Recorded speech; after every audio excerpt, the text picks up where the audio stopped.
Chapter 879. Like a monster, the stout man's body, which was being lifted up, was rapidly drying up. The moment it happened, the scene was silent. Someone suddenly screamed, and the scene instantly turned into a disaster scene. They scrambled to push each other as they fled towards the exit. They couldn't care less about anything else. At this time, after Takizawa sucked the stout man dry, he suddenly jumped up and landed on a table covered with a white cloth. Like an animal, his four limbs were pressed on the table, and the long tongue that extended out from the huge mouth, the long tongue that looked like a straw, was swaying in front of him. Suddenly, the long tongue shot out and easily wrapped around a woman who fell to the ground and sprained her knee because she was pushed and pulled. Takizawa didn't pay attention to the people who fled in fear. Instead, he concentrated on enjoying his food. Because he didn't need to. Because the guests who fled in panic found that the exit leading to the outside, had been completely blocked. In front of the door, an iron gate fell down instantly. When the first guest ran to the exit, intending to escape with his life, his body slammed into the iron gate and fear erupted. There was no way out in front, and behind them, the blood-sucking monster was slaughtering their own kind one by one. Someone's head was twisted and then raised high. Blood gushed out from the broken head like a waterfall. Takizawa raised his head and drank the warm liquid. He was like a grasshopper with the jumping ability of a blood-sucking leech, constantly flying in the hall to catch his prey. No, it should be reaching out to get his food. Simple, violent, and bloody. Some people had already fainted from fear. However, the fear didn't stop because of this. This was the scene that Jeong Luoyue saw when she opened the door after temporarily escaping from Lady Eve. When Lady Eve regained her ability to move and rushed out of the small room alone, less than a minute had passed. Jeong Luoyue only had enough time to hide behind a huge vase in this hall. Because there was no place to escape, more people were more willing to block the blocked exit, crazily shouting and slapping, but it was useless. At this moment, Lady Eve rushed out of the door with anger, turned into a black wind, and suddenly caught a woman who was crying in fear and had her makeup removed. Lady Eve directly bit the woman's neck, but her fierce eyes were still sweeping back and forth in the hall. Obviously, she was already planning who the next prey would be. After sucking the woman's blood, Madame Eve pushed her away. The woman was already on the verge of death. Lady Eve's body at this time had recovered some plumpness, but her eyes had already fallen on the vase. But Lady Eve didn't go there. However, at this time, Jeong Luoyue could hear Lady Eve's voice, as if she was whispering softly in her ears. She said, "I won't touch you immediately. I will let you crawl towards me in fear and despair. Then beg me to let you go. Beg me to let you go. Beg me to let you become my blood slave. Because by becoming my blood slave, you won't die here, you will be able to leave, you will be able to breathe the fresh air, and you will be able to see the outside world again. You will. Jeong Luoyue suddenly covered her ears, lowered her head. She had never felt so powerless before. The daughter of the top aristocratic family, the all-powerful trendsetter in the business world. In the face of this inhuman power, those things that could be relied on were useless. But suddenly a crashing sound came, followed by Lady Eve's angry voice. Jeong Luoyue poked her head out to take a look, only to see Lady Eve hit a table and directly fell to the ground. At this time, in the center of the hall, stood a tall and sturdy man with abnormally solid muscles. At this moment, his legs were in a horse stance, making a posture of pushing out his right palm. Was he the one who sent Lady Eve flying with one palm? Takizawa had already noticed this scene. He had already fallen into a frenzied state. He didn't think much, and instantly rushed towards the man who knocked down Lady Eve. Takizawa's body leaped high. However, just as he was about to pounce on the man, Takizawa suddenly shot out his tongue. His tongue pressed against the floor. Using this as leverage, Takizawa abruptly changed his direction. Takizawa seemed to be dodging something. It was a flying knife. No, it should be a table knife. In the direction that Takizawa had deliberately dodged, 3 table knives suddenly appeared. They were lined up in a row and nailed to the huge turntable. There was another one. Zhong Luiwe used her eyesight to look. She saw a slightly thin man among the curled-up crowd also stood up at this time. She didn't know where these 2 men came from, but it seemed that they had the ability to deal with Lady Eve and Takizawa. "Song-san, have you seen Miss?" At this time, the huge man in a horse stance loudly asked the thin man at this time. Song-san shook his head. "I haven't seen her. Maybe she didn't come down." "Songda, you and Song-air leave first. Quickly find Miss. I will hold these 2 monsters." "Song-san." "Songda? Surname Song?" Zhong Luiwe frowned at this time. Her heart moved. These 2 guys who jumped out, perhaps there was a person called Song-air hiding in the dark. Could it be the people of the Song family? Were they secretly sent to protect Song Ying's safety? In just a moment, Zhong Luiwe was almost sure of this speculation. Although the Song family was powerful, it was not as prosperous as the Zhong family. After all, the Song family only had 2 descendants. The old man of the Song family couldn't let Song Ying, the only granddaughter of the Song family, run around outside and not care about it. That's great. Zhong Luiwe secretly rejoiced. This master of the Song family seems to have some real skills. Human warriors. How did you sneak in here? Takizawa was obviously enraged. Without saying anything, he rushed toward Songdo again. However, Song-san hurriedly waved his hand at this time, shooting out a cold light, impressively picking up the scattered table knives on the ground. At this moment, Lady Eve had already climbed up from the ground, but there was a very conspicuous dent on her abdomen. She was actually heavily injured by Songda. "I like strong men, especially men like you!" Lady Eve screamed, also rushing towards Songda. Just then in the hall, a figure suddenly shot down from above, quickly kicking towards Lady Eve. It was a leg shadow that was too fast for the eyes to take in. It seemed to be an expert in leg martial arts. It should be Song-air. "Ah, do you go open the door?" At this time, Song-air used leg martial arts to suppress Lady Eve at the same time as he shouted. Hearing this, Songda also shouted, angrily said, "Get out of the way!" Those guests who were blocking the iron gate at this time all squeezed out at this time, only to see Songda running step by step. His footsteps were unusually heavy. Every time he stepped on the ground, it was like using an iron hammer to hit the floor, making a loud noise. Songda came in front of the iron gate, suddenly put his palms in front of his chest, then took a deep breath. The muscles on his arms instantly swelled, actually bursting the clothes on his hands, turned into a giant arm twice as thick as an ordinary person, and instantly struck out. Bang! The palm fiercely hit the iron gate. Actually, the solid iron gate forcibly broke open. Songda took the lead at this time, directly rushed out. Only his voice came from the front of the passage. "Ah-sen, don't fight! Find the miss. Immediately evacuate. I will give you a signal." Even so, the iron gate has been broken by the godlike Songda.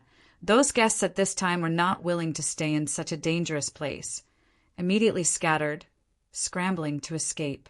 Of course, this included the Zhong family's 3rd miss, Zhong Luiwe. But in her heart suddenly flashed a thought. Song family has such a hidden martial arts master. I don't know if the Zhong family has such a master or not. Grandpa, there's still a lot of things tightly hidden in the heart, including the origin of that black card. In the crowd, there were people constantly pushing her body forward to escape. Zhong Luiwe at this time did not have time to think about it. Damn, I actually let these food escape. Takizawa's voice has completely changed, gloomy and terrifying. At this time, after Song-air forced Lady Eve back with a kick, he quickly jumped back and just happened to land beside Song-san. Song-air at this time said with a dignified face, "Song-san, these 2 monsters are not easy to deal with. That old witch took so many of my mighty King Kong leg, but nothing happened." Does King Kong palm also hit her? Didn't she still stand up? That is a 5-inch iron plate that can be broken through. Song-san's face was not good at this time. This is great. I thought it was just a simple guard mission with food and drinks, but I am afraid this is a job that will cost me my life.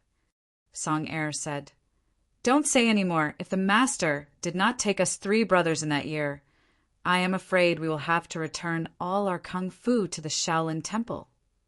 18 years later, we are still good men. What are we afraid of? However, while the two were talking, a black shadow suddenly shot out, went straight past them, and went towards the entrance of the passage. Just when Song Air and Song Sen were about to chase, a huge figure fell in front of them. Takizawa, I will play with you. I hope you don't disappoint me. Takizawa laughed crazily, and at this time his body suddenly split into 2, turning into 2 slightly smaller individuals, at the same time more like a leech monster. Song Air and Song Sen looked at each other at this time. Song Sen took a deep breath at this time and stood out first. Monster, you forced me. I didn't intend to use this forbidden power. Song Sen took a deep breath and let his chest swell up. Takizawa and his doppelganger at this time bowed, staring at Song Sen, and did not move for a while. Although he was manic, he did not lose his mind. Song Sen suddenly shouted at this time, pushed out his hands, and suddenly a handful of small things were shot at Takizawa and his doppelganger, but it did not hurt at all. The small things fell to the ground with a clang. There was some candy that no one cared about at the banquet. Takizawa could not help but be stunned. Go! At this time, Song Sen shouted loudly, and the 2 of them ran away in the blink of an eye, leaving no trace behind. Haidasir finally felt that the pressure on his body disappeared. He quietly breathed a sigh of relief, feeling like he was reborn. He saw that Luochio had sat back in his original place at this time, and then pointed to his side, but Luochio quickly pointed to another single sofa on the side and said indifferently, Sit. Haidasir gulped, slowly got up, and at the same time touched the black ring on his finger. This was a product of the Magician Association. It could be sensitive to powerful energy, and at the same time it could be trained. For example, he trained himself that once there was an entity that could threaten his energy, the ring would send a warning. But obviously, in front of Luochio, this ring seemed to be malfunctioning. Haidasir looked at Luochio with fear. He did not know when such a powerful guy appeared in the dark world. Looking at him, he did not seem to have the characteristics of other non-human races. He looked like an ordinary human. Could he be a psychic? Don't worry, I don't plan to do anything to you now. Luochio looked at Haidasir and said indifferently, and I believe that you won't have any strange thoughts about me now. Haidasir smiled embarrassedly. How would he dare? Or rather, even if you have any strange thoughts about me, I will be happy to cooperate. What is the true blood you mentioned just now? Luochio began to ask. He always felt that it was hard to resist the other party's questions, and he would always be happy to tell him the answer in his heart. Haidasir was surprised in his heart, but he also slowly said, The so-called true blood is a product specially made to replace the vampire's dependence on blood, or rather a substitute for blood. You live on blood, but now you want to make a substitute that may replace blood. Why is that? Luochio was puzzled.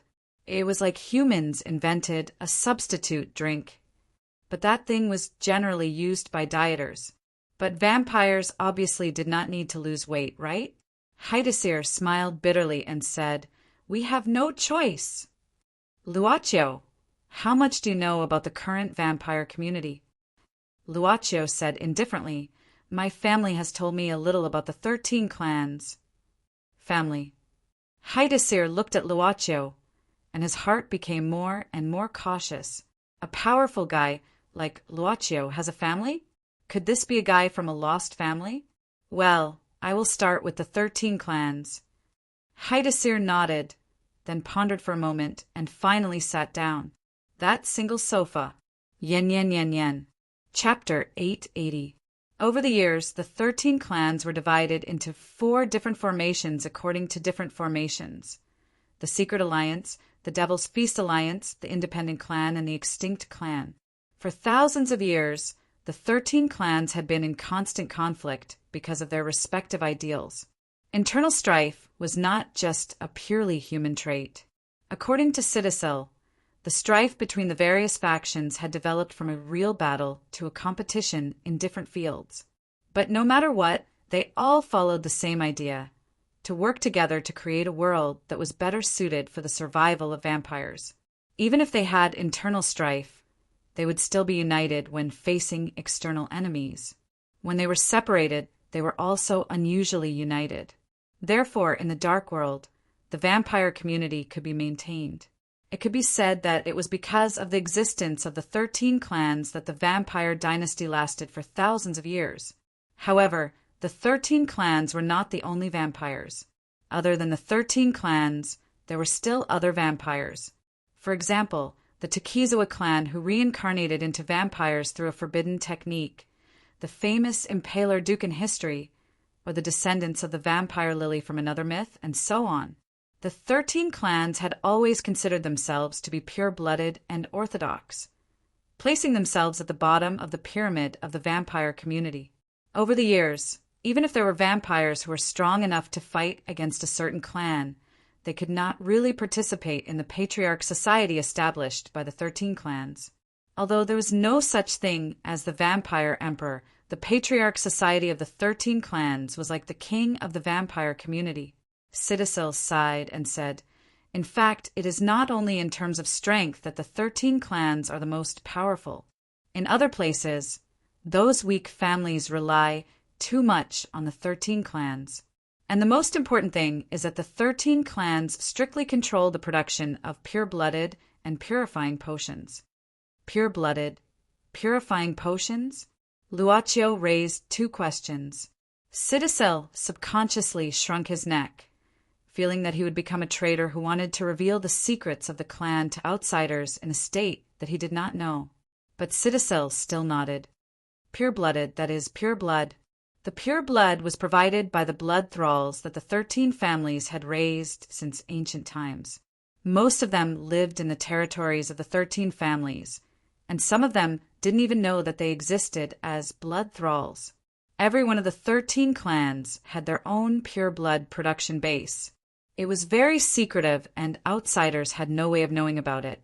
Legend has it that in every pure blood production area, there is still a primitive way of life. Modern civilization has never invaded, and because of this, the pure blood production can be maintained. Luaccio frowned. "You said that modern civilizations cannot invade. What do you mean?" Haidasir said, "Poison. The blood of the humans of today is unhealthy for us. Our conclusion is that with the advanced development of modern civilization, various kinds of pollution have invaded the human body. Viruses from promiscuity, chemicals that settle in the body due to taking too many synthetic substances. These are all toxins to us. The pure blood production base, apart from the fixed supply of the 13 families, only a small amount can be exported. But it is basically unable to supply the rest of the clansmen. The distribution is uneven. You should be able to imagine that some contradictions are inevitable." Luaccio nodded. "Then what is the purifying potion?" Citacil said, "I said before, the supply of pure blood is limited, but for countless years our population has been growing. You know, vampires have long lives, and they are scattered in different parts of the world. We cannot control our nature, and we need to survive. In the situation where we are unable to obtain pure blood, hunger will make us crazy, and instinct will defeat our rationality. We will still choose to consume unhealthy blood. Those toxins will accumulate in our bodies, and it will make us weak, causing our life to quickly deplete. Thus, the purifying potion was created. It was jointly developed by independent clans and extinct clans. It is an antibody that allows us to effectively resist these toxins, but it also needs to be used regularly to maintain." Citacil shook his head and said rather helplessly, "The 13 families almost control the two most important things for our survival. Even if we occasionally want to resist, in the end, there is nothing we can do." Until the concept of pure blood was proposed. A type of pure blood that can be artificially synthesized to replace pure blood, a pollution-free substitute. Do you know what this means for the clansmen who are oppressed? Luaccio pondered for a moment before slowly saying, freedom. Freedom. Citacil nodded heavily. If we can grasp the creation of pure blood, it is equivalent to grasping the power to resist the dictatorship of the 13 families. We will rely on the existence of pure blood to rapidly develop, gather into a force, and fiercely enter the Council of Patriarchs to obtain the right to speak. Luaccio was silent for a while before suddenly saying, the 14th family. Citacil opened his mouth and then said with a wry smile, Your gaze makes one feel fear. Indeed, some of us have indeed proposed this idea and have been active because of it. Let's hear it, Luaccio said indifferently. What does this have to do with you being here today? I represent the Fernandez family, Citacil said. This is also an ancient family of vampires.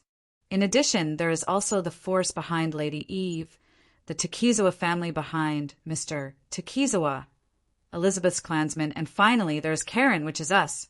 Tushini is a descendant of Karen, and at the same time he is the provider and researcher of pure blood. Over the years, we have been supporting him in researching pure blood, but for many years, we have been unable to succeed. Almost all we can get are semi-finished products, and the effects are not ideal. After many years of research, only one batch of usable products with better effects than pure blood was born, and that is the Daylily series. Luaccio asked in puzzlement, Since pure blood is the method you intend to use to create the 14th family and enter the Patriarch Society, it should be quite confidential, right? Then why did you let the world know about the Daylily series and sell it in such a high-profile manner at the auction? Moreover, there is a legend that it disappeared after being drunk by rich merchants? That is just a cover.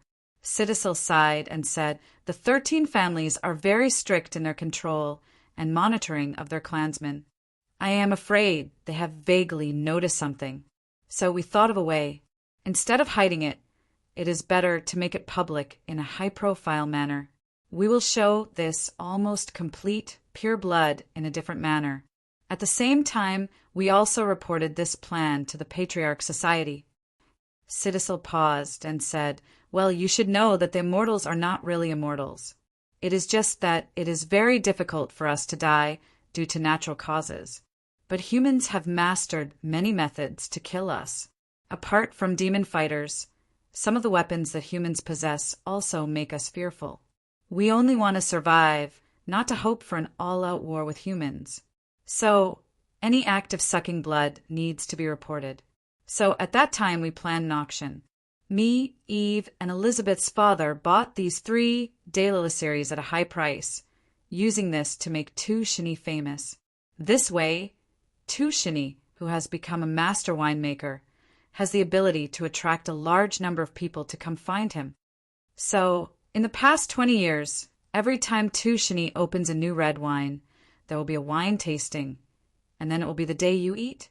Citacil nodded and said, Yes, we need to keep doing this so that the Patriarch Society will not suspect us, because what we do not lack the most is time.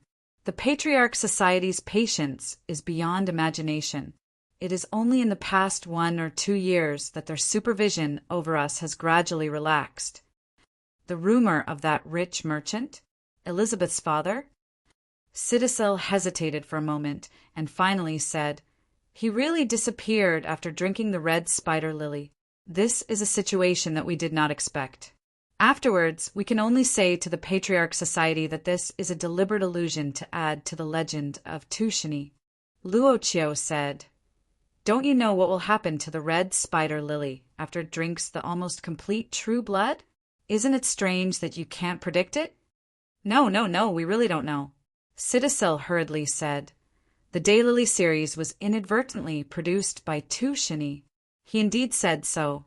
At first, it can indeed replace pure blood, but later we found out that after drinking each of them, there will be some side effects. The red spider lily can make people see their deceased lover, making people die of heart. Every true blood has a strange ability. The red spider lily can make people die of heart. Limbo can give vampires the ability to split, But at the same time, it can also split their personality, making them have to endure the torture of two different thoughts every day. 97 foot can give the vampire great power after drinking it, but at the same time, it will make the vampire's body become old. Every half a month, the vampire will lose all their power, becoming as weak as a 97-year-old man. This will last for an entire day. The Huanquan that I possess brings fear. Citacil smiled bitterly and said, "It has the ability to let you summon the souls of the dead, but every day it will bring you the pain of death. Of course, you won't die a true death, but every time it happens, it will be so real. You won't feel numb, but the fear will only deepen every time, until one day you can no longer bear it, living a life worse than death, wishing you could die for real. You don't look like you've drunk it." Luaccio shook his head. Citacil shrugged and said, "Of course, I haven't tried it myself, but it is not difficult to collect sample data, right? Because my tester could not bear the fear of death. He was willing to be exposed to the scorching sun, burning himself to death." "What about 3 lives and forgetfulness?" Luaccio asked directly. "Strictly speaking, 3 lives is not a wine but a special gem," Citacil said. "But as long as it is placed in clean spring water, it can turn the spring water into sweet and mellow wine. It is said that 3 lives can make people dream of their previous life and awaken the memories of their previous life. It is said. 3 lives is Karen's. She said it herself, but whether it is true or not, we don't know." Citacil shook his head and said, "Before this, Karen suddenly sent 3 lives to me and asked me to bring it here. I wanted to test it myself before I started, but the 3 lives gem has Karen's secret seal on it, so I can't open it. It can only be opened by Tushini, because Tushini is Karen's descendant and has her blood. There is also the forgetfulness and the last one. It seems that the last one has not been named." Luaccio nodded. Citacil's face suddenly showed some fear. "Strictly speaking, the forgetfulness is poison. For us, it is the most poisonous medicine. Once we drink it, our bodies will rot and turn into a pool of pus and blood. But for ordinary people, it is no different from ordinary red wine. It can even make ordinary people happy. As for the last one, it has not been named because it has not been truly brewed yet. It has not been opened and is hidden in Tushini's hands. This time it happens to be the 3rd hunting day this year, and Tushini sent us an invitation. Not only that, he even said in the letter that the true blood has been researched and will be revealed on the day of the hunting day. But he asked us to return the Daylily series. We guessed that the true blood might be the last Daylily series. After finally finishing, Citacil looked at Luaccio with apprehension, fearing that this guy who could easily kill him would not let him go so easily. "I have already told you the secret of the true blood. If you are also interested in the true blood, I can help you get it." "What do I need the true blood for?" Luaccio asked in amusement. Citacil said, "If Tushini really succeeds in researching the true blood, then you who have the true blood will bring a huge impact to the vampire tribe. You will even have the ability to gain the support of a large number of vampires in a short time, and..." Before Citacil could finish his description, Luaccio waved his hand and stopped Citacil from speaking. "I am not interested in your food substitutes. If there is anything I am interested in, it is this Daylily series, especially the red spider lily and 3 lives, which sound very interesting." Citacil stood up at this time and said with a burning gaze, "Luaccio, my friend." "No, Lord Luaccio, I have witnessed your strength. Even a 5th-generation vampire can't defeat me so easily. You are even comparable to a 4th generation or even a 3rd generation undying. Please let me follow by your side. I will represent the Fernandez family and pledge my loyalty to you." At the same time, Fernandez quietly glanced at the ring on his hand. There was a faintly discernible crack.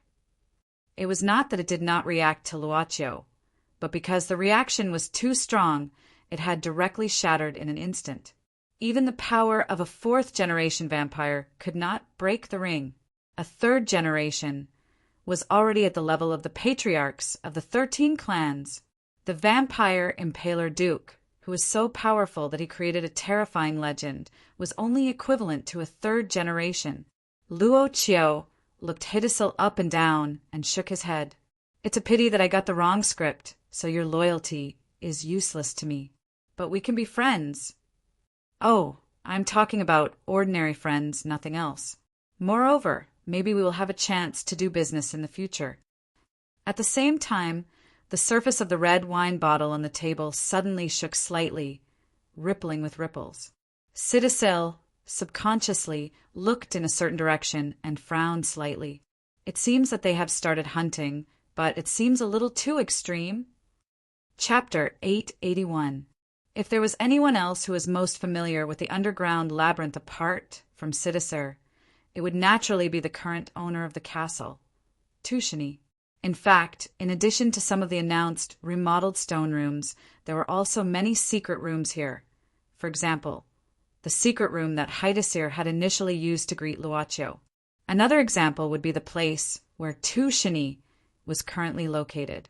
This place was more like a laboratory hidden deep underground. There were a large number of instruments here that Haidasir and the other vampires had obtained with their abilities. Some were even state-level technological products. There were a large number of huge containers in the laboratory. Inside the containers were many corpses preserved in a special liquid. Almost all of them were different specimens. There were human corpses, huge werewolves, beautiful fishmen with tails, and even vampires. These were the corpses that Haidasir and the others had hunted from all over the world for Tushini's research institute. At this moment, in a pure white room in the laboratory, Tushini was sitting quietly, looking at the screen on the wall. The screen was completely flat with the wall. At this moment, it was showing the scene of Takizawa revealing his monstrous body and frantically hunting. Tushini only gave it a few glances. Even when Song Da, Song Er, and Song Sen appeared in the crowd behind him, there was no change in his expression. He appeared to be waiting for something. In front of him, on the white table, there were different containers. They were the Daylily series that Haidasir had obtained. Tushini was waiting for one of the cups. The cup contained fresh spring water with a red crystal inside. At this moment, the clean spring water was slowly turning red. There was also an old notebook next to it. Tushini fetched another cup. Then he took out the resurrection lily from Elizabeth, opened it, and poured it into the cup. After that, he personally drank a mouthful. Tushini closed his eyes and quietly waited. Suddenly, Tushini revealed a pained expression and then tightly grasped his heart. The pain didn't last long. Tushini's expression began to relax. He took a deep breath and took out the second vial of yellow spring. He poured out some more and personally tried it. He would personally try each bottle except for the 3 lives and the river of forgetfulness. And every time he drank a different one, Tushini would personally experience the side effects. It would become painful, but he would quickly recover. It was only during the final Naiha that Tushini did not show any signs of abnormality. He snorted, "Takizawa, you sly bastard!" Tushini took a deep breath and calmed down. He picked up the notebook beside him and flipped through it. He flipped through it page by page, looking very serious. Only when he flipped to the last page, Tushini's eyes changed. That was because the last few pages of the notebook had been torn off and gone missing. He had flipped through this notebook countless times. What is the formula? Tushini slowly closed his eyes, but in the blink of an eye, Tushini opened his eyes. He reached out and grabbed the cylindrical vessel containing the Naiha and smashed it on the screen on the wall. "All of you will die." Tushini's eyes became cold. He reached out and pressed a button on the edge of the table. In an instant, the wall on one side of the room cracked open. A man who was missing a finger and only wore a black finger ring slowly walked out. He was the gambling Demon Gene Wu City's Uncle Gene. Uncle Gene also held a remote control in his hand. He came to Tushini's side and put the remote control in front of Tushini. Tushini just glanced at it, then looked at Uncle Jean and said coldly, Oyangjia, you haven't sent him away yet? Uncle Jean said expressionlessly, no one in the castle knows what happened in the maze of the cellar. Besides, Ajay is asleep now. It doesn't matter if you don't send him away. Moreover, the woman he likes is still inside, you see. Tushini said, I have no interest in this little rascal's romance. That girl insisted on coming. What does it have to do with me? Uncle Jean sighed and said indifferently, Then what you promised me. Tushini stood up and stared at Uncle Jean. Don't worry, I promise to give you immortality. I won't break my promise. You have been serving me all these years. I won't forget. After this matter is over, I will fulfill your wish. Now do it. I hope so. Uncle Jean nodded. He silently picked up the remote control and slowly pressed it. At the same time, some of the hidden doors in the maze suddenly opened, and some of the fellows who had been trapped in those doors were released. Project True Blood. In the place where all the people involved were gathered, Amance didn't relax for a moment, his gaze always on Elizabeth. His fingers slowly squeezed the stamina, replenishing potion that Citasil had given him in his pocket, his heart heavy.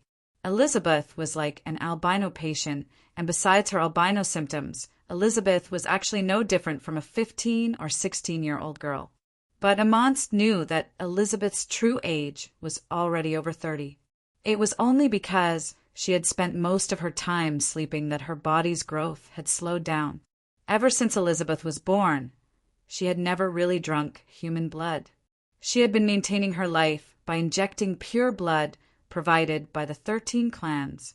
Every time, Amance would personally inject the pure blood into Elizabeth because he was Elizabeth's only remaining relative. Amance's daughter, Elizabeth's mother, was a pure human. Elizabeth was a hybrid between a vampire and a human. Hybrids were not recognized by the 13 clans. Because of the existence of hybrids, it was equivalent to breaking the reproductive isolation between different races. The arrogant vampires, the older generation that had been holding on to the traditions of the vampire clan for countless years, saw this as a challenge to the pure vampire bloodline. The 13 clans recognized Elizabeth's existence because she did indeed have vampire blood. But at the same time, the 13 clans also didn't recognize Elizabeth's right to be a vampire, because half of her blood flowed through her body. Now, the 13 clans' supply of pure blood to Elizabeth was becoming less and less. In the end, they even had to use special methods to make Elizabeth sleep to reduce the consumption of her body and delay the hunger of her body. He didn't allow Elizabeth to drink blood, and it was also his daughter Lola's last wish. Elizabeth was a kind child, and she herself also rejected the act of directly drinking blood. This was the only remaining grandchild, and in the past few decades they had been working hard to achieve this goal, carefully advancing forward. Amance knew that he was walking on a tightrope, and if he wasn't careful, he would fall into a bottomless abyss. Once he couldn't suppress the half of Elizabeth's vampire blood, all his efforts over the years would be in vain. All the pain Elizabeth had endured over the years would also be in vain. But Elizabeth's body was too hungry, and there were many times when the urge to drink blood destroyed Elizabeth's rationality. There were many times when Amance managed to suppress Elizabeth with difficulty. He was old, and was no longer one of the 12 holy knights of the Round Table. His speed slowed down year by year, and his stamina weakened year by year. He even had to give up wearing armor in order to reduce the consumption of stamina. Amance didn't know if he had the ability to suppress Elizabeth the next time she went berserk. Perhaps what awaited him was the end. Looking at Amance lying on the table like a feverish patient, Amance showed a pained expression in his half-awake state. The torment in his heart was no less than when he saw his own daughter die tragically at the hands of Elizabeth's father. That guy who endured the urge to drink blood all the time for love, in the end his rationality was annihilated by instinct. That was why he supported Project True Blood, and that was why he drank the red spider lily. In fact, his heart had already died long ago, and he drank the red spider lily just to see Elizabeth's mother again. If there is a God, why is he so cruel to this child? Amant slowly placed his palm on Elizabeth's forehead, feeling her body temperature that was far lower than normal people's. Even so, he knew that Elizabeth was suffering a burning pain at this moment. The hungry vampire blood was burning crazily, and it was attacking the persistence of this weak child. "Grandpa, I feel terrible." Elizabeth opened her eyes and tightly grabbed Amant's sleeve. At the same time, Amand held Elizabeth's hand tightly and whispered into her ear, "Elizabeth, mania is a common problem for vampires. But since you have chosen this path, you have to persevere. Every time you endure the madness, it is a success of your efforts. You are a persevering person, and fate always loves persevering people. This time, if Tushini really develops the perfect true blood, you will be able to obtain a new life. You will be like a normal person, living under the sun normally." "Grandpa!" She twisted her body in pain, and her lips had already revealed the mark of a vampire, the blood-sucking fangs. Amant's heart suddenly softened, and he took out a small box from his pocket with trembling hands. Inside were the few remaining pure blood and the tools for injection. At this moment, Amant almost had the urge to inject the pure blood into Elizabeth immediately. But at the same time, he understood that if he injected the pure blood into Elizabeth on the day of madness, her vampire instincts would be stimulated even more. This was not the first time he had suffered such a loss. His heart had softened more than once. He was injured again and again because of this, and until now he had no ability to stop the mistakes from happening. "Grandpa, I am so lucky." "Elizabeth." Amant opened the box with trembling hands and took out the tools for injection. His eyes were full of struggle, and at the same time they were wet. "Elizabeth, Grandpa. Grandpa will make you feel better." A drop of blood stuck to the tip of the needle did not drip down due to the tension of the liquid, but it swayed slightly. Every drop of pure blood was precious and should not be wasted. However, Amant was in too much pain, and his trembling hands made it difficult for him to maintain his stability. "No!" At the moment when the needle was about to enter the vein on Elizabeth's arm, he heard Elizabeth's painful voice. Amant shuddered and slammed the syringe on the table. He grabbed his hair and said with a hoarse voice, What am I doing? I am sorry, Elizabeth." He was really old, and his heart had softened day by day. He no longer had the steel-like will of the past. Now he was just a lonely old man who had lost his loved ones. Amant took a deep breath and once again grasped Elizabeth's hand, hoping to give her some courage to resist the pain. This was the only thing he could do. However, at this moment, a strange sound began to sound. Something was letting out a low growl like that of a wild beast. Amant instinctively felt that danger was approaching. He moved quickly and directly pulled out the umbrella sword and held it in his hand. At the same time, he quickly glanced at Elizabeth. The feeling of danger did not come from Elizabeth, but from outside the door. Bang dash! The sound of impact. Something was crazily hitting the door in front of him.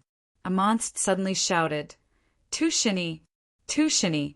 Come out! What the hell is going on? However, no matter how he shouted, he did not receive any response.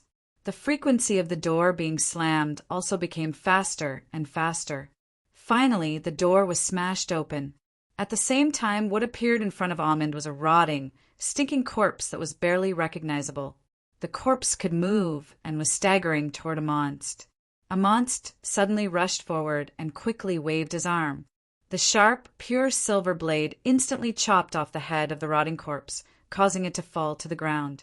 However, the headless corpse did not stop, but continued to move forward. At the same time, behind the corpse that broke through the door, a large number of rotten corpses were densely packed at the door. Zombies, a kind of failed product in the process of transforming into vampires. As one of the 12 holy knights of the Round Table, Amand was no stranger to the cause of zombies.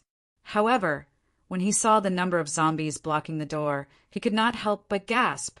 Tushini built a research lab in the basement maze, not far from where we gathered. We should be arriving soon. While speaking, Haidasir observed Luaccio. Haidasir was lucky to escape from the hands of this powerful undead and temporarily acted as a guide. He did not know if Luaccio was really only interested in Lycoris flower and Sansheng, because as a dark merchant, Haidasir would have reservations about everything and anyone. Haidasir had already pledged his loyalty to Luaccio, but the other party clearly did not intend to accept it. In a situation where he could not form a stable relationship, Haidasir was now thinking about how to get away from this dangerous guy, or rather escape. There's a sound. Luaccio suddenly stopped. Haidasir was stunned and took 2 steps forward. The two of them had just arrived at a relatively spacious place in the basement maze. There were many square pools around. These were used to store water, so the purpose was naturally for the people hiding. There's a sound. Haidasir looked around, and finally his eyes fell on one of the pools. Perhaps it was because of the infiltration of the rainwater on the ground. This pool was actually half filled with water. At this time, the water surface was slightly fluctuating. Suddenly, a drop of liquid dripped from above and landed on the water surface, instantly creating circles of ripples.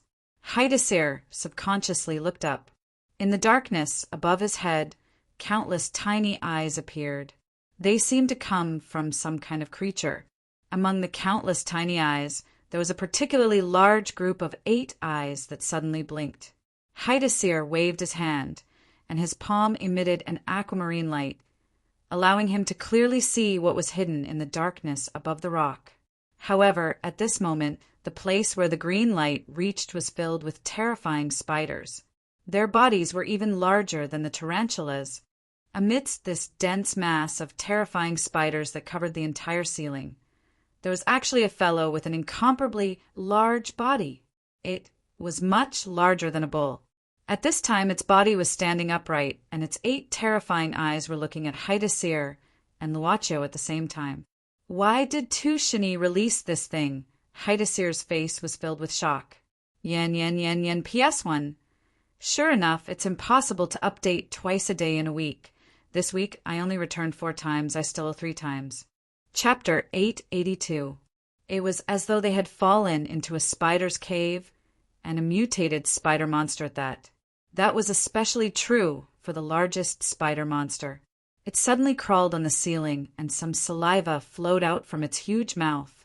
The saliva dripped onto the floor and instantly corroded a part of the floor, causing white smoke to rise. Then Haidasir's gaze shifted, and he suddenly said, "Be careful. This is a terrifying product of Tushini's experiment. The acid it spits out can easily corrode even alloys. Moreover, it can also reproduce a large number of small spiders. These small spiders crawl very fast and contain very strong toxins.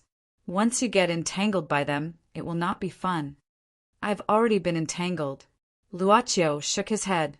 Haidasir was taken aback. Then he looked around in horror. The green light he released to illuminate the place had a very limited range. However, it could still illuminate other places while moving. At present, it was not just above them. Even below them, all around them, at an unknown time, these terrifying small spiders had filled up. Even though they were just small spiders, they were the size of 2 fists. They were densely packed and lined up around Luaccio and Haidasir, forming a circle, trapping the 2 of them in the middle. Seeing this, Haidasir nervously took a step back. As soon as he retreated, the space between him and Luaccio shortened. The spiders on the ground also instantly closed in on them. Suddenly, a terrifying little spider dropped down from above and landed in front of Haidasir. Haidasir quickly swiped his palm in front of him. The small spider that was hanging down was immediately torn apart. Luaccio glanced at Haidasir's palm and found that his fingers had become very sharp, like cones. Blood vessels could be seen protruding from his palm. This was probably a way to strengthen his body. However, after the first small spider was torn apart by Haidasir, the other small spiders crawling on the ground instantly attacked. Their crawling speed was abnormally fast. In just the blink of an eye, they had crawled under Haidasir's feet. In the next instant, A large number of spiders covered Haidasir's entire body, completely wrapping him up. Haidasir let out a series of blood-curdling screams as he struggled in pain. After a few moments, he fell to the ground. However, more spiders crawled up, forming a small slope on the ground. It seemed that one of them had been eliminated. All the spiders, including the huge and terrifying spider, were now looking at Luaccio. The small spiders, which were as dense as army ants in the desert, turned their bodies and began to gather towards Luaccio. The huge spider above his head lowered its body and opened its mouth full of venomous fangs. There was no doubt that it could directly swallow an adult's head. The 8 eyes of the giant spider were all staring at Luaccio. When the first spider touched Luaccio's shoes and wanted to climb up his body, Luaccio suddenly said, "Don't make trouble." The 8 eyes of the huge spider blinked. Luaccio continued, "Be quiet." The giant spider and the countless small spiders on the ground blinked their eyes in unison. Luaccio pointed at the water reservoirs and said, "Stay inside." In an instant, the spider that climbed up Luaccio's shoes crawled down. The small spiders under his feet scattered in an instant, turning into a black curtain and crawling towards the surrounding water reservoirs as though they were going home. It was unknown how these small spiders managed to squeeze themselves into the water reservoirs with so many of them. After all the small spiders had squeezed in, only the huge spider was left. It fell from the ceiling, blinked its eyes, and then turned around frantically and jumped into one of the water reservoirs. It was unknown how many small spiders were killed by it. At this time, Luaccio walked to the place where Haidasir had fallen and saw only a black horse clip left behind by Haidasir. However, the horse clip was badly damaged. Luaccio grabbed the horse clip and glanced at it. Apart from that, he did not see any traces of Haidasir. It left quite quickly. Luaccio shook his head and threw the horse clip on the ground. Then he looked back at one of the water reservoirs. He saw the huge spider poking its head out, but the moment it saw Luaccio looking at it, it shrank back. Luaccio looked around, found a path, and walked out. The huge spider poked its head out again, but it could no longer see Luaccio. It suddenly lowered its head. Although the contents inside were not very developed, it was still thinking about a problem. How long do I have to stay here? When can I go out? I am also in despair. I just came out. What can I do? I better not go out. That guy is too scary. The zombies' ability to move was very strong. Although they usually moved slowly once they found a target to attack, it was as if the engine in their body was activated and they became crazy, especially when it came into contact with flesh and blood like almonds. Even though he was an old man, the vigorous vitality in his body was the greatest temptation under the perception of the lost. Zombies rushed in one after another, but they fell one by one under a month's blade. This old man had rich combat experience and knew how to deal the highest damage to a zombie. However, there were too many zombies rushing in. After a while, Amunz was forced to the side of the table. He had no place to retreat because he needed to protect Elisabet. Elisabet, who was fighting against the blood-sucking ability, was confused and did not know what was happening outside.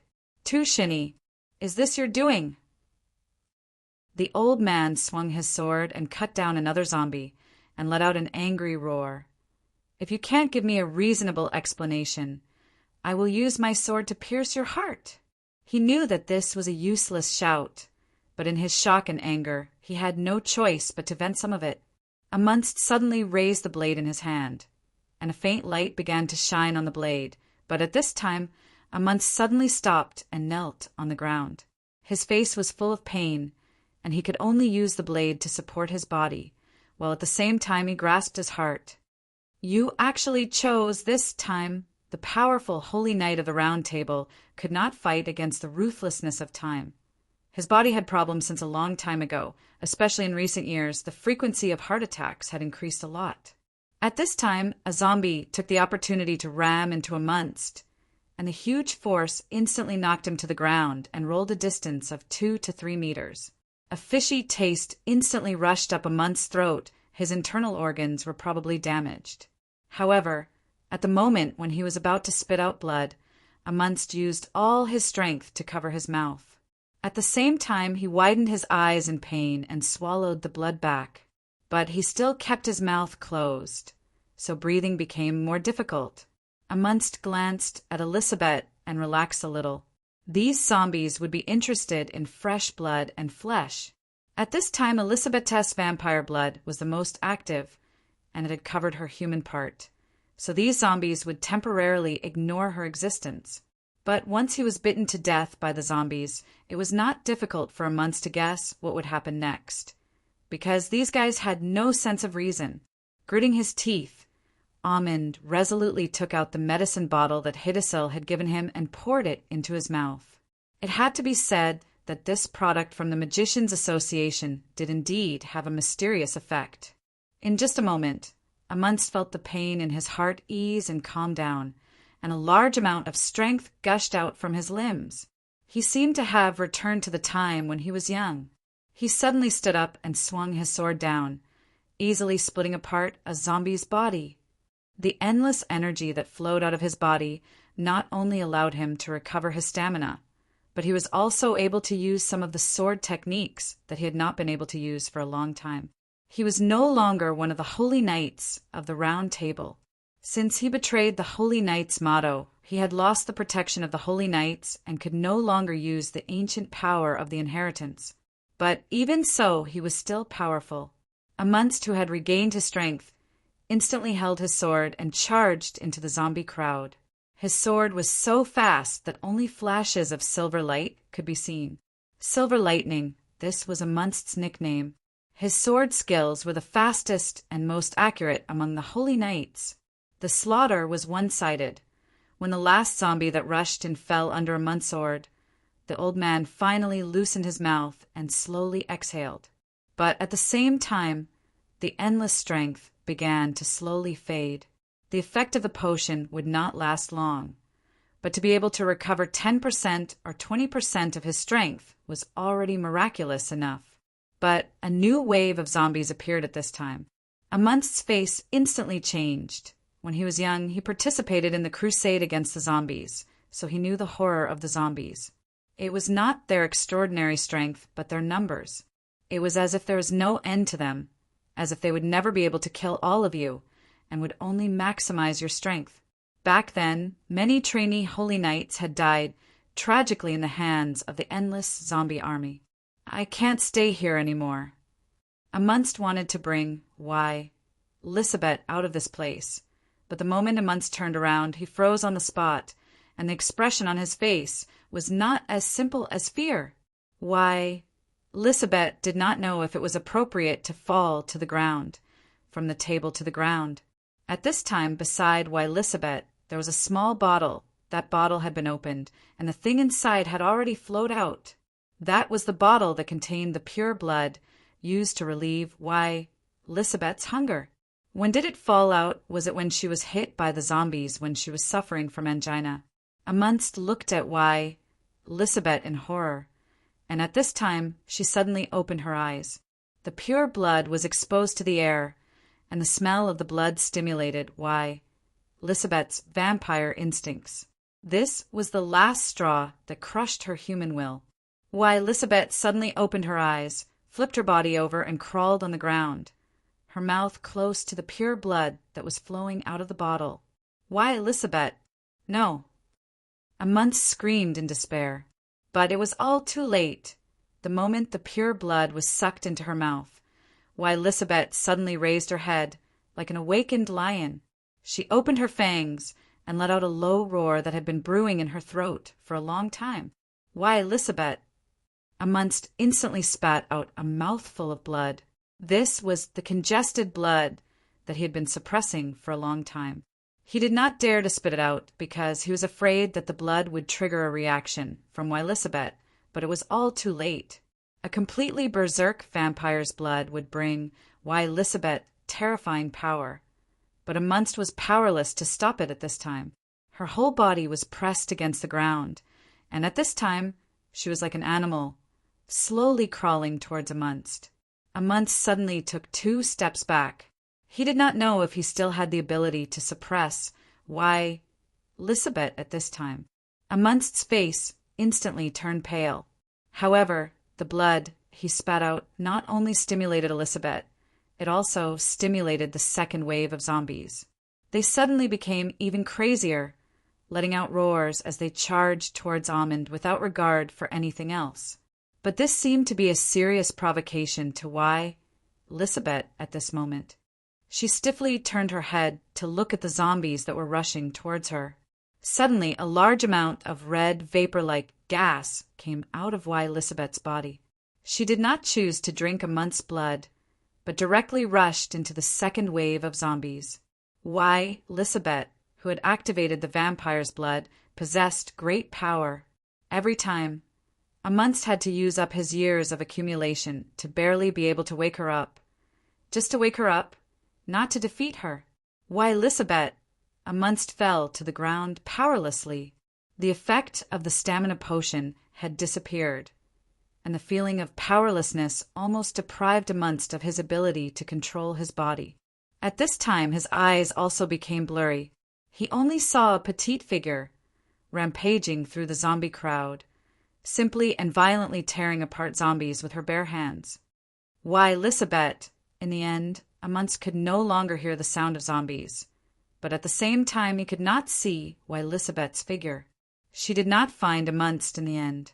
Perhaps it was the last bit of rationality that made her leave. Let her rather look for other blood sources to replace Amundst, who was right in front of her. He hoped so, but at the same time he was also in despair because he was powerless to stop all of this. Amundst suddenly felt a sharp pain in his body. He screamed and saw that his leg was being crazily bitten by a zombie. The zombie's body was only left with its chest and left arm, but it still had the ability to move. Elizabeth did not kill the second wave of zombies. She only destroyed the second wave of zombies and then left. Those zombies that were lying on the ground and torn apart, those that only had half of their bodies left, or even just their heads and necks, at this moment, used all kinds of methods and began to rush towards Amundst. Chapter 883. You think you've escaped and are safe, but in fact, you've just fallen into an even bigger trap. Until now, Zhong Luoyue deeply felt the despair of escaping from the tiger's mouth and falling into the wolf's lair. The crowd that had escaped from the scene had dispersed at some point. As he walked, Zhong Luoyue felt that many of the people in front of him had disappeared without him noticing. But when she turned around, there were only a few men and women around her. Their faces were naturally filled with fear. At this moment, they finally realized that the escape route they had taken was probably wrong. This cellar was like a maze. Without anyone to lead the way, they quickly realized a terrifying reality. They were lost. Where is the big guy who broke the door? Why did he leave us behind? A young man stamped his feet angrily. It's all your fault. I lost my way because I was following you. Another woman, at this time, angrily grabbed the man beside her. You are going to kill me. Zhong Luoyue looked at these fellows in silence. Did they not know that Songda had no intention of saving anyone? He had only broken the gate so that he could leave earlier to find Song-Ying. At this time, the dispute seemed to be escalating. Zhong Luoyue looked at this scene coldly. Perhaps, before the blood-sucking monster caught up with them, these people would self-destruct. She didn't want to participate in this escalating struggle, but slowly retreated. She didn't have time to stay here, since she had lost a clear direction. Even if she had to choose, she didn't want to stay here and wait for the threat of death. At this time, besides Zhong Luoyue, there was another girl who didn't dare to speak. She just shrank her body in fear. This girl noticed Zhong Luoyue's footsteps. She suddenly grabbed Zhong Luoyue's clothes and whispered in fear, where are you going? You know the way, don't you? I just don't want to sit still and wait for death and self-destruction. Zhong Luoyue said calmly. Just as she had said, fear had taken over their reason. Obviously, they were not completely out of danger yet, but these people had miraculously fallen into a manic mood. At this moment, They were actually beating each other up. You, why don't you take me with you? The girl suddenly begged. I just followed the boss here. I don't want to die here. Zhong Luoyue glanced at the girl's clothes. They weren't revealing at all. Instead, they were very decent. Furthermore, she was able to notice her actions. Obviously, she was a relatively calm and observant person. After all, it was still a little dangerous for him to advance alone. He should be able to get some help from this person. Even if he couldn't, he could at least look out for him. Thus, Zhong Luoyue nodded slightly, and then made a silent gesture. While everyone was trembling, the two of them cautiously retreated. The girl should be a local, but they could communicate in English. After forming a temporary team, Zhong Luoyue naturally found out the name of the other party. Natasha, you're really a brave person. Walking in the dark passage, they could only rely on the light of the mobile phone to explore. The terrifying environment made Natasha grab the corner of Zhong Luoyue's clothes in fear. I just have to be brave. Zhong Luoyue shook her head. Don't grab me. Go on your own.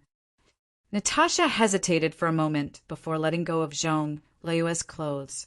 At this time, Zhong Luoyue began to look around the passage, especially the corner of the wall. What are you doing? Looking for any clues. Zhong Luoyue calmly said, Okay, remember the big guy who broke the door? Natasha nodded and then said, That's amazing. Is he Superman? Zhong Luoyue shook her head. I don't know if he is Superman or not, but I know that he has companions. They should be in the same group. Since the big guy left first, he might have left a mark to inform his companions of his location. Natasha said in surprise, Since the big guy is so powerful, does that mean as long as we find the mark he left behind, we will be able to get out safely?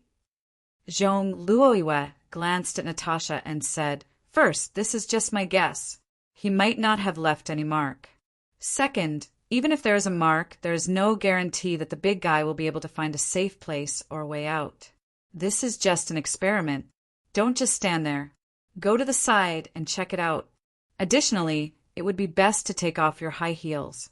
That way, it will be easier for you to move around. Feeling helpless, Natasha could only pick up the mobile phone. Following Zhong Luoyue's example, she began searching for any possible mark. She reached out with her hand to touch the wall. Then, the light from the mobile phone slowly swept across the wall. Suddenly, Natasha's phone caught the light of a pale face. At this time, the face opened its eyes. One of the eyes even had no eyeballs. At the same time, the face opened its mouth and spewed out a foul smell. Natasha was so scared that she fell to the ground. She screamed and quickly moved her body, bumping into the wall on the other side of the passage. The mobile phone that had fallen to the ground was now illuminated by the light from the ceiling. A figure walked into the light source. Zombie, zombie, zombie. There was a bite wound on its neck, and its abdomen was rotten with intestines hanging out. At this moment, the zombie was walking towards Natasha. Natasha was so scared that she started to tremble.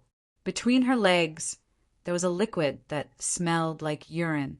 Seeing this, Zhong Luoyue gasped. She shuddered and moved forward a few steps. Then, she threw a side kick on the zombie's head, knocking it back and making it fall to the ground. Let's go. Zhong Luoyue quickly reached out and pulled Natasha to her feet. He said a few words quickly and then pulled her along and dashed out. It was so scary. A vampire like Lady Eve, followed by a zombie from Resident Evil. Zhong Luoyue felt that she had wasted all her self-cultivation in this place. However, what was waiting for her in front was a large wave of zombies, and Songda, who was surrounded by zombies. Songda, who had practiced sport kung fu, at this time, waved his palms and made a whistling sound. Under the attack of this horrible palm, the zombie's head was directly smashed. At the same time, a lot of guests also fell down in the passageway. They were the first batch to follow Songda out and had been following Songda closely. However, at this time, Songda had no time to pay attention to these guys. Or rather, he didn't intend to pay attention to them. They were caught by the zombies and were crazily bitten. Help! Help me! A man was twitching all over. His neck was bitten by a zombie, and a lot of blood was splashing in. Zhong Luoyue suddenly felt cold all over. At this time, Songda used the power of his palms to forcibly open a bloody path in the zombie crowd. Zhong Luoyue saw that the distance between Songda and herself was getting farther and farther, and suddenly became anxious. Her heart skipped a beat, and she shouted at Songda's back, "Hero, please wait!" Songda could hear. He heard the voice from behind the zombie crowd, and it was Mandarin. Out of instinct, Songda turned back to take a look. "Hero, please take me with you, I know you're miss." Zhong Luoyue didn't care about the bad relationship between her and Song Ying at this time. She just took a gamble. As for what would happen after, she would only think about it if she could survive. "Song Ying, I know her. I'm her senior from the place where she used to go to school," Zhong Luoyue quickly added. Songda frowned at this time. He, Song Er, and Song Sin hid in the dark most of the time, and were responsible for the safety of Song Tianyu. To put it bluntly, they were actually the diners of the Song family. These three brothers didn't participate in the business of the Song family, so they didn't know too much about the Zhong family. They also didn't really see the people of the Zhong family. "Do you really know our miss?" Songda frowned. "I swear, Song Ying and I are indeed classmates," Zhong Luoyue said with a serious face at this time. "Good." Songda nodded, and then raised his palms to kill the zombies. He didn't have the ability to protect everyone, but if it was only one or two people, it was completely possible. Although these zombies were scary, they could still be killed with one slap. They were much easier to deal with compared to the two monsters at the wine tasting party. At this time, seeing that Songda was willing to come to her rescue, Zhong Luoyue was instantly overjoyed. "Hero, thank you. I will definitely repay you for saving my life," Zhong Luoyue seriously promised at this time. She saw that Songda's skills were frightening, and he was like a real martial arts master who was known by word of mouth, but hard to meet. So she directly treated him with the ancient etiquette, thinking that it was more appropriate. Songda didn't say much, and just nodded casually, but he always felt that this woman seemed to be able to guess what he was thinking. This woman was not simple. In the midst of so many zombies, she was able to keep calm and size up the situation. "Follow me." Song Da's palm chopped down the last zombie, and then took the lead to walk in front. But he was sweating. Obviously, killing the zombies here really consumed a lot of physical strength. Zhong Luoyue saw that Songda walked in front, and then occasionally used his palm to touch the wall, leaving a strange mark. So she secretly noted it down. "Your physical strength is good, and you are calm enough. The lines of your muscles look good." Songda suddenly turned back at this time, indifferently said, "Have you practiced before?" Zhong Luoyue nodded and said, "The elders in my family asked. When I was a child, I stayed in the army for a period of time." Songda nodded, but suddenly stopped. He suddenly crouched on the ground, his ear close to the ground, and then quickly stood up, frowned, and said, "There are a lot of footsteps in front, and it's very messy. It's those zombies just now." "What?" Zhong Luoyue hurriedly shocked. "That kind of thing. There are still more." Songda solemnly said, "I'm afraid there are still many hidden here. In this place there are blood-sucking monsters. There are zombies. It's just like a devil's den. Maybe even I—" Zhong Luoyue heard this. Her mood was not good. Song Tiaoyao said, "Miss, if I can't handle it later, you can take your friend and leave when you have the chance. Whether you can go far or not, it depends on your fate. Now go this way." Songda pointed to another road. Zhong Luoyue could only nod at this time with a complicated mood. She wanted to ask for help outside, but in this place the mobile phone signal was all gone. If she couldn't find a way out, she was completely trapped in a cage full of zombies and vampires. Natasha couldn't understand the conversation between Zhong Luoyue and Songda. At this time, the two seemed to have reached some kind of consensus, and also looked at her intentionally or unintentionally, which made her feel very uneasy. The three didn't speak and went on another road, each with their own thoughts. Walking in the relatively quiet passage, Luaccio heard some messy sounds. Of course, without Hydasil leading the way, it didn't mean that Luaccio couldn't find the place. Whether it was the guidance of the unseen or a kind of perception that he couldn't explain, Luaccio could always go to some places where things would happen. After such a long time, Luaccio had long been used to it, so he simply let his feelings go. In short, he did this and that. At this time, a door in front opened. Luaccio walked to the door and found that it was full of many corpses. Some of these corpses were rotten, but some were still able to move. They were zombies. Luaccio saw real zombies for the first time. There should be a large wave of zombies here, but they were killed, so there were so many corpses on the ground. At this time, in the corner of the room, those zombies with only half of the body, or only the head, were piled together and seemed to be eating something. Luaccio frowned slightly as he walked to this place. These zombies had no intelligence and didn't know how to be afraid, only a simple conditioned reflex. The previous giant spider had a little intelligence, so it knew to avoid. Luaccio waved his hand, and the large group of zombies was pulled by something and scattered in an instant. At the same time, Luaccio saw an old man. His legs were almost left with white bones, and his flesh was almost gnawed away. His left arm had disappeared, and only the shoulder was left. His waist had also been bitten open. The old man's face was completely gray. His body was sitting against the wall, but at this time he could slightly raise his head. The old man saw Luaccio, and his lips moved slightly. Luaccio squatted down, grabbed the old man's hand that was tightly covering his chest, and whispered, "Do you have anything to say?" "You are." The old man's lips moved again. He felt a strange power flowing into his body, and his almost disappearing life seemed to be intercepted. He looked at Luaccio and seemed to think of something. "You are the person Takizawa mentioned." "Takizawa?" Luaccio was startled, and then nodded. "It should be me. Your body. Have you used anything that overdraws your life force?" The old man, Amin, coughed out a mouthful of blood. I know my situation. Don't waste your energy." "It's okay." Luaccio shook his head. "Although I can't save you now, this consumption is nothing. I have been bitten by zombies. It won't be long before I become like them." Amin quickly said, "I only ask you to kill me. Let me die as a human. Also, I have the inheritance key of the 12 round table paladins. I can give it to you." At this moment, Amin slowly unbuttoned his shirt, revealing a badge on his body. Yen yen yen yen. Chapter 884. Luaccio picked up the token from Amont's hand and looked at it. The diamond-shaped token had a three-dimensional feel.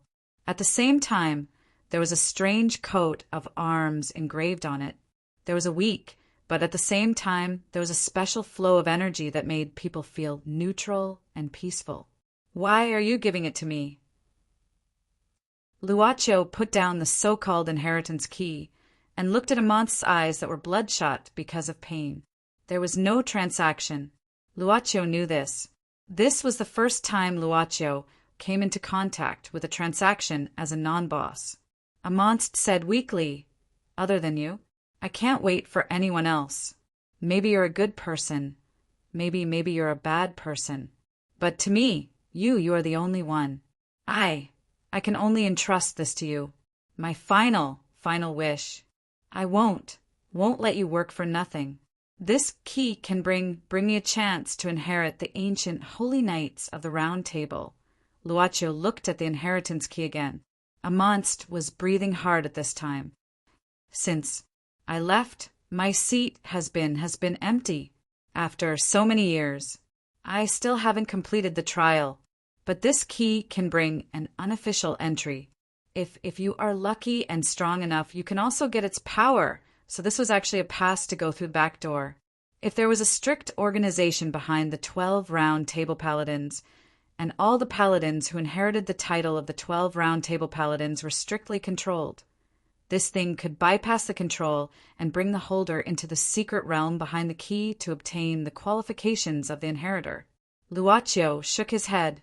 Old man, to be honest, this opportunity is not useful to me, but I can try to help you. What do you want me to do? Just to kill you now? Amund looked into Luaccio's eyes and slowly said, Young life, our meeting is a kind of fate. The clarity in your eyes reminds me of the gaze of the goddess of justice. Perhaps you will not become a knight, but you will definitely be a gentleman. From you, I feel the noble quality of humility and courtesy. You are a person who keeps his promises. Luaccio said indifferently, Elder, it's not good to flatter people. What do you want me to do? You haven't made it clear. But Amant said, I didn't see wrongly. I hope you can find my granddaughter, Elizabeth. She is a hybrid between a vampire and a human. She is in great pain. If she is unable to overcome this pain, please help her. Help her as a human to welcome death. Luaccio was silent for a moment. Under Amund's expectant and uneasy gaze, he said, In my opinion, no matter what kind of life form it is proof that it is alive. You're only clinging to a fixed identity, even going as far as to choose death. Why did you make such a choice? Amund suddenly opened his mouth, but no words came out. Luaccio said again, You made the choice on behalf of your granddaughter? Amund's breathing suddenly became rapid. Luaccio finally said, What is her own choice? Amund's eyes dimmed, and the hand holding the inheritance key gradually loosened, as if he had used up all his strength. Amund's vision blurred, and he seemed to be hallucinating. He heard a call. He heard Elizabeth's voice. He heard her calling out, Grandpa.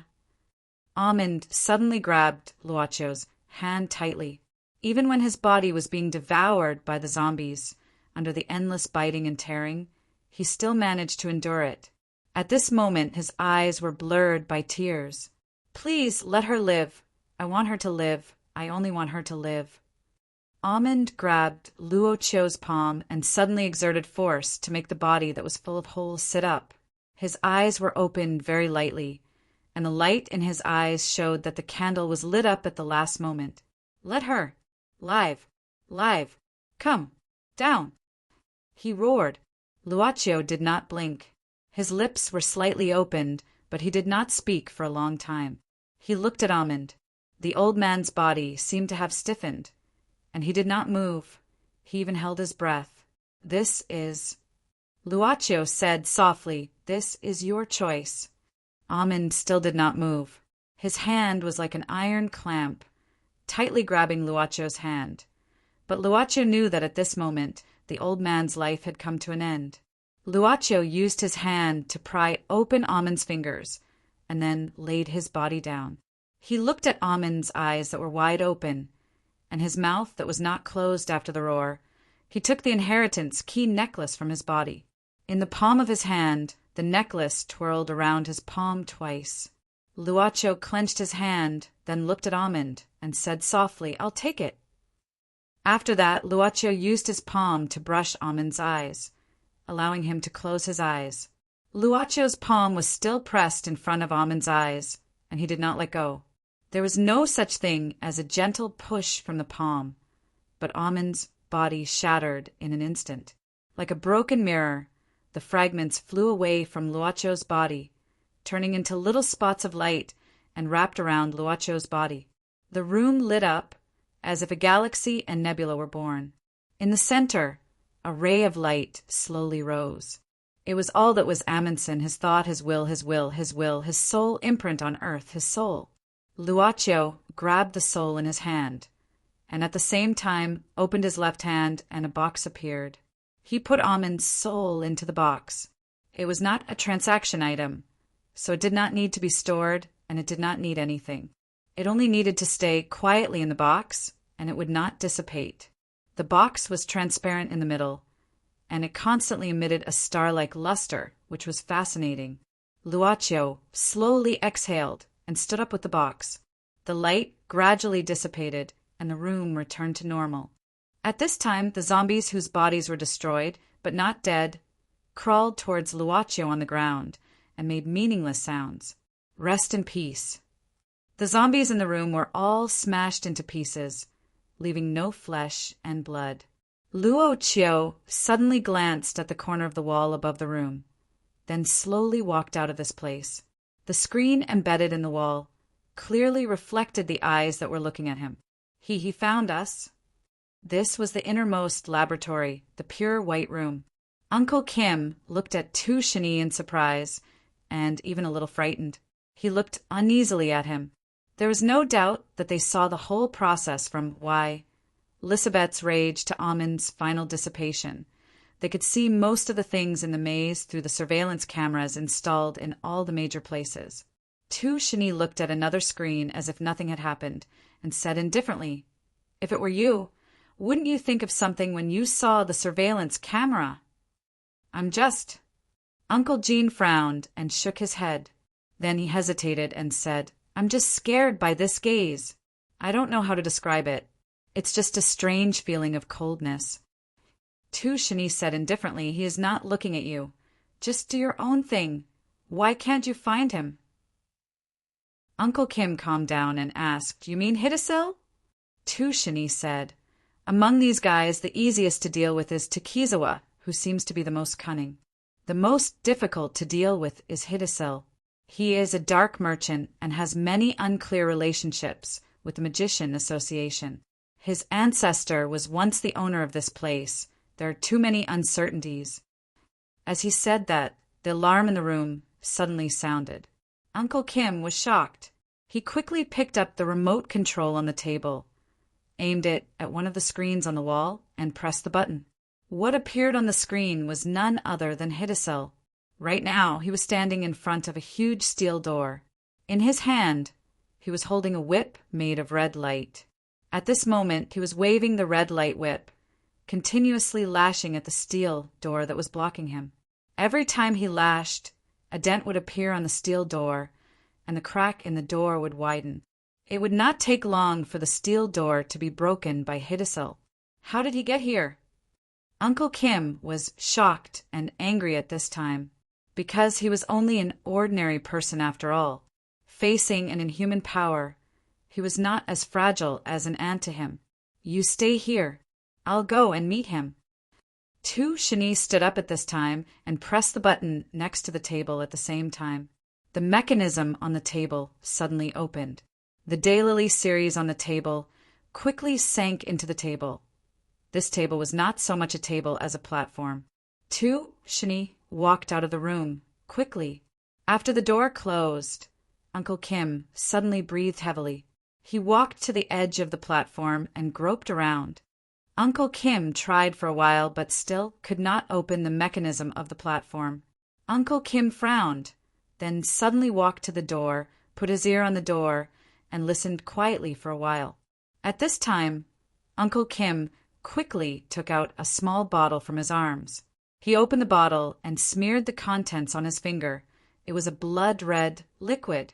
It was blood. Uncle Kim used his finger, smeared with the blood in the bottle, to touch the mechanism on the platform again. With a click, the mechanism was obviously triggered. Uncle Jin's face lit up with joy as he looked at the containers containing different daylily series that were slowly coming towards him. His breathing gradually became faster. "I won't just believe your words." Uncle Kim muttered to himself, "I believe in myself more." Bang! A zombie flew out because it could not bear Song Da's King Kong Palm. But at the same time, more zombies rushed toward Song Da, as if they could not kill them all. Song Da, Zhong Luoyue, and Natasha, who formed a temporary team, did manage to avoid a wave of zombies. But soon, they unfortunately ran into a new wave. These zombies seemed to be able to emerge from everywhere, and the number was increasing. Even some zombies were obviously rotten to the point that they did not look like humans, but they still moved quickly. Where did these things come from? Natasha was so frightened that she directly grabbed Zhong Luoyue's arm. Zhong Luoyue could not help but let out a painful groan. Natasha was shocked and quickly let go of her hands. "I'm sorry, did I hurt you?" Zhong Luoyue shook her head. "It's not your fault. I hurt myself before." The position that Natasha was grabbing was right below the shoulder that Madame Eve had scratched when she was fighting with Madame Eve. But at this time, Natasha saw that Zhong Luoyue's face was pale and cold sweat appeared on her forehead. She seemed to be in great pain. She could not help but feel guilty and quickly asked. Zhong Luoyue made a gesture of silence. At this time, they were under the protection of Songda. Although no zombies could approach them, Songda had some restrictions. Zhong Luoyue said directly, "Don't make any noise, don't distract him, it's very dangerous. If something happens to him, we will only be in more danger. So, we must not become a burden." Natasha quickly nodded and then forcefully covered her mouth. Zhong Luoyue at this time gently scratched her shoulder and suddenly gasped in pain. But she clenched her teeth and forcibly held back the sound of pain. There are countless zombies in this underground maze. It was not a good idea to continue like this. Songda's strength would be exhausted sooner or later. At that time, not to mention whether he had the ability to protect himself, whether he would stay or not would be a test of his humanity. Zhong Luoyue was secretly anxious. Looking at the zombies that kept coming out, she suddenly had a strange idea. At first, although the clothes of the zombies were tattered, but after all, it was still possible to see that they were modern products. But this time, the zombies that came out were wearing some old leather armor, and the degree of decomposition of their bodies was more serious. This wave of zombies, were they ancient people? While he was thinking, Songda suddenly roared. He jumped up and slapped the zombie's head. Immediately, the zombie's head was smashed into pieces. Songda sighed, turned around and said, "Let's go!" This wave of zombies all died under Songda's palm. At the same time, his body was sweating more, and his whole face was directly soaked. Seeing this, Natasha hurriedly grabbed a pack of tissues from her body, walked in front of Songda, and wiped the sweat on his face. The passage was stuffy and hot, not to mention Songda. In fact, Zhong Luoyue and Natasha were already sweating. Natasha was wearing cool clothes, but at this time she was sweating and her clothes were sticking to her skin. Out of gratitude, she carefully wiped the sweat for Songda, and her body was almost attached to Songda's body. What's worse is that Songda seemed to find that this woman didn't seem to be wearing underwear. At this time, the two protruding points of her chest intentionally or unintentionally rubbed against his body. Songda was scared and quickly recited the Diamond Sutra in his heart. And Natasha seemed to be aware of the embarrassing part, but if she stopped now it would seem more embarrassing, so she sped up the movement of her hands, and the wiping action also became faster. Zhong Luoyue saw the reaction of these two people, but didn't have too many thoughts and didn't intend to say anything. She just took the opportunity to recover her physical strength. However, at this time, Zhong Luoyue suddenly felt a tingling sensation on her neck. In the darkness behind her, at this moment, a face suddenly appeared. "It's Lady Eve." At this time, Lady Eve's pair of fangs had completely pierced Zhong Luoyue's neck. "Finally found you, my beautiful child." Zhong Luoyue's mouth opened. She only felt that, at this moment, her body not only didn't feel pain, but there was a strange kind of pleasure, making her whole body become sensitive. She couldn't help but let out a sorrowful but excited moan. Chapter 885. Plop! Zhong Luoyue quickly knelt on the ground and then fell down. The sound she made attracted Songda and Natasha's attention. They both looked at Zhong Luoyue and saw that she had fallen to the ground. Beside her, Lady Eve was gracefully wiping her lips. Her appearance had been restored, and she was beautiful beyond compare. Seeing this, Songda couldn't help but be furious. He widened his eyes and said angrily, "Demon, what did you do to her?" He spoke in proper Chinese, and his voice was as loud as a large bell. He used his inner force to activate it, and it was deafening. It was a little bit like the lion's roar technique. Lady Eve was shocked by this roar and felt her scalp tingle. Still, she had supernatural powers after all, and quickly suppressed the discomfort and smiled. Although I don't understand what you're saying, you seem quite angry. Just treat it as dessert after the meal. The blood of an angry man is very sweet. Songda also didn't understand what Lady Eve was saying. He just felt very angry.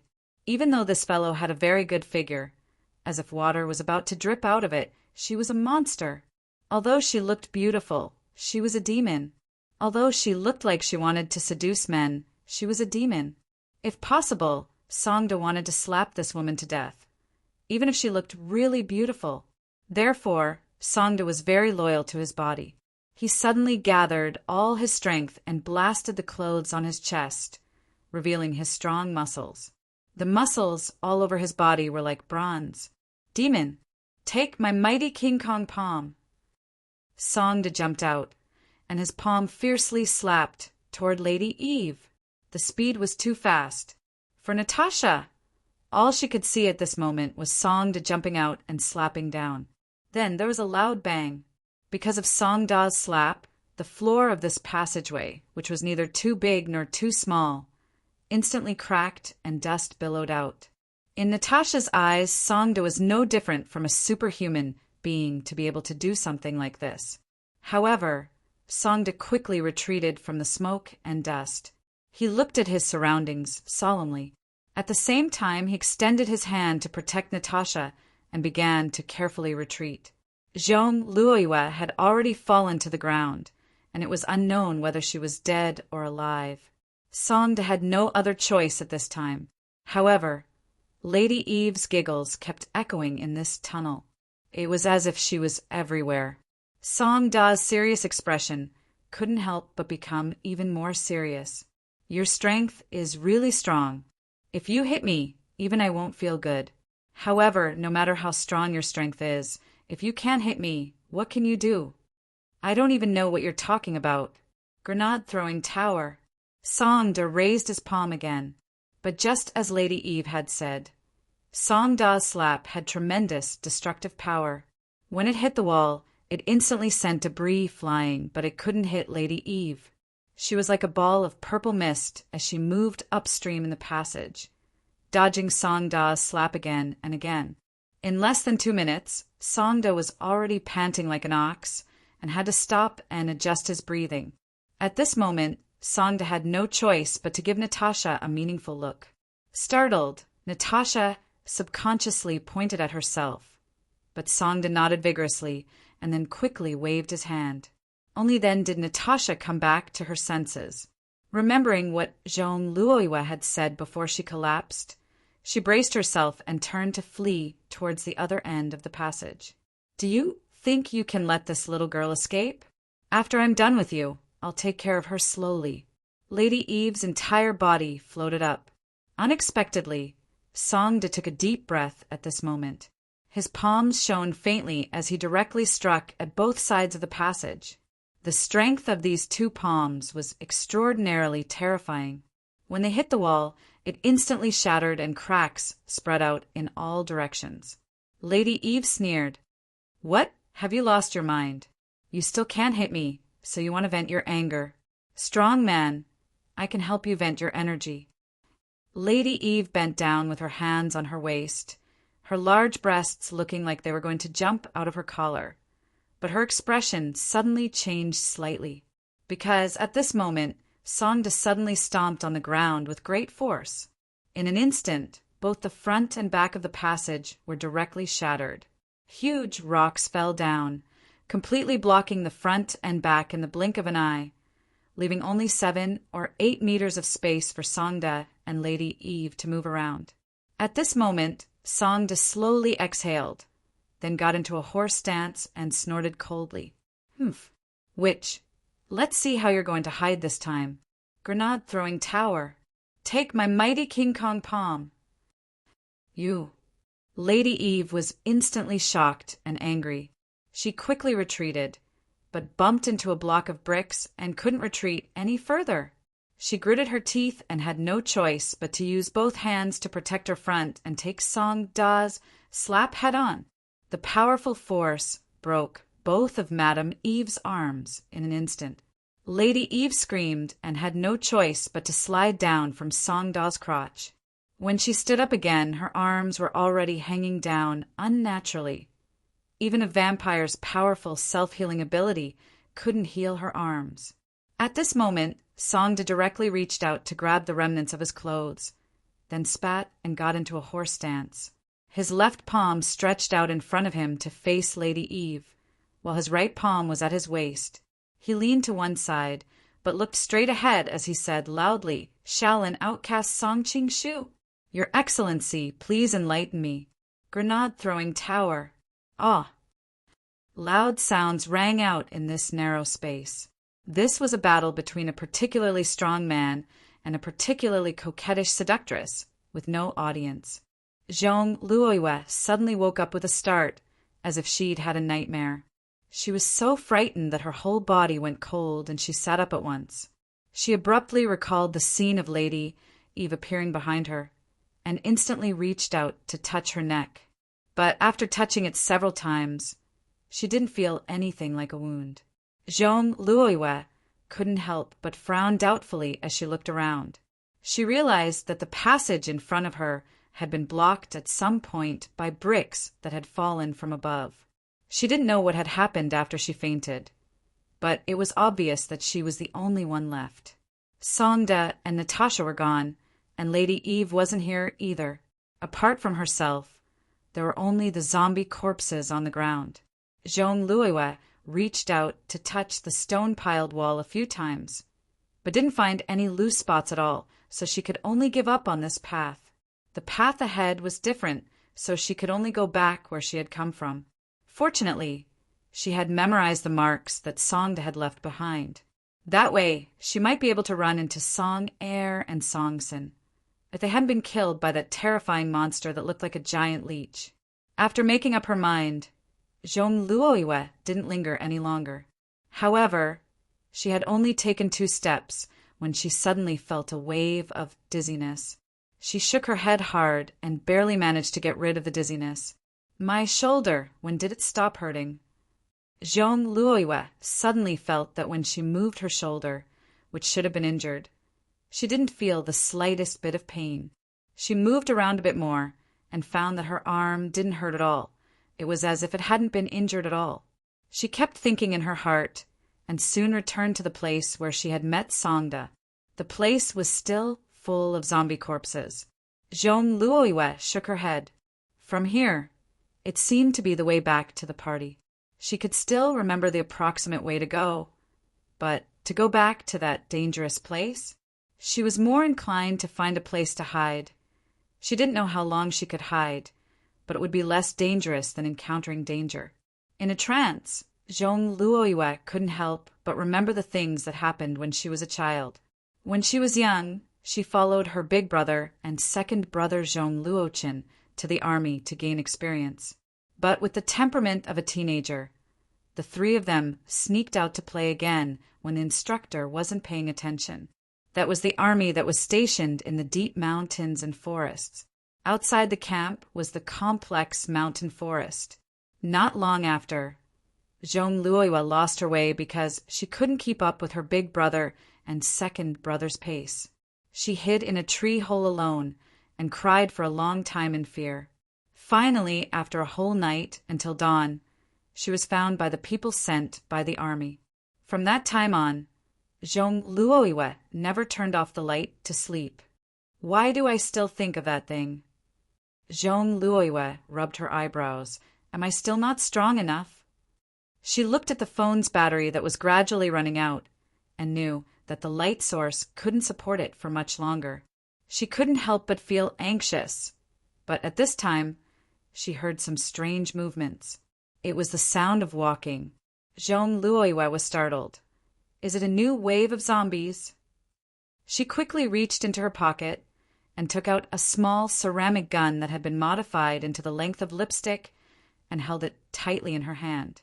She didn't bring much of this thing, only 2 of them. One of them was already used on Lady Eve, but it didn't work. This was her last life-saving means. Zhong Luoyue bitterly smiled and let her body close to the wall. She hid in the corner of the passage and held her breath. The sound of footsteps came from afar. Soon, when that thing came out, a black shadow flashed by her side. Zhong Luoyue quickly pushed the lipstick ceramic gun in her hand and aimed at the back of the black shadow. The other side suddenly stopped and slowly turned around. Zhong Luoyue's breathing was slightly faster, but her heartbeat was unexpectedly calm. It seemed that the blood flow was somewhat not smooth, but she didn't have time to distinguish these changes in her body. "Do you hate me?" The sound of talking. Zhong Luoyue was startled and hurriedly turned on the light of the mobile phone and reflected on the black shadow to see the appearance of the other side. Clean as a person who just came out of the fitting room. Zhong Luoyue couldn't even find a bit of dirt on the other side's face. The other side's hair was even more neat and not messy, and didn't look like a refugee at all. "It's you." Zhong Luoyue slowly put down the lipstick ceramic gun, and at the same time felt relieved. "You are brought by Songing. My name is Luocho. Hello."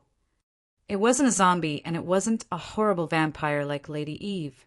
Zhong Luoyue felt that it was really good to meet a person at this time. From the perspective of survival, it was more ideal to meet a man. But she didn't expect to meet Luocho in this situation, the mysterious young man brought by Songing. However, when they met again, she was already in a sorry state. Her clothes had already been torn in many places, and her hands, feet, and face were also stained. On the other hand, the other party seemed to be completely fine. Did he not encounter those zombies, or what? "You don't look well." Luocho looked at Zhong Luoyue at this time. Zhong Luoyue tiredly leaned against the wall and stretched out her hand to wipe her face and said with a wry smile, "Anyone who encountered zombies wouldn't be in a good place, right? Are you okay?" Luocho shook his head and said, "I don't mean this." Zhong Luoyue was surprised. "Then what else?" "You'd better feel it yourself." Luocho shook his head again, and then thought for a while, and then took off his coat. He didn't put it on Zhong Luoyue, but just stretched out the coat and said indifferently, "It's cold on the ground. You'd better put it on." Only then did Zhong Luoyue have the time to take a look at himself. The word terrible wasn't enough to describe it, although it couldn't be described as a spring shower, but the image was really bad. Many places on her chest had exposed the color of her underwear. But Zhong Luoyue was not a delicate person, and could even be said to be a strong person. She very naturally said thank you, and then directly took the coat from Luocho's hand, and then put it on her body. Of course, the size was not suitable, but it was so warm. You don't seem to be afraid at all." Zhong Luoyue frowned. The calmness of this young man, called Luocho, was really unreasonable. Even a martial arts master like Song De was always nervous and vigilant. What's more, this guy looked like a weak scholar. "It's okay. I haven't encountered anything dangerous for the time being." Luocho looked around and said casually, "It's very quiet." Zhong Luoyue looked around with doubt. Indeed, at this time the surrounding was really quiet, and she seemed to be really unable to hear the movement of those zombies. "It seems that you are very lucky." Zhong Luoyue nodded, but didn't completely believe what he said, but asked again, "Where are you going? Do you know the way out?" But just asked. Zhong Luoyue felt that this question was more or less idiotic. If he knew the way out, he would have already left. How could he still be near the wine-tasting venue? "I'm going to find someone." Luocho looked at the road ahead. "It should be in front." "Songing, you got separated." Zhong Luoyue gave a start. At this time, Luocho looked at Zhong Luoyue, and when he was about to speak, the power of Zhong Luoyue's phone finally ran out, and the surroundings suddenly became dark. Luocho didn't have any problem with darkness, but Zhong Luoyue's reaction was somewhat unexpected. This strong-looking woman suddenly hugged her own body, and her breathing suddenly became rapid, as if she was very scared. But this situation didn't last for long. Luocio took out the phone and then turned on the light source. The light of the phone directly shone on the ground. He looked at Zhong Luoyue and said, "Do you have claustrophobia?" This was really a terrible day, no matter if it was the various dangers or the most vulnerable side of her was seen. Zhong Luoyue lowered her head and didn't speak at this time. Yen yen yen yen. Chapter 886. People are not perfect. There are always flaws, so they can appear alive, can be touched, can make you feel that the other person is not far away, can have a sigh of so she can also be like this. But if Zhong Luoyue's situation is put into the vampire model, then it is interesting. This Miss Zhong may not be very clear about her changes. After all, this is a gradual process of change, but she will slowly know.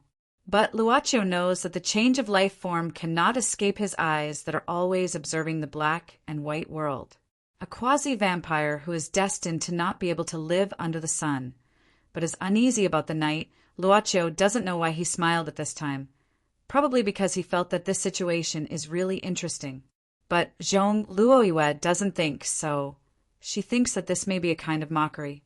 Does everyone have a weak side that they don't want to let others know, and once it is known they will be embarrassed into anger? Zhong Luoyue won't be sure, because there may be people who don't care even if their weaknesses are exposed. But obviously she is not one of them. Of course, she won't be embarrassed into anger, because she clearly understands when it is okay to be angry, and when it is not, such as the current situation. Meaningless arguments will only waste the time to escape. "I'm much better, thank you." Not arguing, but really not happy. Zhong Luoyue's face is a little better now, but also a little colder. Luocio nodded, then thought for a while, took out a power bank and a power cord and gave them to Zhong Luoyue. Zhong Luoyue doesn't know where Luocio took these things out from. Probably from his pants? Take it. After giving the things out, Luocio said, "I'm going to the front." Like a traveler, after passing by a small tribe, leaving some things and then leaving. Zhong Luoyue has a feeling that he will go far, very far. This guy doesn't intend to team up with me? When Luocio turned around and walked a few steps away, Zhong Luoyue realized that he really had no intention of forming a team. Wait a moment. She had no choice but to call out to him. As far as he could remember, Zhong Luoyue had only taken the initiative to ask a man to stay, and it was almost always concentrated on a few men in her immediate family. This was the first time for an outsider. "Is there anything else?" Luocio turned around. "Oh, the power bank is fully charged, don't worry." "Not this." Zhong Luoyue instantly shook her head. Why was this guy worried about such trivial things? This guy's radio waves are so strange. "Follow me," Luocio suddenly said. Zhong Luoyue felt that her ears were a little hot. She did have such an idea, but she didn't know how to say it. She was used to negotiating with people, stating all kinds of interests, and then reaching a consensus with the other party, but she had never been in such a situation before. His thoughts were exposed by a single sentence. She nodded and then silently followed. At the same time, she realized one thing. This young man called Luocio was probably a very difficult person to get along with. She couldn't help but think of Song Ying. With that girl's character, she probably had suffered a lot from Luocio. "How did you get separated from Song Ying?" Zhong Luoyue broke the silence, and only the sound of footsteps could be heard. "They didn't come down," Luocio said casually. "They are still outside. For now, they are safe. You don't have to worry." Zhong Luoyue suddenly sneered. "Song Ying, this woman, sent people to block me at the airport. If I didn't arrange it in advance, I'm afraid I would be lying in the hospital now. Why should I worry about her?" Luocio said, "Would you rather lie in the hospital or come here?" "Of course." Zhong Luoyue was startled. She suddenly felt that if she had just been sent to the hospital because of a car accident, it would be 1,000 times better than coming to this place. Song Ying couldn't really take her life. That would only lead to the crazy revenge of the Zhong family. She could only let her suffer a little. This was almost the rule of the battle between the aristocratic families. If it wasn't a desperate situation, no one would fight to the death. However, Zhong Luoyue wasn't willing to let Luoqiu lead the conversation so easily. She said coldly, "So, she already knew what happened here? Should I be grateful to her?" Her? Actually, she is quite muddle-headed. Luoqiu shook his head. "I don't mean to ask you to be grateful to her. In fact, if nothing happened here, there wouldn't be such a situation for you. What seems to be a bad thing turned out to be a good thing. I can only say that it is a strange fate. Strange to describe fate." Zhong Luoyue was stunned and said strangely, "You are the first. Wait, you just said that songing isn't here?" She seemed to be relieved, subconsciously. Then she realized that there was something wrong with this idea. However, after thinking about it carefully, she felt relieved. If songing wasn't here and was outside, when she sensed that something was wrong, she might be able to bring people from outside to rescue them. This might not be a bad thing. She is a little uncomfortable and fell asleep on top. Luoqiu said casually. Zhong Luoyue opened her mouth. She felt a little strange. In just a few minutes, this guy had made her mood fluctuate several times. She really wanted to be angry. Then, who are you looking for? Zhong Luoyue calmed down. She thought that her cultivation of the mind shouldn't be broken so easily. An older child.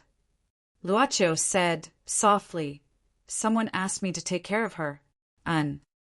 When Luoqiu said this, his eyes suddenly turned and looked at the darkness in front of them. Zhong Luoyue was startled by his action. She quickly asked nervously, "What did you find? Could it be a zombie?" Luoqiu shook his head and made a gesture to keep quiet. Zhong Luoqiu quietly took out the lipstick ceramic gun hidden in his pocket and looked ahead attentively. He saw that a faint blue light was suddenly born in the darkness. It flashed and slowly flew over. Butterfly. To Zhong Luoyue's surprise, what flew out of the darkness in front of them was a beautiful butterfly flashing with blue light. Why would a butterfly appear in this place? This butterfly quickly flew in front of Luoqiu and finally stopped on Luoqiu's index finger and folded its wings. This was the flash butterfly goddess that followed Luoqiu down from the ground. After the butterfly stopped, it suddenly flew up and circled around Luoqiu several times. To be honest, in this dark environment, this blue butterfly flying was really beautiful. Luoqiu said, "Where do you want to take me?" The butterfly suddenly flew away and flew forward. Luoqiu didn't think much and directly followed it. Manor inside the castle. Several men in black clothes were walking quickly in the corridor. They were the people in the castle.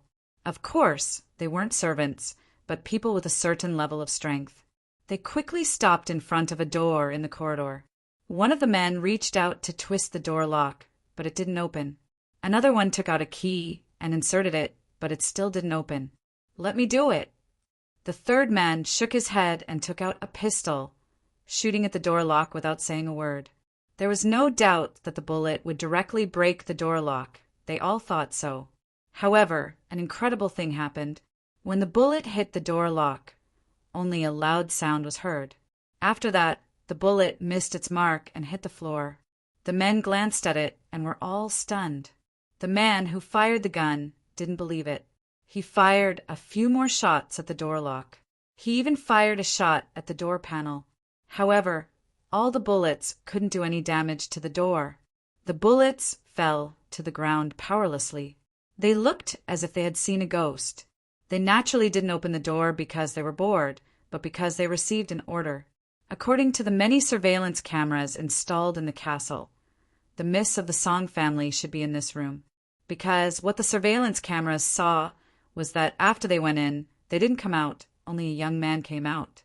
The men frowned and quickly opened the door of the next room, and then climbed out from the balcony of this room, intending to enter from the outside. But when they climbed to the balcony of this hidden room, in fact, they had already seen several women lying on the sofa, seemingly asleep, but they couldn't get in. It was obviously an open glass door, and there was nothing in front of them, but there was something invisible in between. They reached out and knocked in the air, and found that it was a layer of invisible, abnormally hard thing. The man who shot the gun didn't believe it and fired again, but this time the bullet was fixed in the air. The few of them widened their eyes. At this moment, the frozen bullet suddenly bounced back and brushed past one of their ears. He immediately covered his ears, which were already dripping with blood. They looked at this scene in horror, and then picked up the phone in a panic, saying in horror, "Uncle Gene, something is wrong here. The door can't be broken. The bullet reflected." Uncle Gene listened to the phone and suddenly stood up. He was still in Tushini's laboratory, but not in the pure white room. Uncle Gene frowned and then said, "I see. The injured people go for treatment, and the rest stay and watch. If there is any movement in the room, immediately report it." Uncle Gene hung up the phone and then lowered his head, pacing back and forth, thinking. They were just ordinary people and had never seen unnatural power. Without a doubt, this kind of supernatural power was hidden in that room. Uncle Gene had seen how the young man who came with Miss Song crushed the room full of zombies in an instant. What's the origin of this superhuman? Uncle Kim sat down again and muttered to himself, "Is he also a vampire like Madame Eve and the others? But why did he come to this place? Could it be?" Uncle Jin's expression suddenly changed because he thought of a possibility. He knew a lot about Project True Blood, and he was even more clear about the cause and effect of Project True Blood being almost discovered by the vampires of the 13 families. Could it be he was actually sent by the 13 families? Thinking of this possibility, a drop of cold sweat appeared on Uncle Jin's forehead, and he quickly looked at the computer screen next to him. On the screen, Tushini had already started to make contact with Citisil. "There's no time." Uncle Gene clenched his teeth and resolutely took out a few test tubes. The liquid in these test tubes was exactly what he had poured out from each of the Daylily series.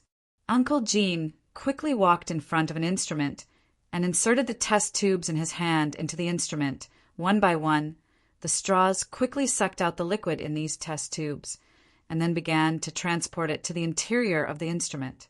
At the same time, Uncle Gene quickly set a series of complicated parameters on the instrument's control panel.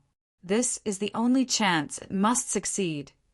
Uncle Jin's eyes were filled with madness. This was the gaze of a gambler who had staked everything on one throw when he made his last bet. After walking closer, one could see more clearly that the blood-red whip in Citisil's hand had dense spikes on it. However, it was not an energy body, but an entity emitting red light like a red vine. The steel door that was almost broken suddenly opened, but the moment it opened, Citisil did not stop. Instead, he quickly swung the blood-red whip in his hand and shot it inside the door. The one who appeared inside the door was Tushini. Facing Citisil's blood-red whip, Tushini did not dodge. When the whip was about to hit him, there was something outside his body that resisted the attack of the whip, bouncing it away. "Sorry, I couldn't stop in time." Citisil looked at Tushini with a seductive smile. Tushini stood with his hands clasped behind his back and said indifferently, "Citisil, you are not fiddling with your new pet. Instead, you are here to make trouble for me. I just came over to check on the progress of the production of True Blood." Citisil shrugged. "No matter what, I am the biggest investor of Project True Blood. Can't I check on the progress?" Tushini gave him a gentle glance. "The progress is not bad. No need to worry." Citisil sneered. "It seems there are a lot of little guys in the cellar. Are they here to liven things up?" "It is indeed to liven things up." Haidasir continued with a sneer. "You've even released the zombie army that my ancestor hid in this place. This is quite a show to liven things up. These guys are so crazy that they will even attack us. Don't you know? Aren't you doing well?" Tushini calmly tidied up his sleeves and then dismissed him. "If there is nothing else, go back. I have to continue the work at hand." Citisil stepped directly over the steel door and walked in. "Tushini, there is still one thing I don't understand. Your strength has increased a lot. It stands to reason that Karen, who gave you the embrace, is only from the same generation as me. What makes you think you can do that?" This time, Karen did not appear. She just sent me sunshine and asked me to bring it over. So I was thinking. Citadel's eyes narrowed. Tushini, you didn't eat, Karen, did you? Don't you know? Tushini asked coldly. Citadel was startled and frowned. What you said is quite interesting. Instead, you're asking me, what would I know? I'm the one who's angry right now. Chapter 887. Citadel was a 7th-generation vampire.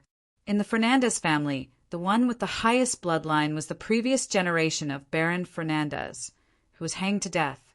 He was the 5th-generation vampire. The power of the previous generation was stronger than the power of the next generation. The previous generation, who gave the embrace, had a strong ability to dominate the next generation. This was almost the law in the vampire world. Karen was the same generation of vampires as Citadel, so Tushini was considered an 8th-generation vampire. Among vampires, different generations of vampires had different changes. For example, the transformed vampires like the Takizawa family. Strictly speaking, they should be blood-sucking monsters.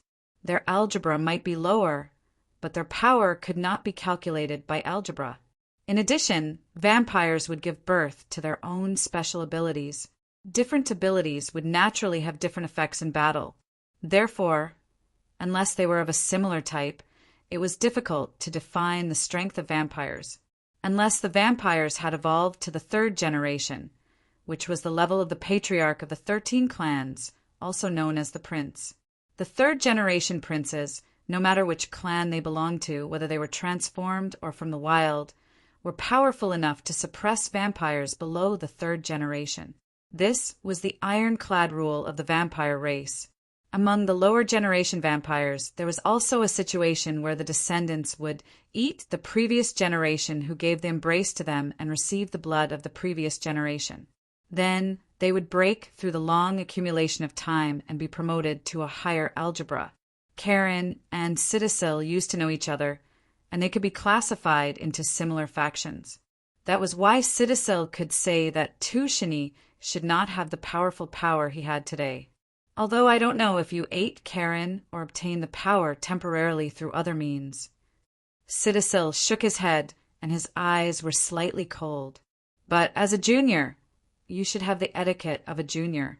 Tushini, you are too unruly. With that, Citadel turned into a flash of light and appeared in front of Tushini. He wasn't afraid of Tushini's sudden increase in strength.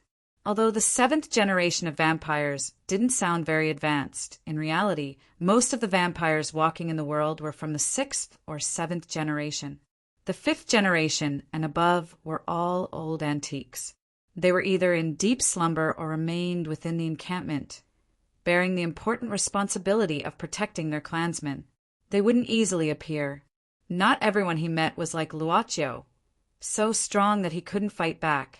In the blink of an eye, Haidasir had already swung the crimson whip in his hand when he arrived in front of Tushini.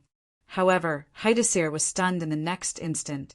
Tushini had attacked even faster than him, and it could even be said to be effortless.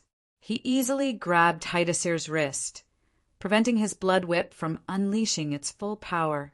After Tushini grabbed Haidasir's wrist, he directly pulled him up, swung him around, and then fiercely threw him to the ground. Haidasir's entire back hit the floor, smashing out a large number of fragments. He stared blankly at the ceiling, looking like he was thinking about life. At the same time, several short swords made of bloody light suddenly shot down from the air, nailing Haidasir's hands and feet, fixing him completely. Ah! Haidasir let out a blood-curdling scream. Of course, this kind of injury wouldn't take his life as a vampire, but the pain wouldn't disappear. Tushini calmly walked around Haidasir and said indifferently, Haidasir, have you been a dark merchant for too long that you've forgotten how to fight? Tushini. Haidasir appeared flustered and exasperated. He bared his sharp fangs and clenched his fists, trying to struggle free from the blood swords. A large part of a vampire's power comes from anger. You actually know how to get angry now. Tu Shini shook his head. It's a pity that you've been pampered for too long. Your body must have rusted. A violent bloody aura emerged from Haidasir's body at this moment. The steam-like airflow began to scatter, and a gust of wind blew in front of the laboratory. Tu Shini just shook his head. With a wave of his hand, another huge blood sword appeared out of thin air. This time, it went straight for Haidasir's heart. For vampires, their weakness was the source of power, the heart. The moment this blood sword pierced the skin on Haidasir's chest, Haidasir's expression changed dramatically. The power that erupted out of anger instantly dropped, accompanied by deep fear. Perhaps Tu Shini was right. Haidasir hadn't fought for a long time. The moment he faced the threat of death, he didn't think of how to resist, but escape out of fear. He also thought of the rose pattern imprinted on the blood sword. You really did. Eat Karen, this is her. The blood sword pierced the skin on Haidasir's chest and easily penetrated his chest. The blade was almost buried in his chest. After Haidasir finished his last sentence, he closed his eyes and his body became completely still. Tu Shini bent down, gripped the hilt of the blood-colored sword and slowly pulled it out. But he suddenly stopped.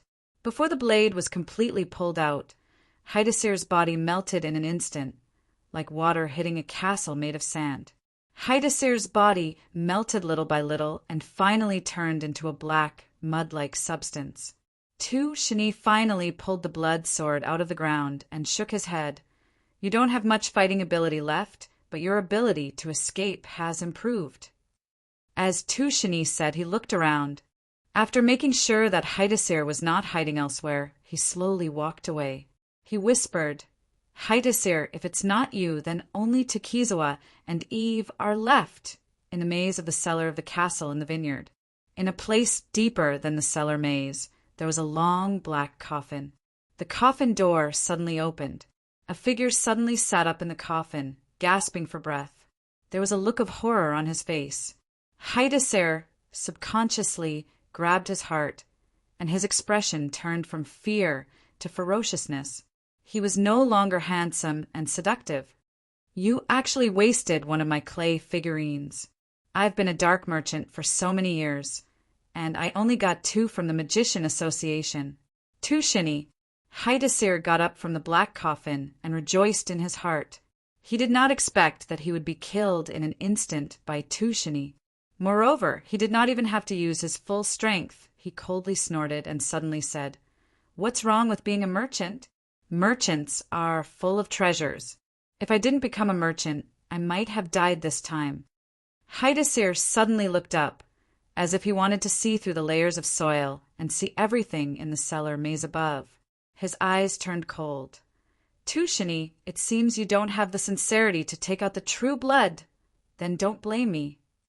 After saying that, Haidasir suddenly stretched out his arm and flipped up his sleeve. At the same time, he used his fingernail to cut his wrist. A stream of blood flowed out from his wrist and fell to the ground. However, it was instantly absorbed by the black soil on the ground. Haidasir could be heard chanting something in a low voice.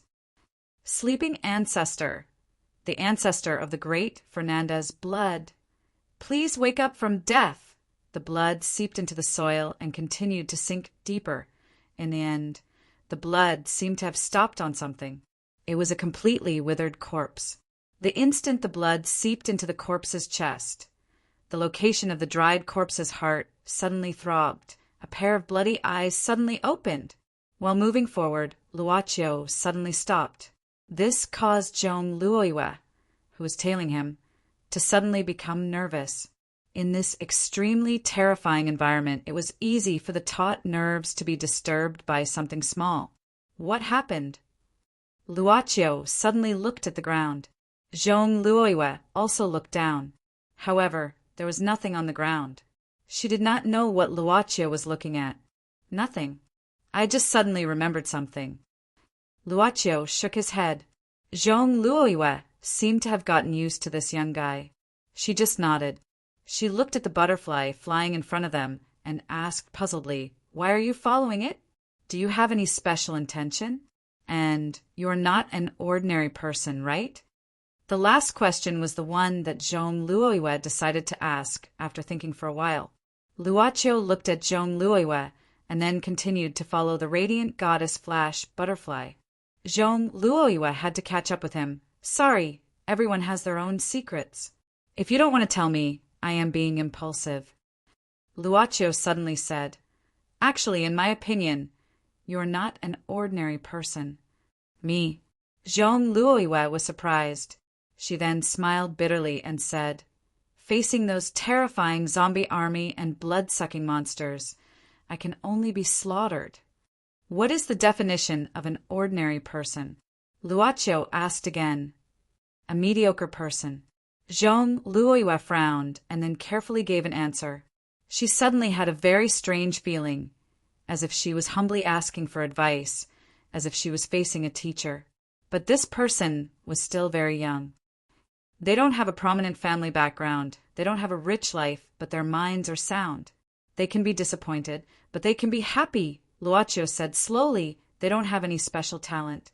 Maybe they have one or two things that they're good at. They struggle in society, thinking about tomorrow every day. They don't have a long-term vision, but they look at the present, full of hope and resentment. There are many things that they can't do, but there are also many things that they can do. They are the largest group of people in the world. Zhong Luoyue asked tentatively, Ordinary people? Apart from that, is there anything else? Luoqiu asked back. Zhong Luoyue shook her head and disagreed. I mean, you're not ordinary in another sense. Maybe you have some special ability, divine power. Luoqiu said, Miss Zhong, in the eyes of ordinary people, do you think that your wealth, connections, and the things that your family can do are also a special ability, divine power? This. Zhong Luoyue was speechless.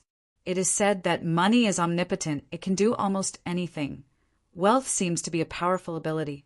Luoqiu smiled and said, Recently I watched a movie about two superheroes.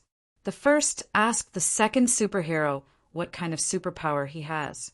The second superhero replied that he has unparalleled speed, even faster than lightning.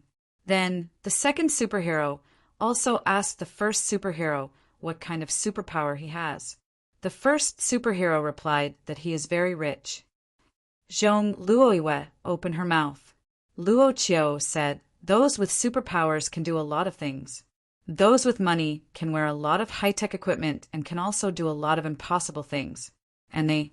Luoqiu looked at Zhong Luoyue and said, In the eyes of the world, they are all superheroes. Miss Zhong, what do you think? Zhong Luoyue shook her head and smiled wryly.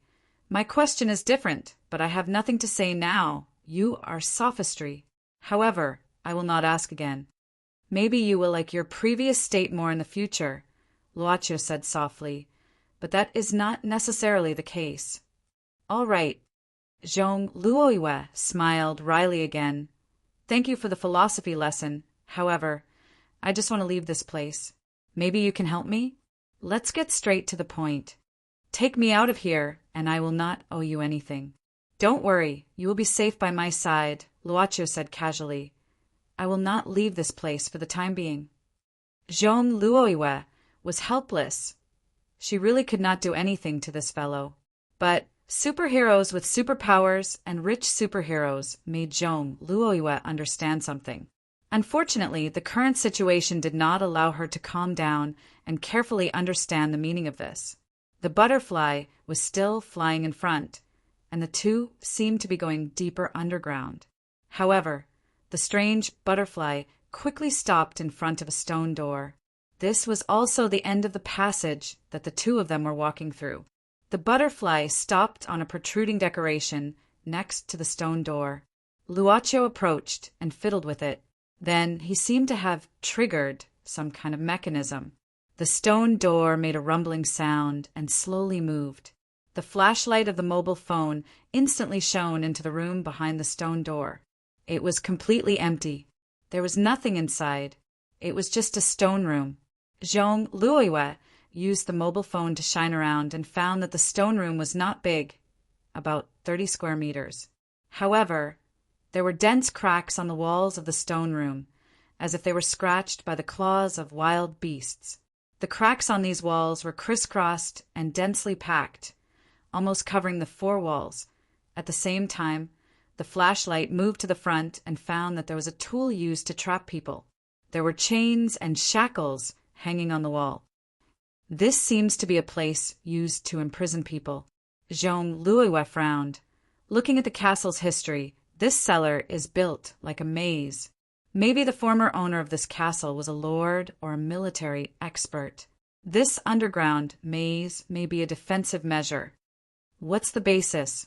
Luaccio asked curiously. Jean Louis said, I saw some zombies appear. The leather armor they were wearing is very similar to that of hundreds of years ago. I am afraid that there are more secrets in this place than imagined. Good inference. Luaccio nodded and did not praise more. This place is not useful. Jean Louis shook her head. It's just a prison cell. There is nothing to see. What are you doing? Luaccio walked to one of the walls and reached out to touch the claw marks on the wall. His fingers moved slowly along the lines of the claw marks, over and over again, very slowly. Suddenly, Jean Louis heard a sound, which made her come close to Luaccio and shine the flashlight on the place where the sound came from. It was a corner of the stone room. A small figure was curled up in the corner, shivering. It was a woman in a black dress, and her hair was white. Next to the white-haired woman, there was a broken hole. She came into this room from this broken hole. Jean Louis thought subconsciously, but Luaccio walked to the curled and shivering woman at this time. You be careful. She couldn't help but remind him. Luaccio waved his hand, indicating that he was fine. Finally, he came to the curled woman, squatted down and whispered, Elizabeth. The woman slowly raised her head. The eyes under the white eyebrows were red, and tears were falling. Her face was pale, but there was a touch of red on her lips, and 2 blood-sucking fangs were exposed. Yen yen yen yen PS1. 7 sevenths PS2. I originally thought that I had cleared my debt, but why did it turn out like this? I clearly have a pneumo creator, and I clearly have a new motivation to write. These are all sources of joy, and when these 2 types of joy are stacked together, I should have been happy. But why is it like this? Chapter 888. Jean Louis had been carefully hiding behind Luaccio, intently observing the girl who appeared in the secret room. When she saw the other party raise her head and reveal the vampire fangs that left a deep impression on Jean Louis, she suddenly grasped the lipstick ceramic pistol. Perhaps it was useless because she had already tested it on Lady Eve. This was just a conditioned reflex. However, this obviously hostile action instantly stimulated Elizabeth. She, who was hugging her knees, suddenly let go of her hands, leaned forward, opened her mouth, and made a roaring sound. Seeing this, Luaccio said, Do you want to suck blood? Jean Louis heard this question. Is this guy a little confused about the situation? This girl was in a very unstable state at first glance. She probably couldn't listen to any words. At this time, any stimulation could make her go crazy. As for Jean Louis himself, he was already regretting his hostile actions, but it was too late for him to back down now.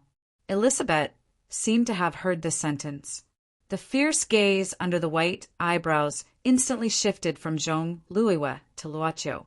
She suddenly jumped up and pushed Luaccio directly to the ground.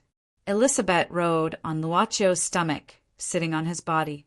Her black skirt covered below like a blooming black lotus. At the same time, her hands also grabbed Luaccio's neck. She opened her mouth with fangs again and again. In an instant, Jean Louis was going to shoot. This was also an instinctive reaction. However, her palm seemed to be slapped by something at this time. The force was not strong, but the lipstick ceramic pistol was slapped away.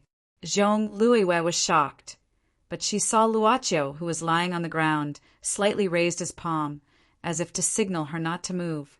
Luaccio was still looking at Elizabeth. There was no panic on his face, no struggle, still so calm. Zhong Luoyue suddenly felt that his cultivation of the mind was too immature compared to his opponent's. Luochio slowly said to Elizabeth, who was about to do something to him at this time, "Since you want to suck blood, why hesitate?" I didn't resist at all. Elizabeth's body lowered a little. Her long white hair like a waterfall fell in front of Luochio's face.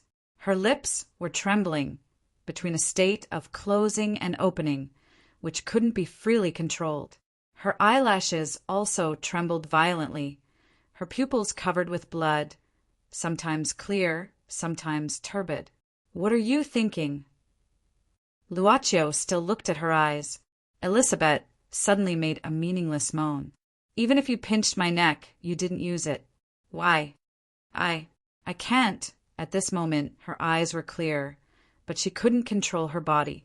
Her fangs were almost touching the skin on Luochio's neck. "I can't. Why not?"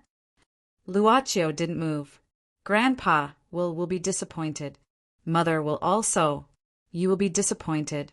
"I can't let them be disappointed. Their hope." But her fangs were already on Luochio's skin, pressing down slightly. She seemed to be making a final struggle. Luochio said softly at this time, "So, you're just responding to Amon's expectations? Or is there something else?" Her eyes became clearer at this moment. "I don't know. I really don't know. I just really want to. I'm sorry, I really want to taste blood." She finally bit Luochio's neck, like a child who tasted the forbidden fruit for the first time. Elizabeth's snow-white body was almost flushed because of excitement. Her breathing became rapid, and her whole body became sensitive. She began to exert strength in her legs. Her legs that were sitting on Luochio's waist were clamped tightly. In an instant, she had an unprecedented feeling of satisfaction. "Don't suck too much, or your body won't be able to stand it." Luochio's voice was still so calm, as if the one who was being sucked was not him. Elizabeth suddenly opened her eyes at this time. Her fangs were pulled out from Luochio's neck. At the moment when she tasted the blood of a real living person, the restless vampire blood in her body magically calmed down. She even had the misconception that she could freely restrain the power of the vampire in her body. Not to say that it was a misconception, but she could really control this madness very well. Elizabeth sat up, lowered her eyes, looked at the person who really let her suck blood for the first time, and subconsciously reached out to touch her lips and fangs. "This is the taste of blood," Elizabeth muttered to herself. This was the blood of a real living person, not the pure blood provided by the 13 clans. The pure blood was collected from the captive people. The pure blood was cold. It did not feel like the blood of a living person. When the warm blood invaded the lips, it was like a kiss. It was unforgettable for a vampire. At this time, her thoughts were very clear, as if a cage was broken and her thoughts were free. She felt better than ever, as if she was really alive at this moment. Or it could be said that she was loyal to herself. "Why do you want to?" Elizabeth looked at the person who sucked blood for the first time. She didn't even know his name. "It seems that you are in a good condition now." Luochio smiled at this time. "But before that, can you get up from my body?" Casually sitting on a man's body. It doesn't look like the behavior of a virtuous woman. Elizabeth was startled. It was fine if he didn't say it, but once he said it, she felt that her sensitive sense of touch was infinitely magnifying the abnormal feeling of contact with the other party. Even if it was air, she could clearly feel it on her skin, and soon this kind of close contact with no distance. She suddenly stood up in a panic, and at the same time, she hurriedly tidied up her skirt. Elizabeth also looked at Luochio nervously at the same time, hesitated, and said, Are you okay?"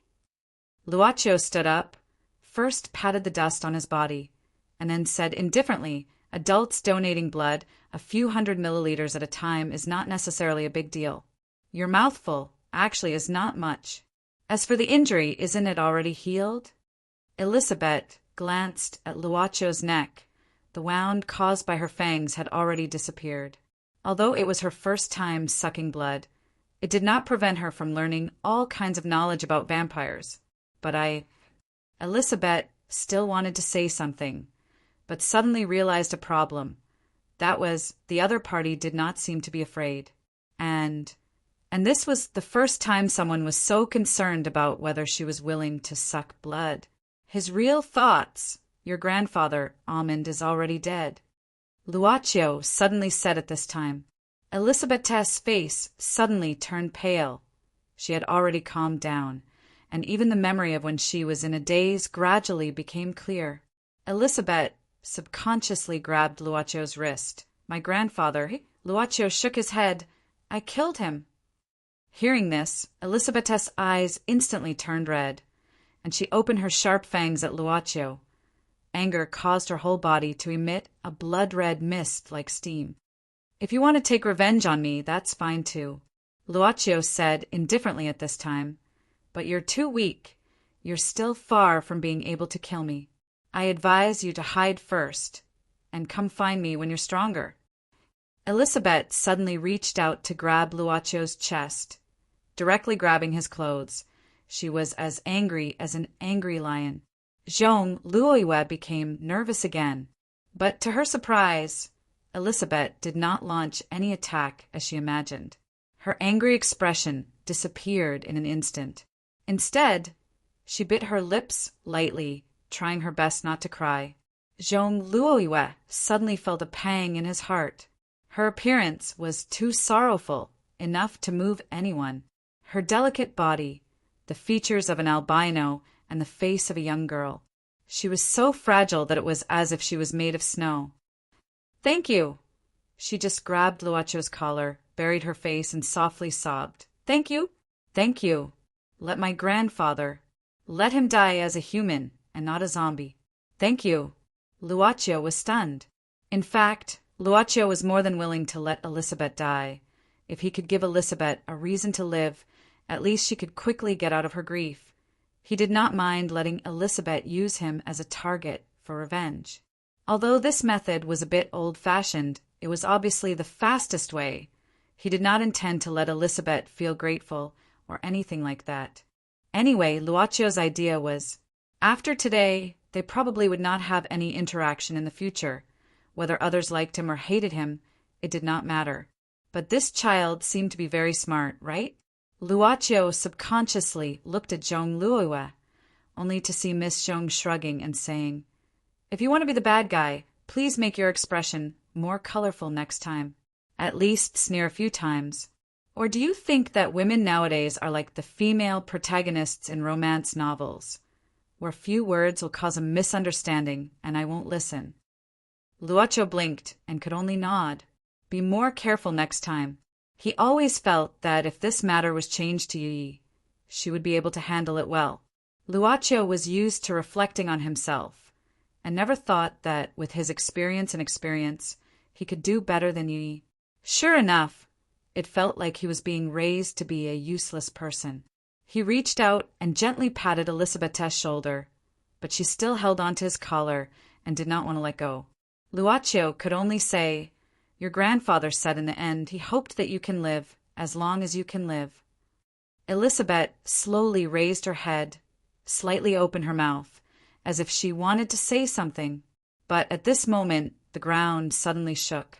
The whole secret room at this time appeared to shake, and the debris on top of the head quickly fell down.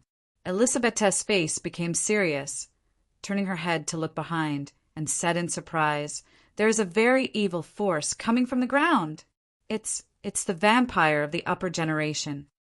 A few minutes ago, somewhere in the cellar maze, a group of guests who had been lost because of the complexity of the cellar maze were now curled up in the corner. In front of them, there were two men who were fighting with zombies, Song Er and Song San, facing the endless zombie army, Song Er and Song San, who didn't have as much internal energy as Songda, were almost exhausted.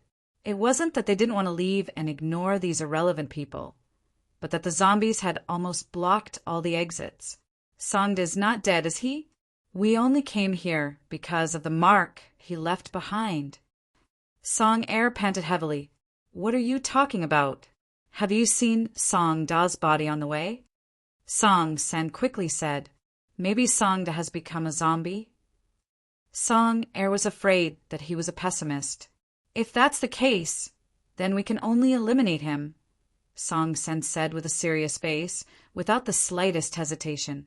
But in fact, both of them knew that it was doubtful to be able to survive the endless attacks of zombies. At this time, in the zombie crowd, something was suddenly shot. Song Er was careless, and this thing was shot in front of him. He subconsciously reached out to block it, but he suddenly felt a sharp pain in his arm. It was a fleshy whip that looked like a tentacle and a tongue. There was a sharp biting organ on it, which split apart to hold a leech-like monster.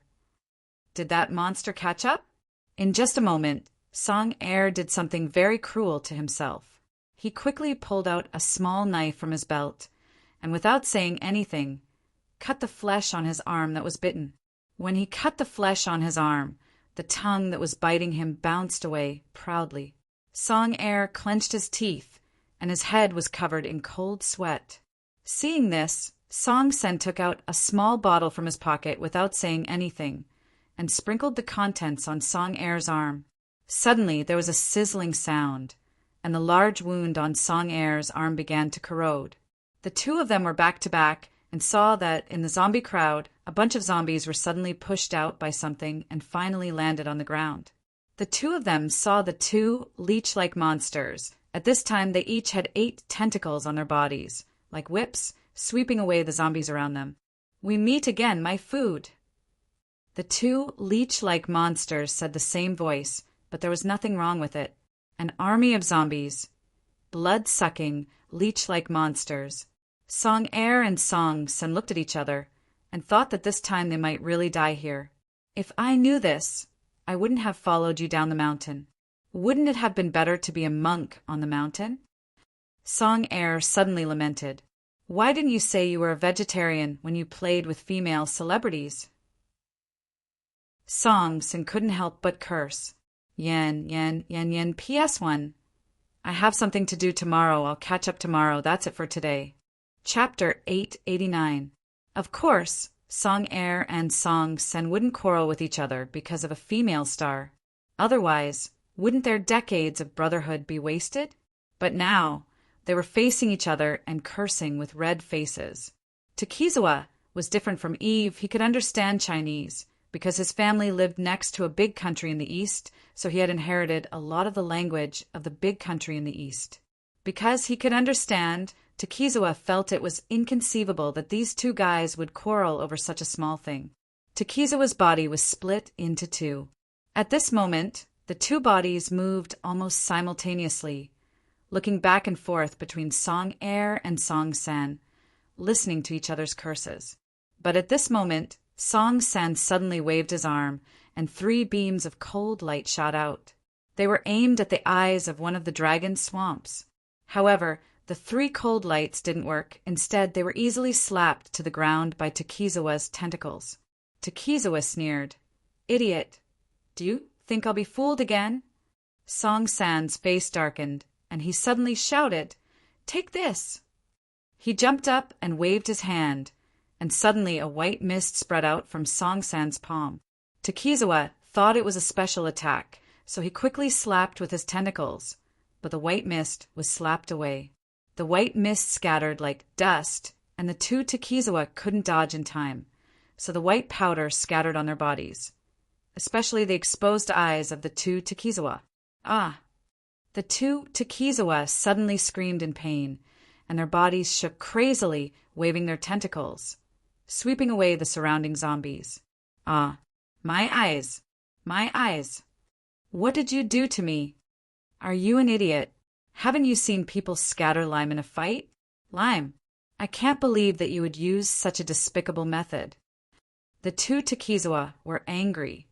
Song San was at the peak of an ordinary person, and his strength was enough to be a master, but they didn't expect him to be a dirty guy who could scatter lime. So angry.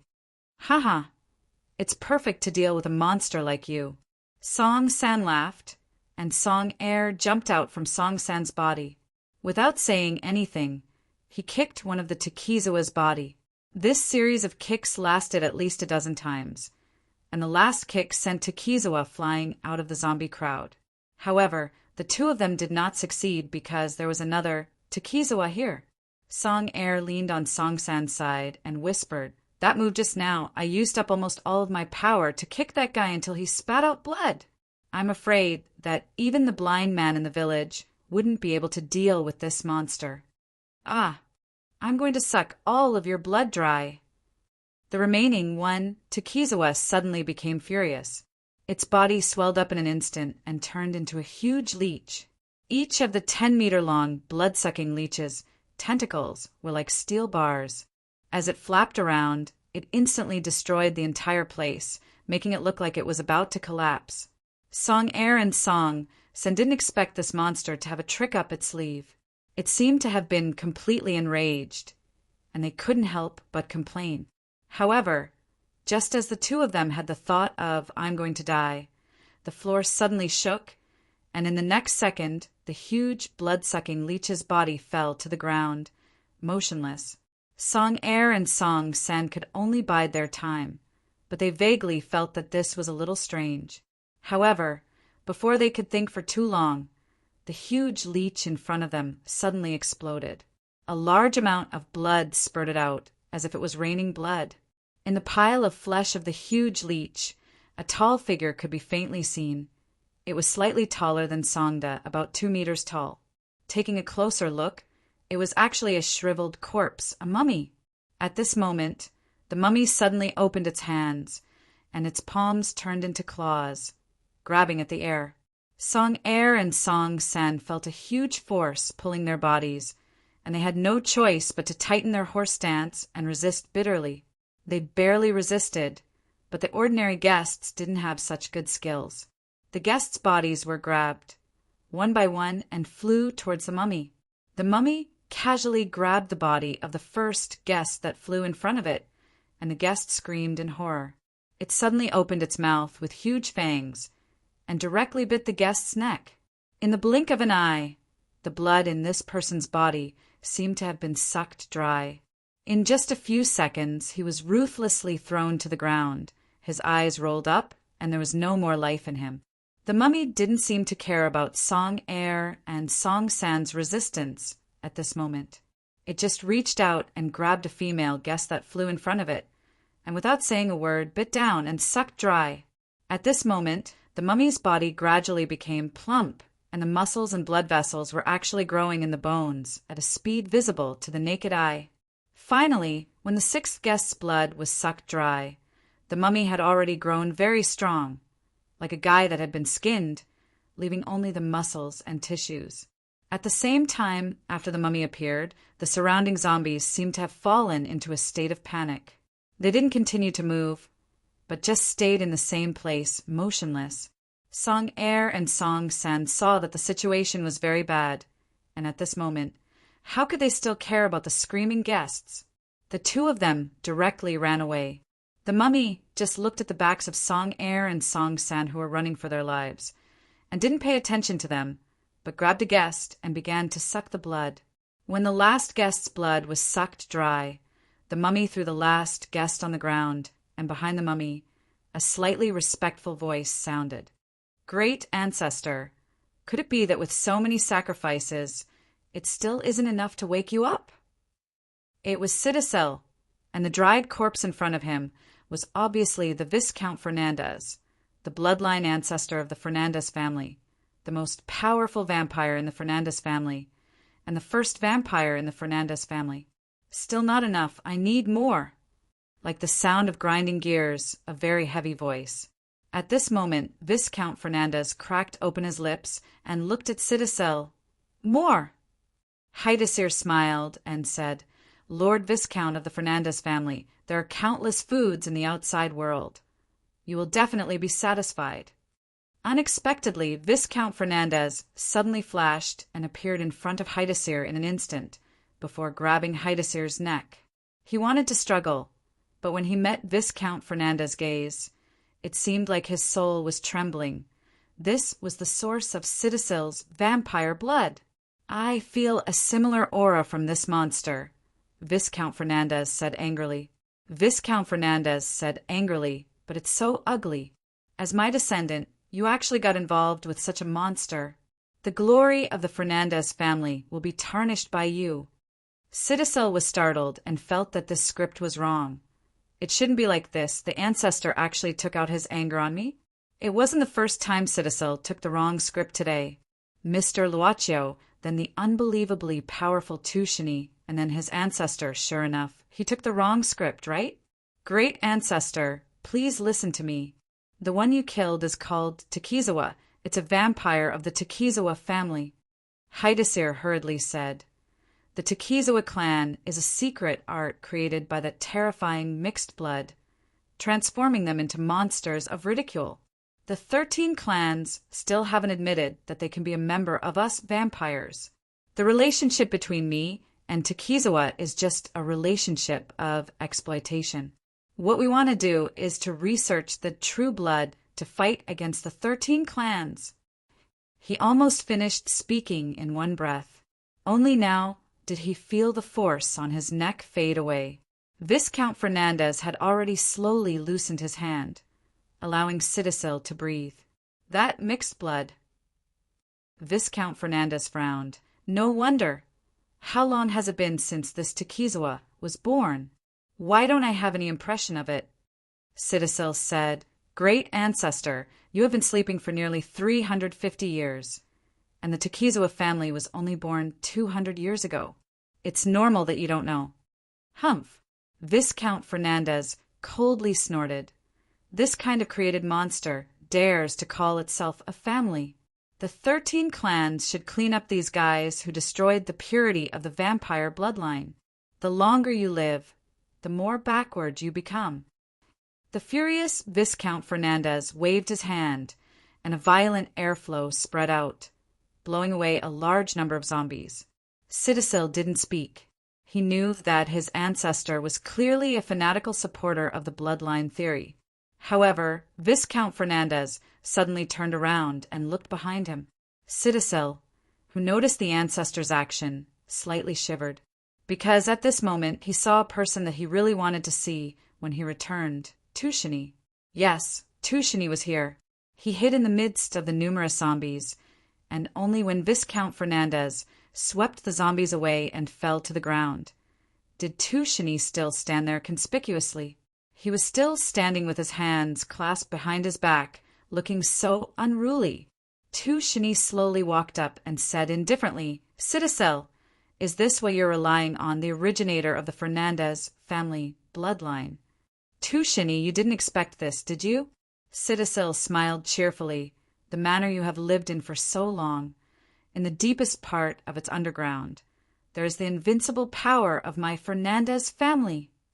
Tushini shook his head and started sizing up this Viscount Fernandez. He suddenly said, Haitacil, don't tell me you still can't tell? Citacil was startled and subconsciously asked, See what? Tushini sighed, Citacil, if it was just to deal with you guys, why would I release these things and some guys that were created over the years? Citacil's expression changed slightly. Could it be that you are dealing with? No, how could you know? He subconsciously looked at his ancestor, Viscount Fernandez, and then quickly denied this idea. It shouldn't be. Tushini shouldn't know that the originator of the Fernandez family hasn't died yet. Even the 13 clans don't know. But Tushini didn't seem to want to pay attention to Citacil at all. He looked straight at Viscount Fernandez and muttered, You are very powerful. I can feel the evil power emitting from your body. Perhaps after you come back this time, you will soon surpass your former self and become the 4th generation.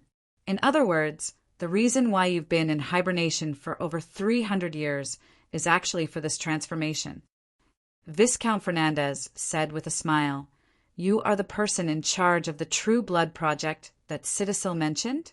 Obediently hand over the True Blood, and I can grant you the surname Fernandez and let you become one of my clansmen. Unfortunately, I never had any true blood here. Tushini shook his head. Viscount Fernandez coldly said, No one dares to disobey me. Tushini sneered, No one? How arrogant is this guy? Fernandez. Don't tell me you've forgotten about the 13 clans. You're actually nothing. Ignorant brat, you've successfully angered me. Viscount Fernandez suddenly opened his huge mouth and let out a terrifying roar. Shani didn't show any fear and coldly snorted. You're still not the 4th generation. You know nothing about power. Viscount Fernandez swung his hand and a berserk airflow suddenly shot out. The scarlet airflow instantly divided into 4 and attacked Shani from the left, right, up, and down. Facing these scarlet airflow, Shani didn't seem to have any intention of dodging or resisting. He only watched in silence. Until this moment, a huge black shadow suddenly appeared in front of him. Bang! The 4 scarlet airflows fiercely collided with the shadow in front of Shani, and the final result was that no one could do anything to the other. Werewolf! At this moment, Viscount Fernandez suddenly let out an even louder roar. Towards this guy who hindered him. It was a huge Leakin standing upright. It was even taller than Viscount Fernandez. It's not a simple Leakin. It's a zombified Leakin.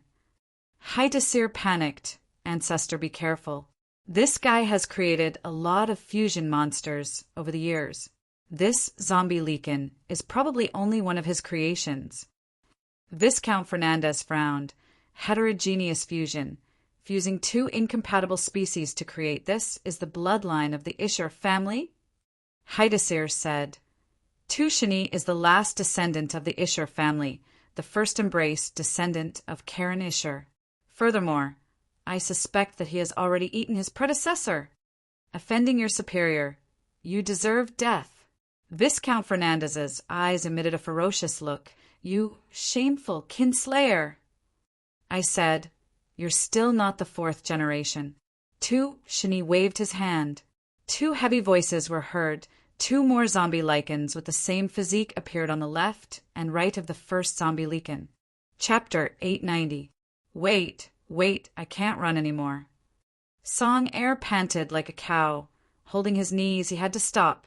He had used up almost all of his true power from the series of kicks, and he had been running for his life all this way, which almost squeezed out all of his physical strength.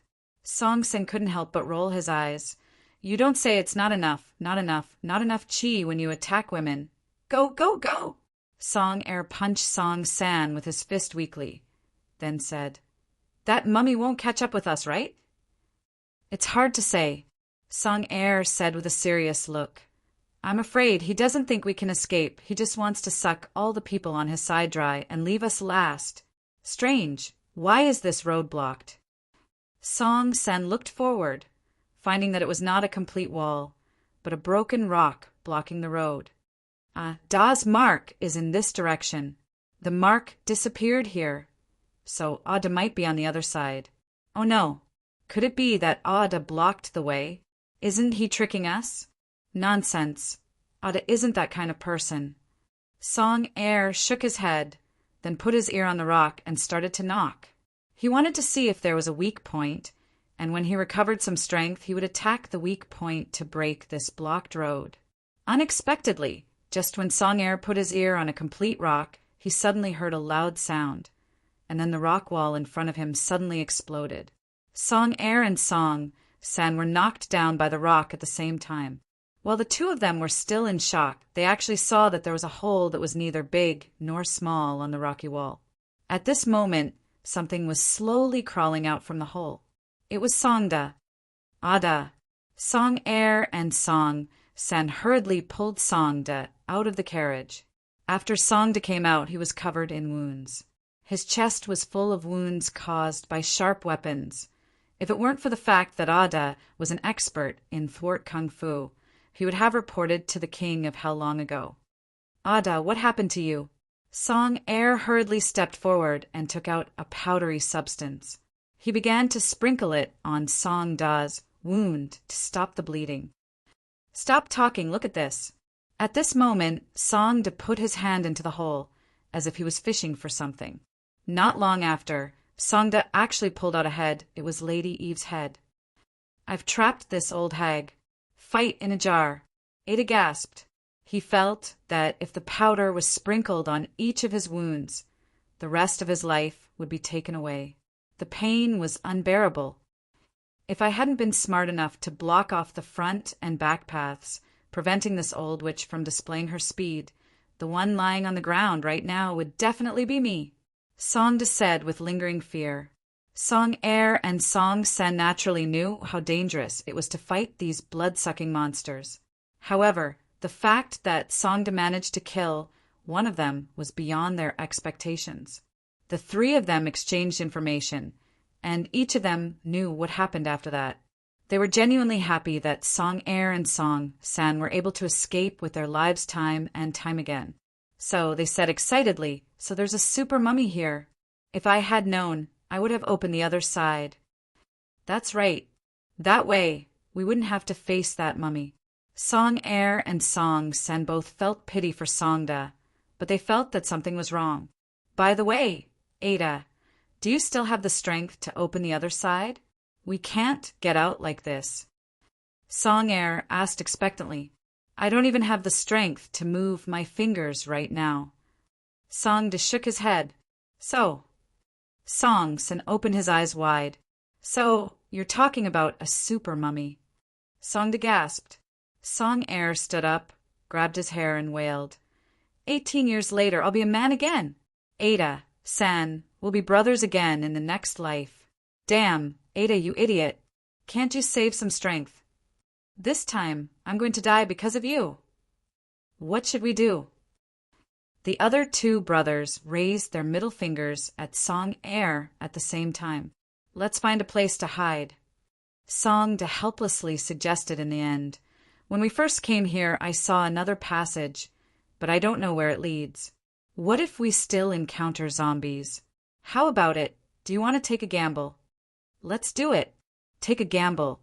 A bicycle will become a motorcycle." Song Air clenched his teeth. Even the 3 zombie werewolves were no match for Viscount Fernandez.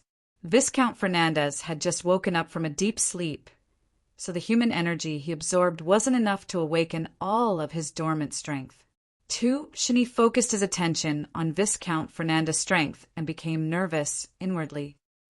"I didn't expect that this old monster would be so much stronger than an ordinary 5th generation after waking up after 300 years of sleep, as expected of the guy most likely to become the 4th or even 3rd generation of the Fernandez family in the past few hundred years."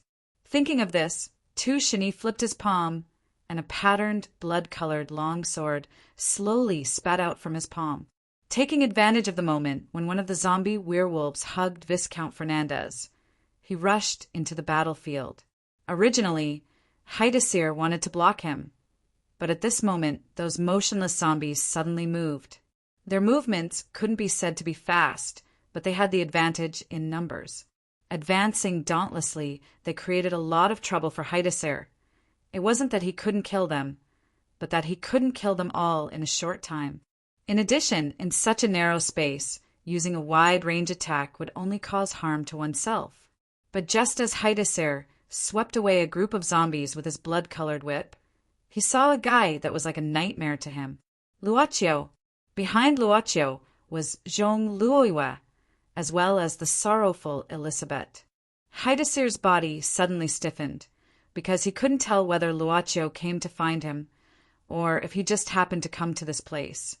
After all, this underground maze was too unfriendly for outsiders. He recalled Luochio's formidable strength, and the fear he felt when he couldn't fight back. However, he quickly suppressed this fear, because the most powerful vampire of the Fernandez family was right beside him. Haidasir felt that he wasn't afraid at all, and even had some other thoughts. His gaze suddenly became hesitant like a poisonous snake. Liar, liar, still a liar. Zhong Luoiwa thought of a lot of curses, but the one that she could think of was the word liar. Of course, she cursed in her heart. Didn't this guy say that following him would be very safe, and that nothing would happen? What was happening in front of them? Several huge werewolves and the god of gamblers Shani were jointly attacking a monster that seemed to have been skinned and only had muscle tissue left. Moreover, This monster seemed to be easily beating the god of gamblers' side to the point that they could only keep dodging. And there was also the zombie army that was biting everywhere. She shouldn't have followed this guy, even though she didn't have any better choice. Why is this guy looking at you like a priest who wants to molest children? Is he a pervert? Zhong Luoyue couldn't help but frown. Of course, this was just a small counterattack to the current situation. And he is indeed a pervert. Luoqiu nodded directly. Zhong Luoyue rolled her eyes. At this moment, she was only thinking about how to escape, so she didn't have time to chat with Luoqiu. However, the moment Elizabeth met Haidasir's gaze, she subconsciously grasped Luoqiu's sleeve. Why? You seem to be very afraid of him. Luoqiu asked. Elizabeth lowered her head somewhat timidly, stammering, He used to be the one who sold me pure blood, so he has a close relationship with my family. Luoqiu nodded thoughtfully. Elizabeth hurriedly said, But I don't have much interaction with him. It's because the 13 clans have always provided me with little pure blood. It's not enough for me. Without any other choice, Grandpa could only find Haidasir. He is a dark merchant and has the source of pure blood, but we only have ordinary business dealings. Grandpa. Elizabeth didn't say anything in the end. Zhong Luoyue pricked up her ears, trying her best to listen to Elizabeth's words. 13 clans, dark merchant pure blood? At this moment, Haidasir was walking slowly towards them. His movement was very coquettish. While dodging the zombies, he also attacked, easily passing through the zombie crowd. He was only a few meters away from Luoqiu. My dear friend, we meet again. Did you miss me? Haidasir asked with a crooked voice. Luoqiu suddenly stretched out his hand, then retracted it a little. He then looked at his hand and finally shook his head, saying something that no one could understand. Just a little bit more. What did you say? Zhong Luoyue approached and asked in a low voice. You seem to be very familiar with this guy. I think that would be a very bad thing. Luoqiu quickly shook his head. Haidasir's gaze turned, starting from Elizabeth, then Zhong Luoyue, and finally looked at Luoqiu. He chuckled and said, Luoqiu, you didn't come here to help Tu Shini, did you? I have no reason to help him for the time being. Luoqiu shook his head. I just want to take Elizabeth to the place where Mr. Amunst passed away. She has the right to do so. Amunst, is it? Haidasir nodded thoughtfully. What a pity. When Amunst was young, he was also a handsome man. What an unforgettable taste. Haidasir, please don't say any more. Elizabeth's expression was somewhat agitated, but she still used a polite tone. Sorry, my Elizabeth. Haidasir smiled and said, Luoqiu, if you just want to go over, can you wait for us to deal with the matter here? Whatever. Luoqiu nodded. Haidasir threw a flirtatious look at him and then rushed into the zombie crowd. Zhong Luoyue finally felt relieved, because in her opinion, at least Luoqiu and this guy had negotiated something. But this made Zhong Luoyue even more curious about Luoqiu's identity. What kind of identity did he have to make these vampires so polite? Then there was Tu Shini. Wasn't he the god of gamblers? When did he get involved with zombies and vampires? While thinking about it, Zhong Luoyue suddenly felt a kind of sadness in her heart. She didn't know where this sadness came from, as if she had lost a very important person in an instant. She subconsciously touched her eyes. She didn't know when the tears came out. And at this moment, a zombie werewolf was blown apart by Viscount Fernandez's punch. At this moment, Viscount Fernandez no longer had a muscle-like appearance, but rather a pale skin. His appearance was about 35 years old, with a gloomy feeling, but overall he was very handsome. He slowly landed on the ground with a black cloak draped over his body, revealing an evil smile. At this time, Viscount Fernandez twisted his neck and said with a bit of excitement, Fighting is really the fastest way to wake up the body. Tu Shini, right? You and your experiment subjects have contributed a lot. You really don't want to consider my proposal? I appreciate your talent. Although you are a kinslayer, As long as you can bear my blood, I can accept you. You talk too much nonsense. Shini coldly snorted, and the patterned, blood-colored long sword in his hand turned from 1 to 2. He held the 2 swords in his hand and spread them out. He slightly lowered his head, but his eyes were looking forward. There was a kind of terrifying momentum crazily rising. Viscount Fernandez shook his head and suddenly said, "There is one thing you are wrong about. That is, I am not the last member of the Fernandez family who can become the 4th generation clansman. I have already become the 4th generation." Behind Fernandez, a bloody aura rushed out. The bloody aura that kept rushing out turned into a pair of blood-colored wings. At this moment, the zombie werewolves around Shini instantly pounced from the left and right, while Shini only went for the middle, leaving Viscount Fernandez with no way to dodge. How do you know the power of the 4th generation? Viscount Fernandez shook his head and quickly waved his hands, slashing towards Shini and the 2 zombie werewolves. In just a split second, the zombie werewolves that had yet to land on the ground were cut into several neat pieces, as if they were cut by a high-pressure water gun, and fell to the ground. At this moment, Shini used his 2 swords to block in front of his body. However, it was only for an instant before his body was sent flying. On the edge of the patterned blood-colored sword, there were several nicks. Viscount Fernandez leaned forward and instantly rushed out, quickly grabbing Shini, who had yet to land on the ground. He grabbed Shini's head with his hand and lifted him up into the air.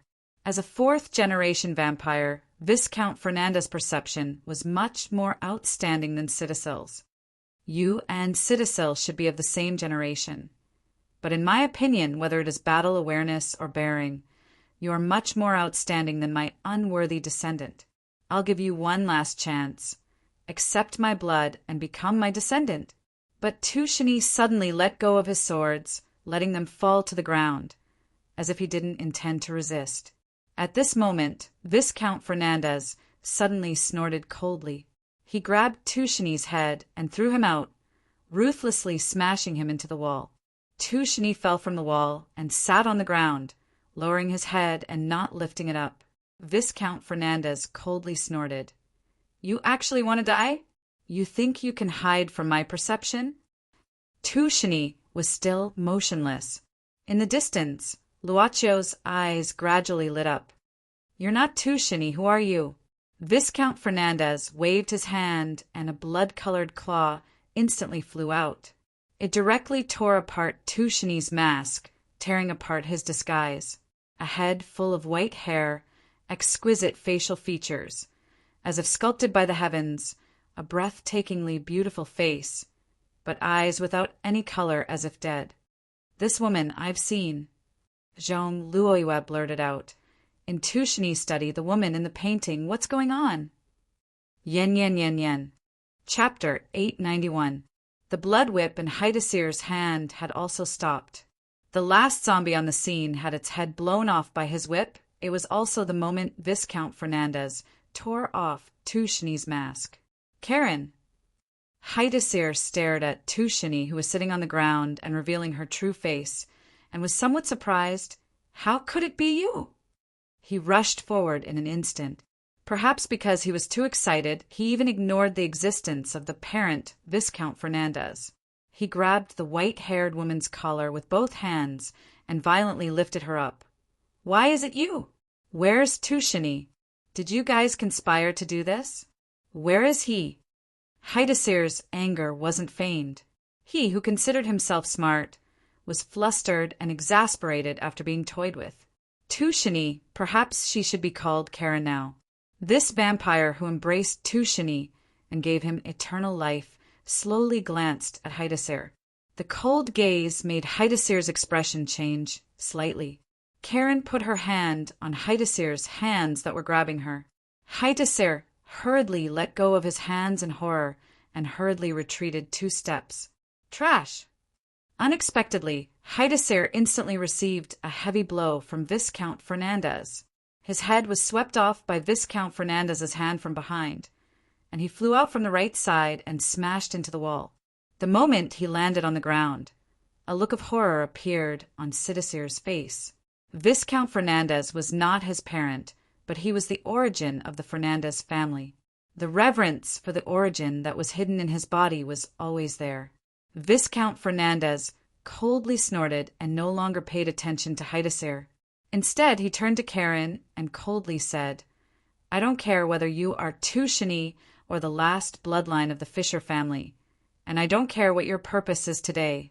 As long as you obediently hand over the production method of true blood, not only can I spare your life, but my promise to you to bear my blood is still valid. With your talent, it's not a matter of time before you become the 5th generation, or even the 4th generation. Ancestor." Sidicil yelled unwillingly, but after meeting Viscount Fernandez's gaze, he shrunk his head in fear. "There's no such thing as true blood." "What?" Viscount Fernandez's eyes instantly constricted as he stared at Karen. At this time, she suddenly laughed loudly. "I said, there's no such thing as true blood. There has never been such a thing. Everything is just a lie. You." Viscount Fernandez angrily grabbed Karen's neck again. Under his overwhelming power, Karen couldn't even resist. His frantic grip caused Karen's neck to deform. At this moment, Karen revealed a pained expression, but Viscount Fernandez threw Karen to the ground. "I said, since you want to die, I won't kill you. I disdain to use my hands to satisfy your expectations. If you want to die, then go ahead and commit suicide. You can go now. Since I've been resurrected, even if I don't have true blood, I'll obtain the power to fight against the 13 ancient clans sooner or later." Karen didn't speak. She just silently got up and staggered away while touching the wall. She didn't even look at everyone. "Ancestor, why did you let her go like this? How can you believe her words so easily?" Sidicil questioned Viscount Fernandez in disbelief. "What a mischievous and incompetent child." Viscount Fernandez glanced at Sidicil with great dissatisfaction and said with his hands behind his back, "No matter what her purpose is, if she fails, she will naturally return to her lair. If she has any secrets, they will definitely be hidden there. You actually don't know such a simple truth? The ancestors' tricks are deep." Sidicil suddenly shivered. He secretly thought that he had become fearful because of Carlo's appearance. It's really, but he didn't blame himself because he had always been unable to beat this woman. Almost every time he was beaten up. Over time, he became extremely afraid of this woman's fighting strength. It was no wonder that Tushini had been able to kill him instantly in the laboratory. It wasn't because Tushini's power had increased after eating Karen, but because he was this terrifying woman, the last descendant of the Sher family, the most outstanding and powerful genius in the last several hundred years. Then, should we follow her now and not let her discover us? Sidicil followed Viscount Fernandez's train of thought and quickly said, "No hurry." Viscount Fernandez said indifferently, "Before that, let's take care of some useless guys first. The matter of my resurrection must not be leaked." With that, Viscount Fernandez's gaze instantly spread to Luaccio and the other two. The moment she met this terrifying 4th-generation vampire's gaze, why, Lisabeth's entire body trembled. As for Jean Louis, it was even more unbearable. She only felt that her brain was about to explode. She held her head in pain and collapsed on the ground. "A mixed race, a newborn?" Viscount Fernandez snorted coldly. "The newborn can stay, but mixed race, I don't like it."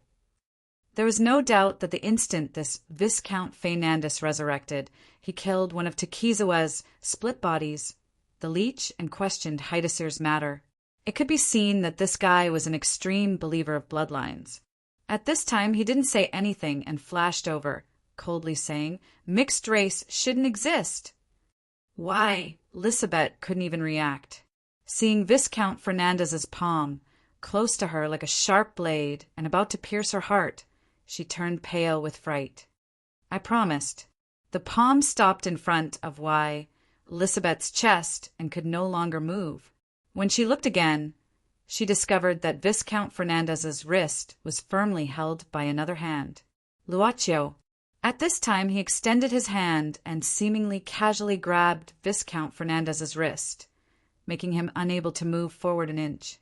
I promised her grandfather to let her live, Luaccio said indifferently. At least according to the situation at that time, the promise is still valid today. Moreover, Your Excellency Viscount Fernandez, don't you think it's very impolite to casually extend your hand to a lady? Who are you? You dare to stop me? Reckless. Viscount Fernandez snorted coldly and clenched his other hand into a fist. Ancestor, he's a blood slave I've taken a fancy to. Please be lenient. Citacil cried out in heartache. But it was already too late, because Viscount Fernandez had already unceremoniously sent a punch towards Luaccio's face. Luaccio! Citacil screamed in pain. Why, Lisabeth closed her eyes in fright. As for Jean Luoiwa, who was trembling uncontrollably, she couldn't do anything and could only stare blankly. She subconsciously thought that with Viscount Fernandez's terrifying strength, Luaccio's head would probably explode from this punch. Bang! A loud sound. Silence followed the loud sound. Why? Lisabeth listened quietly for a moment before slowly opening her eyes. But what she was worried about didn't happen. His fist stopped in front of Luaccio, as if it had hit an invisible wall. She didn't think that Viscount Fernandez had stopped at the last moment, because at this moment Viscount Fernandez's fist was constantly trembling. Apparently, he was crazily increasing the power of his fist. The real situation was that his fist couldn't penetrate the few inches of Luoccio's body. Your Excellency, Fernandez, Luaccio said expressionlessly, violence isn't the best way to solve problems. I roughly know what you're worried about. However, I think I'm a person who can keep secrets. I won't leak the matter of your resurrection. And I'm not interested in what you want to do. Can you stop? I just want to take Lisabeth to her grandfather's burial ground. Unexpectedly, Viscount Fernandez sneered. I didn't expect to meet such a powerful individual right after I woke up. Your blood must taste very good. Maybe it can bring me to the peak again and give me the strongest strength of the 4th generation. Even let me become the 3rd generation. My luck is really too good. His fangs suddenly stretched out, and his whole body emitted a terrifying blood-red steam. The strength of his fist increased by several times. He no longer clung to Lisabeth, but let go of his hands and turned them into fists, crazily bombarding Luaccio's body. But no matter how he bombarded, he couldn't break the invisible defense in front of Luaccio. Your Excellency Fernandez, are you really not going to consider my suggestion? I don't believe I can't break your tortoise shell. Today, I'll definitely suck you dry. I understand. Luaccio nodded. You should return to your original state. Luaccio snapped his fingers. The sound was very soft, much softer than the loud sound produced by Viscount Fernandez's fist. But surprisingly, it could be heard clearly. What did you do to me? Viscount Fernandez instantly stopped and then retreated a few steps, his face full of horror. His body began to undergo a strange change. The skin that had just grown out began to rot rapidly, revealing the bright red flesh and blood once again. His body began to ooze a large amount of blood. This blood was constantly being stripped from his body. Viscount Fernandez only felt his strength being crazily extracted. What did you do to me? He screamed in horror. The flesh on his body began to shrink and finally returned to the appearance of a dried corpse. Go back to sleep. The floor where Viscount Fernandez was standing instantly split open, and the soil flew out. As for his body, it was as if he had sunk into a quagmire, slowly sinking down. I don't want to sleep. I don't want to. I just woke up. I'm the strongest vampire of the Fernandez family. I don't want to. Viscount Fernandez, who had turned back into a dried corpse, screamed in horror. Later, he even begged for mercy. I won't go against you. I won't go against you again. Don't deprive me of my strength. Don't. His palm, his remaining palm, finally sank into the swamp, and finally, only a red light flew out from the swamp. That red light was absorbed into Luacio's palm, finally turning into a drop of blood. Luacio said indifferently, "Actually, I don't like troublesome things. It's better to get things done once and for all." The swamp instantly disappeared and returned to the original appearance of the hard floor, as if it had never been broken. But Viscount Fernandez had also disappeared, as if he had never appeared. Ah, Hidesil disappeared. Without the suppression of Viscount Fernandez, this high-rank vampire, Elizabeth, quickly recovered. Although Jean Luayue's face was pale, he also recovered some strength. "Ignore him." Luacio shook his head. "He should be in front. Let's go." Elizabeth nodded silently, and then subconsciously grabbed the corner of Luocio's clothes. But when Luocio looked back, Elizabeth let go timidly. Luacio thought for a moment. The drop of blood on his palm suddenly turned into a red gem. He casually handed it to Elizabeth. "Take this." "This is—" Elizabeth held the blood-red gem with both hands. She could feel that the power contained in it was very powerful. This was probably the condensation of Viscount Fernandez's original power. Even if he was resurrected in the future, he would not have much power. Perhaps he would not be much better than a newborn. But Elizabeth felt that it was more likely that Viscount Fernandez would not even be able to resurrect. "It's too precious, this. I can't take it. From the situation just now, this will allow you to survive better." Luacio said casually, "This is a ready-made item. I have no loss." I said, "I prefer to be more comfortable. Take it." Jean Luoyua lowered her head and walked to Luacio, looking like she wanted to say something, but hesitated. "Am I already—" "You know it in your heart, don't you?" Luacio looked at her and said. Jean's lips twitched as his hand reached for his neck. He felt the world spinning around him as all the energy in his body was drained. With a thud, he fell to his knees on the ground in a daze. "Sister, are you all right?" Elizabeth crouched down and gently patted Jean Luoyue's shoulder. Unexpectedly, Jean Luoyue slapped Elizabeth's hand away, then hugged her own body, shivering. Don't touch me!" Elizabeth helplessly looked up at Luacio. "Let her be quiet." Luacio did not care. He was not a busybody, no matter in the past or now. Chi-chi, chi-chi. A stream of air spurted out from the vent valve of the instrument, and at the same time the interior of the instrument suddenly opened. The word "pleat" appeared on the control panel of the instrument.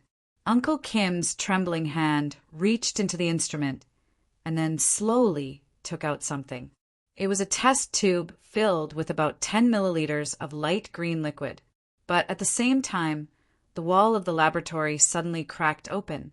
A leech-like monster was attached to the cracked wall without anyone noticing. Its tentacles waved in the air.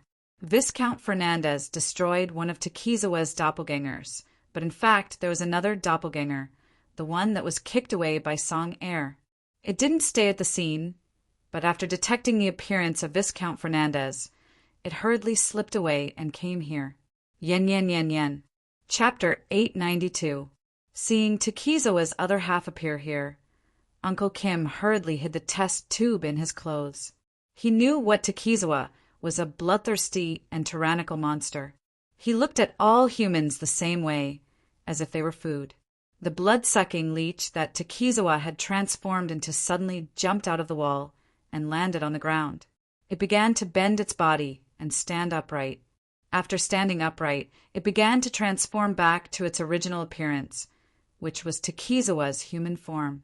At this time, Takizawa walked towards Uncle Kim naked, and his expressionless face made Uncle Kim unsure of his intentions. "Mr. Takizawa, why are you here? Aren't you enjoying the food?" Uncle Kim asked calmly. Takizawa sneered. "I remember your name is Jinwoo City, right? Do you really not know, or are you pretending not to know?" Uncle Kim said calmly, "It's my honor that Mr. Takizawa remembers my name. But I really don't know what you're talking about. Did something happen outside? I'm just following Mr. Two's order to stay here and help him deal with some things. Is that so? Takizawa smiled. Then what are you hiding on your body? Just now, I think I saw you hurriedly put something away. I think you're wrong. Uncle Kim shook his head. What can I hide? I'm not full yet. Takizawa walked forward slowly and snorted. I don't have time to play games with you now. Tell me, what the hell is Tushini planning? That powerful vampire that suddenly appeared in the maze of the cellar was probably Hidesil's doing. At this time, Takizawa didn't know that Viscount Fernandez' file was almost deleted by a boss who didn't meddle in other people's business. Therefore, for Takizawa, the best choice was to figure out Tushini's intentions as soon as possible and leave with the completed true blood. Takizawa-san, I really don't know. Uncle Kim lowered his head and looked like he was groveling. However, at the moment when he lowered his head, Uncle Kim quickly took out a silver pistol from behind his waist. Bang, bang, bang. Uncle Kim fired a few shots in quick succession. The bullets instantly hit Takizawa's chest and pierced through it. Several bloody holes appeared. However, the impact of the bullet did not make Takizawa take a step back. He lowered his head and looked at the wounds on his chest. He reached out and touched the blood flowing out. Then he slowly raised his head. You've been with Tushini for a long time. Don't you know that these things are to us, huh? Takizawa instantly frowned, because at this time, the wound on his chest began to emit a large amount of smoke. The bullet was burning his body. Silver. Uncle Jean sneered. I know that most of you are afraid of bullets made of pure silver. Actually, I've seen Tushini's research data. Vampires have a special kind of mycin in their bodies. Pure silver can restrain this mycin and thus suppress your power. These bullets are not only pure silver, but also hollow. There's also silver nitrate inside. The bullets will explode in your body, and the silver nitrate will invade your blood vessels. Feel it. Takizawa's face showed a painful expression. He desperately grasped his chest with both hands, and his face became distorted. Then he slowly bent his body. Uncle Kim looked at him coldly. However, at this moment, Takizawa shot out his arm like lightning. His arm turned into a tentacle and directly penetrated Uncle Kim's shoulder. A scream came from Uncle Kim's mouth. He looked at Takizawa inconceivably and became frightened. Aren't you injured, however? Takizawa stood up as if he had nothing better to do. Are you talking about these bullets? I lied to you. Idiot. The wound on Takizawa's chest began to heal quickly, and the granulation inside began to push out the bullets in his body. Several bullets suddenly fell to the ground, making a clattering sound. You're right to be afraid of pure silver, Takizawa said with a playful smile, but it's a pity that this thing is probably only useful for the weak vampires after the 9th generation. For countless years, we've been facing so many demon fighters and even being chased by the Vatican. Do you think we haven't studied how to resist pure silver and have been foolishly waiting for you to use silverware to deal with us? The world is progressing, and so are we. Uncle Kim's face changed dramatically. At this moment, another tentacle stretched out from Takizawa's back and directly pierced Uncle Kim's thigh, making him scream again. Now, can you tell me what Tushini is planning? Uncle Kim was in so much pain that he was sweating profusely, but he clenched his teeth. Takizawa said calmly, Jin Wucheng, you've always wanted to obtain the power of immortality, right? You want power, don't you? Your eyes can't deceive me. The passion in your heart is too clear, but it's a pity that Tushini has never planned to turn you into a vampire. As for you, you can only tell yourself time and time again that there will be a chance, and then obediently follow by his side for 10 or 20 years, begging. Uncle Kim clenched his fists. He doesn't plan to bite you, but I can. Takizawa's voice was full of magic, and his eyes became strange. I can fulfill your wish, as long as you're willing to submit to me and tell me what you know. What are you hiding?" Uncle Kim was in a daze. As a deceiver, Takizawa had strong spiritual power, and it was very easy for him to control a mortal. Even though Uncle Kim used to be in the casino and had stronger spiritual power than ordinary people, he was still within the range of human beings. His eyes became hollow, and his arm took out the test tube containing the light green liquid from his clothes and handed it over.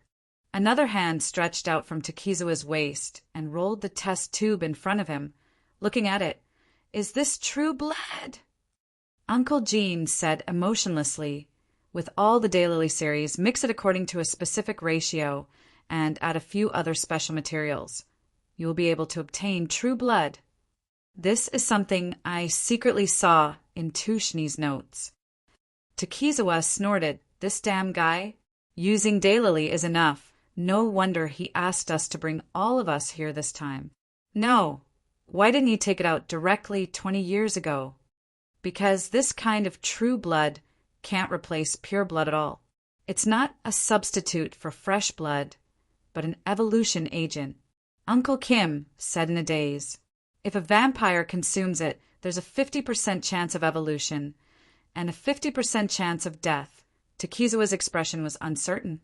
If this true blood used all the daylily series, including the terrible daylily Forgetting River, it was a deadly poison for vampires. Then, if the final product could bring a 50% chance of death, however, there was also a 50% chance to evolve vampires. Takizawa's brain was spinning wildly, and he suddenly asked, "Does this thing work on humans?" Uncle Kim's eyes suddenly showed some struggle, but soon became hollow again under Takizawa's gaze. He said slowly, "I don't know, but I want to try. Tushni didn't intend to bite me at all, and she won't. This is my last chance. I must try. My decades of effort can't be in vain." Takizawa didn't express the difference between him and her, but suddenly smiled and said, "Is the synthesis equation in the instrument behind you?" "It's in the data, but I didn't have time to destroy it." Uncle Kim nodded woodenly. "I stole the daylily series while she was out and wanted to secretly make one for myself to take." At this time, Takizawa quickly walked to the control panel of the instrument, opened the interface, and memorized the various ratios, as well as other auxiliary materials. Then he smiled. "Since you want to try, I will let you try." He sent the true blood to Uncle Kim, and the tentacles directly opened Uncle Kim's mouth and poured the true blood into his mouth. Takizawa withdrew all the tentacles he had pierced into Uncle Kim's body, and Uncle Kim fell to the ground at once. At first he didn't move, but after a while, Uncle Kim's body twitched crazily and he let out a painful howl. Takizawa muttered at this time, "The limbo I gave is fake. The composition of the true blood is naturally wrong, so it has no effect and is just a poison." He couldn't help but shake his head and planned to take away all the remaining daylily series. Since he had this equation in hand, he would go back to Takizawa's house and slowly study it. But at this time, Uncle Kim suddenly stood up. He opened his hands, and the skin of his whole body fell off one by one. The painful cry was like someone was in a sea of fire. Suddenly, Uncle Kim's whole body directly exploded. He didn't turn into countless pieces of flesh, but into an indescribable monster. He, or it, at this moment, was like a sarcoma formed by countless huge cells, and the whole body had disappeared. Or rather, the whole body had become an ugly bright red sarcoma. Only a face was left, emerging from this ugly lump of flesh. What kind of monster is this? Takizawa's lips moved slightly. Even the blood-sucking leech he turned into could be called ugly. But at this moment, facing the huge sarcoma that Uncle Kim had mutated into, it seemed to be nothing. Takizawa frowned and let one of the tentacles slowly approach. Because it was motionless at this time, the face that emerged from the sarcoma also closed its eyes tightly at this time. But at the moment when the tentacle was about to touch this huge sarcoma, Takizawa suddenly felt uneasy, as if a computer was approaching. He suddenly wanted to withdraw his tentacle. But at this moment, the eyes on Uncle Kim's face on the sarcoma suddenly opened. This huge sarcoma was like magic mud. It suddenly opened and turned into a huge cloth, directly wrapping Takizawa in it. Chi! Chi! Puff! Takizawa's tentacle crazily pierced out from inside. He seemed to be struggling in the sarcoma. Finally, his arm pierced out of the sarcoma and stretched out. However, it didn't take long for the arm to droop down weakly. Only this huge sarcoma was left, shrinking at this time, as if it was eating. Zhong Luiwe was still in a daze. After suddenly knowing that she had become a vampire, the first thing that came to her mind was not the powerful vampire's power, but the fact that she needed to live on blood from now on. She was still a human in her heart. Even if her body had begun to change from one person to another, she didn't feel very happy. She lowered her head and didn't have a goal. She just subconsciously followed Luocio and Elizabeth. Suddenly knowing that she had become a non-human, she felt very uneasy and didn't want to be alone. They had arrived at the place where Amance died. Because of Luocio's help, nothing was left when Amance died. Only a mark that was neither deep nor shallow on the ground. Elizabeth sat next to the mark for a long time without speaking. She seemed to be desperately trying to hold back her tears, but the tears were too heavy for her eyes to bear. Tears had always been the heaviest thing. Once they encountered gravity, they would flow down. Luocio took out a pack of tissues and handed it to Elizabeth. He didn't have the handkerchief he brought with him, since he gave it to Father Song. Miss Maid wasn't by his side. Naturally, no one thought of preparing a new one for him. So currently he was using packaging tissues instead. Elizabeth glanced at it, but didn't take it. She just shook her head, then quickly wiped her tears with her sleeves and stood up. She looked at Luocio as if she was making a promise. From now on, I won't cry anymore. I will always, always live happily. She was like a snow cub that had just broken through the snow and was looking at the snowy sky. Although she was full of fear of the harsh environment, she still struggled to get out of the snow. She looked timid, but she seemed to have confidence in life, so she emitted a faint glow. Luocio smiled slightly. I'm very happy to see you, so beautiful. Elizabeth lowered her head timidly and twisted the corner of her clothes. But these words seemed to have stimulated Zhong Luiwe, and she suddenly said neurotically, Look at the situation now, and you still have the mood to flirt here. Think about what I should do. I have already become fake, right? She still hadn't recovered from the panic. At this time, she was trembling, hugging her body and squatting. Why did it become like this? Am I really going to bite people in the future? Become that kind of monster, like that Lady Eve? I don't want. You won't. Luocio said at this time, As far as I know, Lady Eve's body became old because she drank 97. Basically, from the moment you become a vampire, your appearance won't change. In general, you have gained eternal youth. But even so, Zhong Luiwe raised her head and said several times, I don't know what to do. Her tone suddenly became much weaker. At this moment, she was no longer the amazing woman who shook the market, because she remembered how Luocio got rid of Viscount Fernandez. That powerful and terrifying guy. Luocio just said a few words. Golden mouth and jade words? Words and law. Chapter 893. Zhong Luoiwe didn't know how powerful Viscount Fernandez was. She didn't have a clear idea of Viscount Fernandez's power. She didn't understand this extraordinary power at all. But she could feel that without Luocio, this Viscount Fernandez would be the most powerful. He easily defeated Karen, who had transformed into Tushini. When he made his move, why, Elizabeth couldn't even move. Also, when Citacil was scolded, he remained silent. All of these proved the power and terror of Viscount Fernandez. But at this moment, Zhong Luiwe was thinking about Luocio, who was even more terrifying than this terrifying vampire Viscount Fernandez. She felt that this was really against her usual way of doing things. He seemed to have a good temper. But who would know what his likes and dislikes were? Who would know what he was angry about? For the first time in her life, Zhong Luiwe was so afraid of a man. That feeling was like when she was young. She was sent to the army for training and faced a burly instructor. The iron-blooded instructor didn't show mercy just because she was a child of the Zhong family. Instead, he tortured the 3 siblings. Invincible, even with the wealth she had, Zhong Luoyue felt that she was invincible. This extraordinary power might have completely ignored the divine power she had in the eyes of ordinary people. Seeing Zhong Luoyue's panicked appearance, Luochio was considering whether to promote it, but Elizabeth suddenly walked to Zhong Luoyue's side and helped her up. "Sister, don't worry. Vampires aren't as terrifying as you think. In fact, a large part of us are pacifists." "Are you kidding?"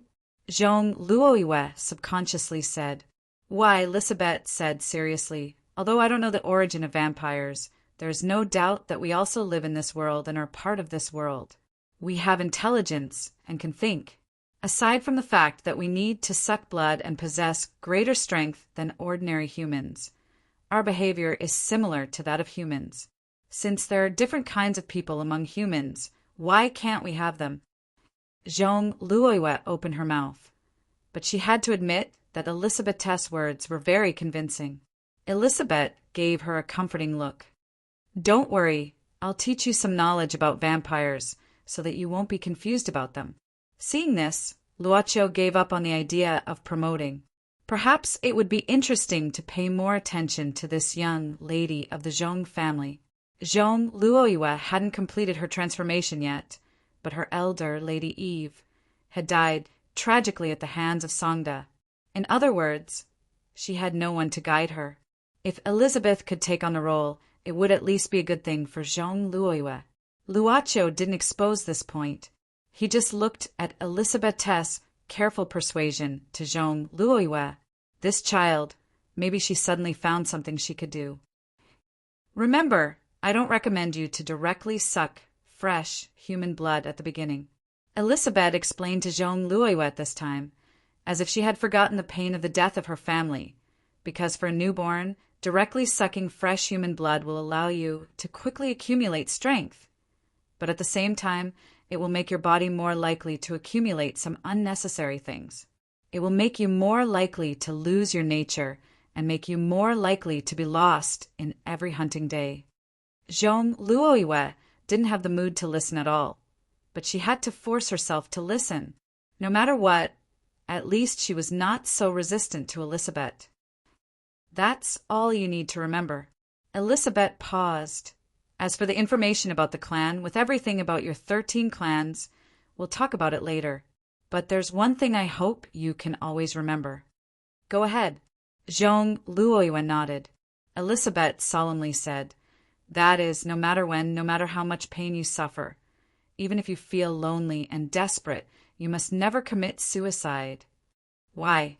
Zhong Luoyue was puzzled. Elizabeth slowly said, "We can live forever. This is the greatest gift to us. However, suicide is equivalent to giving up eternal life, which is the greatest betrayal to this gift. The souls of those who committed suicide would not be able to wait for redemption. They would bear the curse of the first generation of all vampires. Their souls would wander in an ocean of pain and regret for all eternity. Perhaps if you commit suicide, you'll think you're dead, but you'll never know that if your thoughts still exist after you die, you'll be trapped in the abyss of despair for eternity. So, remember, you must never become a suicide victim." Zhong Luoyue nodded solemnly, and then she remembered what Viscount Fernandez said to Karen. "In that case, I suddenly remembered that Viscount Fernandez said that Karen was determined to die, but he wouldn't kill her. I didn't understand at that time. If there were really many ways to die, why did she have to let others kill her? It turns out that the consequences of suicide are unbearable?" "Probably." Elizabeth nodded. "But to be honest, I also don't understand why Mr. Tu Shini suddenly became Miss Karen. I remember that there seemed to be some disputes between Mr. Tu Shini and Miss Karen. Since then, I have never seen them appear at the same time. Of course, there weren't many gatherings of the participants of Project True Blood back then, and if I was sleeping, Grandpa would directly be absent for me. What is the relationship between Tushini and Karen? Luaccio suddenly asked. Elizabeth quickly looked at Luaccio. Tushini was given the embrace by Karen. As far as I know, Tushini was a gambling master back then. He was very popular, and all the major casinos were fighting to take him in for their own use. But Tushini did not agree to any casino. However, his existence is a very unstable factor for the major casinos in the world, so he has many enemies. When Miss Karen gave him the embrace, I heard that Tushini was being hunted down by his enemies and was on the verge of death. In other words, it was Karen who saved him, Jean Louis interjected. Yes, Elizabeth nodded. Mr. Tushini and I have had a few conversations. He gave me the impression of a gentleman, but he never seemed to be happy. I could always feel that there was some sadness in his heart that outsiders didn't know about. Jean Louis shook her head. But even if we know this, we still don't know why Karen would disguise herself as Tushini and hold this wine tasting. Is it just to seek death? Elizabeth shook her head in confusion. Her world was actually relatively simple. Most of the time she was asleep. Although she had undergone formal education, it was all under the supervision of Amant's. As a former Holy Knight of the Round Table, Amant's character was naturally impeccable. What he taught Elizabeth was more honesty, integrity, and not too much trickery. This was naturally different from Jean Louis, who was a descendant of an aristocratic family. In fact, if Jean Louis had not raised the question this time, Elizabeth would not have thought too deeply, because the long life gave vampires the patience to wait for the truth to emerge. What they didn't know now, they might know in the future, so there was no need to worry too much. While thinking, Elizabeth's expression suddenly changed, and she stared outside the door. She seemed to be startled, and with a slightly fearful expression, she said, Something has appeared. Something evil. Luaccio looked at Elizabeth curiously. Your senses are quite sharp. Elizabeth said, My talent is mental perception. It's easier to perceive things around me. It's not good to expose your ability so easily. Luaccio shook his head. It's okay. Elizabeth whispered. Could it be that Viscount Fernandez appeared again? Jean Louis was worried because Elizabeth looked like this not long ago and called Viscount Fernandez an evil power. No. Elizabeth quickly shook her head. That is an evil power, and this is an evil will. It is very chaotic, as if it is a combination of hatred, despair, pain, and so on. A roar suddenly came. The sound seemed to penetrate all the passages in the whole cellar maze. Just as Elizabeth said, it was a sound that made people feel pain, despair, and fear. Let's see, Luaccio said casually. Songdo was barely able to walk with the support of Song Air and Song San. As a human warrior, he killed a vampire. Songdo felt that he could brag about it for the rest of his life when he went back. Of course, the premise was that he could leave this place alive. Ada, do you think we made the wrong bet? Why does it feel like this road is endless and keeps going down? Song Air couldn't help but frown at this time. The road that the three brothers took was the passage that Songda always said that he accidentally found. According to Songda, this was a passageway that was revealed when he broke a wall when he was fighting zombies before he met the old demonic woman. It is indeed going down. Song, San said with certainty at this time. Isn't that nonsense? We are taking the stairs that go down. Songda looked at the two brothers angrily. So, do you want to go back? The three brothers began to discuss, but at this time a horrible roar suddenly came, which made the three Shaolin abandoned disciples feel their scalps tingle. Song Air didn't know what he stepped on, but the stairs in front of him instantly closed, and the spiraling stairs turned into a slide in the blink of an eye. F***CK! The brothers screamed a few times, and then their bodies began to slide down the spiral slide at high speed. Finally, the endless long ladder reached the end, but the inertia of Songda and his brothers didn't disappear, and their bodies continued to slide on the flat ground for a long distance. However, a huge door appeared in front of them, and they were about to hit the huge door in front of them. Break, break! Song Air couldn't help but shout in horror. He didn't want to hit his head and bleed.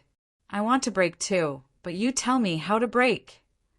Song Sen roared angrily. Let me do it! Song De shouted at this time, hold on tight to me. Golden Bell child skill. Prostate break. Ada, I admire you. You deserve to be a man who has been single for more than 40 years. Song Air exclaimed, and the few of them stopped dangerously in front of the giant door. They breathed a sigh of relief, and after recovering some strength, they got up and began to look at the huge door that was buried so deep underground. This huge door wasn't rough, and seemed to be made of some kind of solid wood. This door can be opened, brothers, use some strength. Song Sen studied it for a while and shouted in surprise. Song De nodded, and then frowned and took 2 steps forward. He felt a sharp pain in his crotch, but some men would not easily say it out loud. He put his hands on the huge door, and Song Air and Song Sen stood on either side of him, and the 3 of them pushed with all their strength. Suddenly, a rumbling sound was heard, and the door was pushed open a little, enough for them to enter. After the few of them cautiously entered this huge door, they suddenly saw that the left and right side of the wall lit up with a flame. It turned out to be a brazier installed on the wall. Then, 2 tongues of flame suddenly shot out from the 2 braziers and extended along the wall, lighting up one brazier after another. The 2 tongues of flame finally converged in front of the brothers, and then bounced out, falling into a huge torch. The torch was also lit up, and suddenly the whole room was as bright as day. What an exquisite mechanism! Song Sen sighed at this time, and then he couldn't move his eyes away, because, under the reflection of the flame, the whole room emitted a bright golden light. On both sides of the room, there were piles of gold coins and gems from huge wooden chests. There were also gorgeous-looking swords. Pearls, agates, and gems were hidden in the large amount of gold and silver coins, shining brightly. F***CK. Are we in the treasure trove of those blood-sucking monsters? Looking at the huge treasure in front of him, Song Air subconsciously rubbed his eyes. He hurriedly picked up a gold coin and used his mouth to bite it. It really is gold, but the purity is not high. Idiot, this treasure trove probably has some history. According to the previous technology, it would be strange to be able to produce high-purity gold. But the valuable part of these gold coins is not its material, but its history. Song Sen hurriedly said. At this time, Song De frowned and walked towards a table in the middle of the room. He discovered that there seemed to be something on the table. It was an ancient scroll. Yen Yen Yen Yen. Chapter 894. It seemed to be made of brass. When Song De saw the scroll for the first time, he couldn't take his eyes off it. Song De subconsciously reached out to take the scroll from the table. Unexpectedly, Song Air quickly grabbed Song Da's wrist. Wait, there's a mechanism. Song De suddenly shivered. He knew that Song Air's hobby was to study some strange things, so he nodded and stepped aside. At this time, Song Air slowly walked around the stage a few times, and then looked around. Suddenly, Song Air took out a gorgeous dagger from the pile of treasures. He walked in front of the counter, pulled out his dagger, and carefully inserted the blade into the scroll. He explained this should be a gravity mechanism. The scroll is pressing down on the switch of the mechanism. Once it's taken away, the switch will pop out. I don't know what kind of trap there will be. Okay. At this time, Song Air pressed down on the dagger and then quickly picked up the scroll book. After taking the scroll, Song Air didn't move. Instead, he listened more carefully for a few seconds, then slowly sighed. He pointed to a wooden box not far away that should be used to store jewelry. Song Air understood and quickly took it. Song Air put the box back in the scroll's original position, then pulled out the dagger. Okay, it's okay. Song Air heaved a sigh of relief and said, Fortunately, this mechanism is from ancient times. If it was modern technology, it would not be a neutral mechanism, but a buoyant mechanism. If the weight is different, it will still trigger the mechanism. Songda gave him a thumbs up, then took the scroll and looked at it carefully. Soon, Songda frowned and said, "Why can't I open this thing?" He saw that the scroll's opening didn't have anything like a lock. However, with Songda's strength, he couldn't open the scroll. "This thing is strange. What's written on it?" Song Er took a look. On the surface of the scroll, there was a line of words. "This seems to be Arabic. I learned some from Mr. Blind. Gulen? Gulan." Songda was surprised. "Is that a person's name?"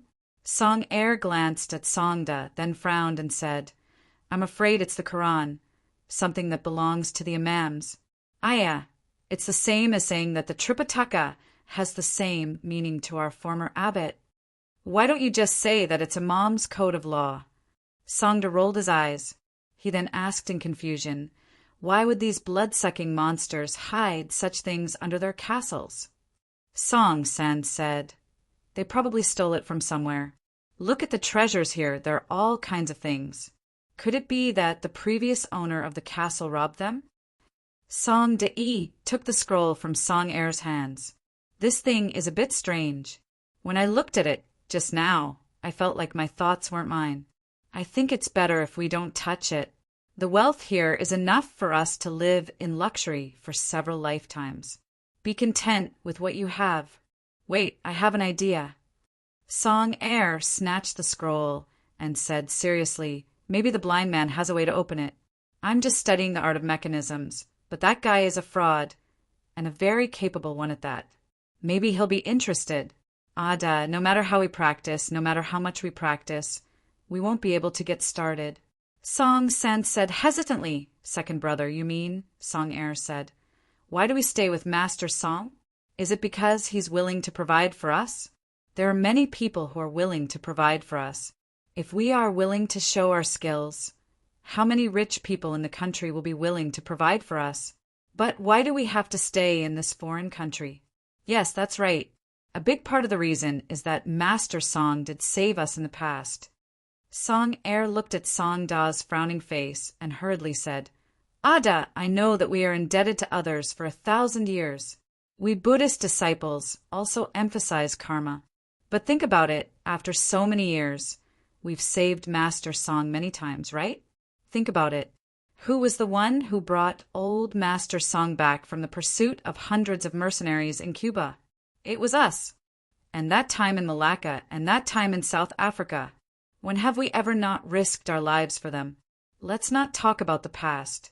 Let's talk about this time. Didn't we risk our lives too?" Songda was silent. Song Er said, "You and I both know that we've already repaid all the favors we owe him.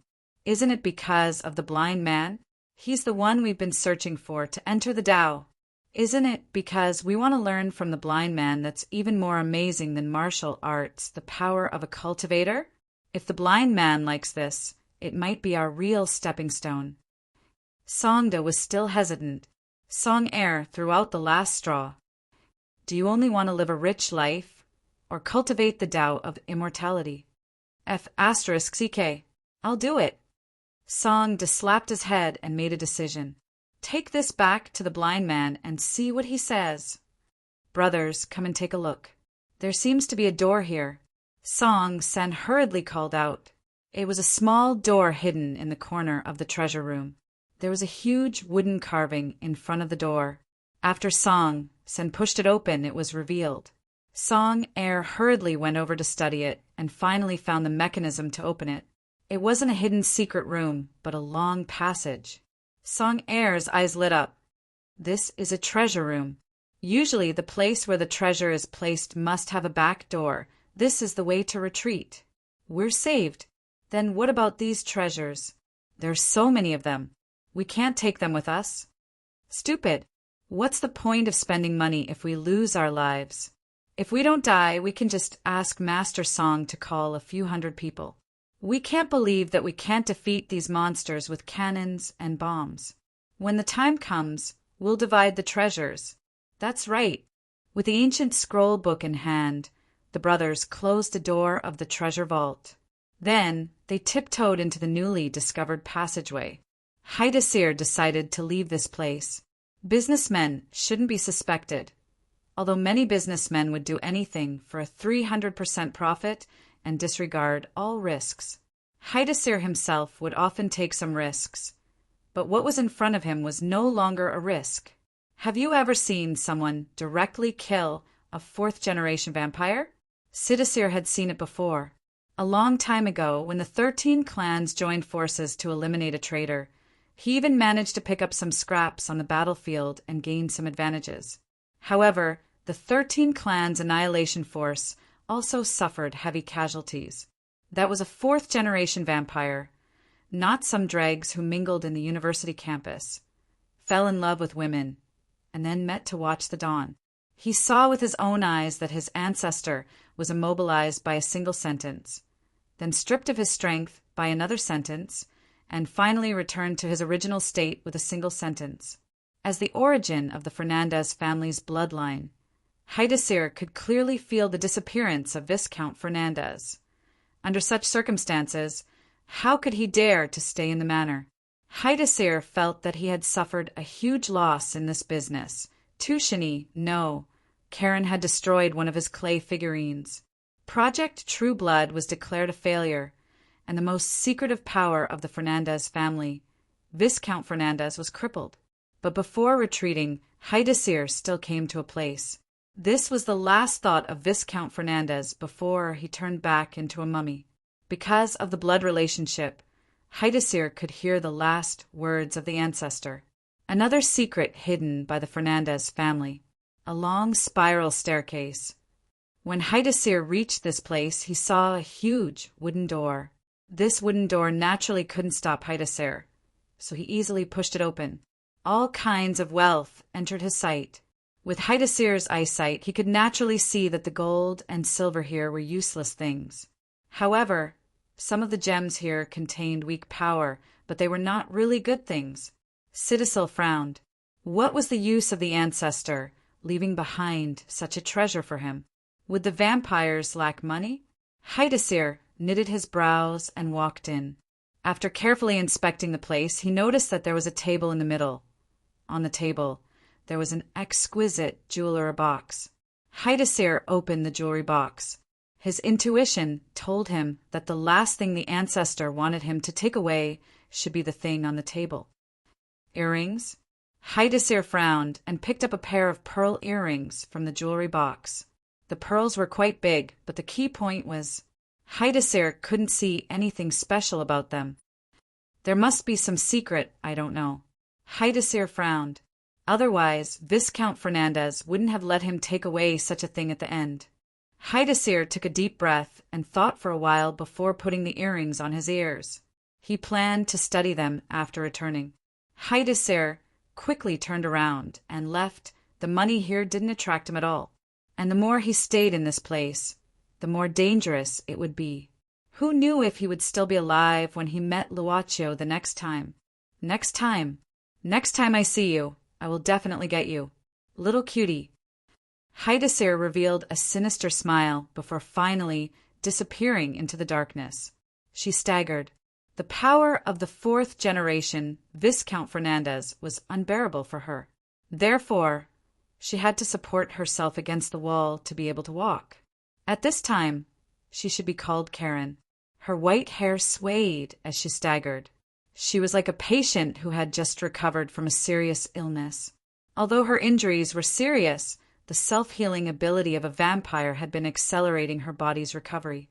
But she tripped over something, and her body suddenly fell forward.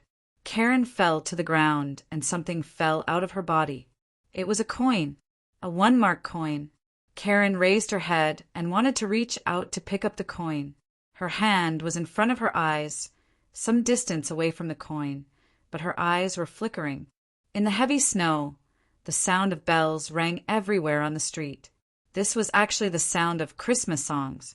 Christmas Eve, 1990, on the streets of Berlin, Germany.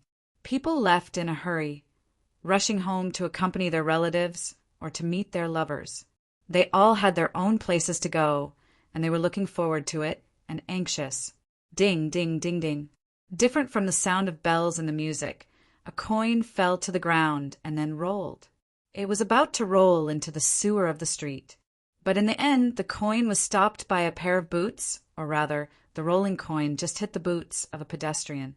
At this time, a young man with messy hair quickly walked over. The young man's eyes were always looking at the ground. He seemed to be the owner of the coin. When he found that the coin was safe before it fell into the sewer, he said happily, "Oh, I still have to thank God. This is my last property." With that said, the young man bent down and picked up the coin. At this time, the young man noticed that the person who blocked the coin that was about to fall into the sewer for him was a woman, a beautiful woman. The young man smiled and muttered, "It seems that I am not unlucky." "Are you very unlucky?" the woman suddenly asked in Hua Nation's language. There was almost no trace of an accent in her voice, but this woman had blonde hair and blue eyes. She was obviously a foreigner. The young man asked curiously, "Do you speak Chinese?" The woman nodded casually, and the hat she wore was already covered with a layer of frost. Her hands were in the pockets of her coat, and her face was a little pale. It seemed that she was frozen. "You haven't told me yet that you are very unlucky?" the woman asked again. The young man shrugged, then rubbed his hands that were stiff because of the cold, and said casually, "I just gambled with others. I lost all my money, and only this 1 mark coin is left. I don't even know how it appeared on me." The woman said indifferently, "Is losing gambling bad luck? There are many unlucky people in the world." The young man said at this time, "What if we gambled on luck? Pure luck, and I even used some skills, but I still can't beat him?" "Oh." The woman looked sideways slightly, as if she found something interesting. She suddenly glanced at the young man's hands. The fingers were slender, but she could see that the 10 fingers of this pair of hands were stronger than ordinary people, and they must be very flexible. The young man mocked himself at this time. "I have never lost, but this time I lost completely, and I lost to someone who doesn't know how to gamble. Losing to him seems to be a blessing from the goddess of luck." "Are you very good at gambling?" the woman asked indifferently. The young man smiled confidently at this time. He picked up the 1 mark coin and raised it. "Do you believe that I can use this to buy that building in one night?" Chapter 895. He and she didn't tell each other their names and surnames, but there seemed to be a very magical tacit understanding between them, a look or an expression, but she didn't have much expression, while his expression was very rich. The young man didn't fulfill his bold words and really bought the building in one night. After that, he went to a bar, the kind where one could gamble. Then he played poker the whole night with a group of people who came to pass the time. Of course, the young man still took the woman who intercepted the last property for him. They still didn't tell each other their names and surnames. The woman in the crowd looked at the young man's face, calm, confident, and charming. This man had a dissolute aura. His eyes were sexy, which was almost a fatal weapon for most women. From time to time, the young man would chuckle a few times, and his gaze would pass through the crowd and look at the woman sitting in front of the bar, holding her chin and thinking about something. She didn't touch the glass of wine he prepared for her, but her fingers held the stem of the cherry and slowly stirred the wine to pass the time. In addition to being beautiful, she was probably a boring woman. Maybe she was still lonely. Suddenly, the young man didn't want to continue playing. He threw away the poker cards in his hand, only took a small part of the winnings, and then pushed the rest out. So he easily got the opportunity to end the game and got up and left his seat. The young man glanced at the bar and then asked the bartender to give him one of the red wine. Soon after, he came to the beautiful woman's side and sat down. "Let's play a little game." The young man gently shook the wine glass in his hand. "Guess what I do?" The woman didn't speak, but turned her head. She still held her chin, slightly tilted her head, and looked at the young man like this. After a while, she said, "What do you do?" "Isn't it boring to know the answer directly?" The young man directly turned the chair, facing the woman, and looked directly at her. She shook her head and indifferently said, "Not knowing the answer is the most boring. Waiting is not." "Okay," he said softly, then picked up the wine glass in front of the table, took a sip, and then smiled and said, "My secondary profession is a gambler, you should know, right?" And the woman nodded. "I'm a winemaker." The young man said slowly, "I'm an orphan who grew up in an orphanage. But when I was 6 years old, a foreign couple came to the orphanage and took me away. After that, I became the adopted son of the family. My foster father had his own vineyard and was a winemaker. He taught me how to make the best red wine and how to taste it, but I did not inherit it in the end." "Why?" The woman was curious. The young man waved his hand and moved closer to the woman. He had a mysterious look on his face, as if he was about to reveal a huge secret. The woman also moved closer. The two of them faced each other, separated by only a glass of wine.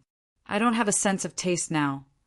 The young man blinked and said, "Suddenly one day, no matter what I ate or drank, it tasted nothing to me. That's why I'll never be an outstanding winemaker." She did not ask the reason why he lost his sense of taste, but suddenly smiled and said, "What a coincidence! No matter what I eat, there's only one taste." Their eyes blurred as they looked at each other, testing each other, like the stars in the sky corresponding to the reflections of the stars on a calm lake. Only one taste. What taste? The taste of blood. The taste of blood. She smiled, which was the most moving smile the young man had ever seen in his life. He suddenly thought of a sentence. Beautiful eyes that could speak. Her eyes seemed to be saying something. "Give me your hand," the young man suddenly said. She stretched out her hand, which was cold. The moment the young man grabbed her hand, he felt the cold in his palm. He looked at the woman with some surprise. At this time the young man put a 1-mark coin in the woman's palm and said, "Merry Christmas." The woman said with interest, "A 1-mark Christmas gift. This is the simplest gift I've ever had." He said, "But you have to know this 1-mark coin was once my last wealth. At the same time, this 1-mark coin can also let me have the whole world. You intercepted it for me, and now it's in your hand." The woman's eyelashes moved slightly.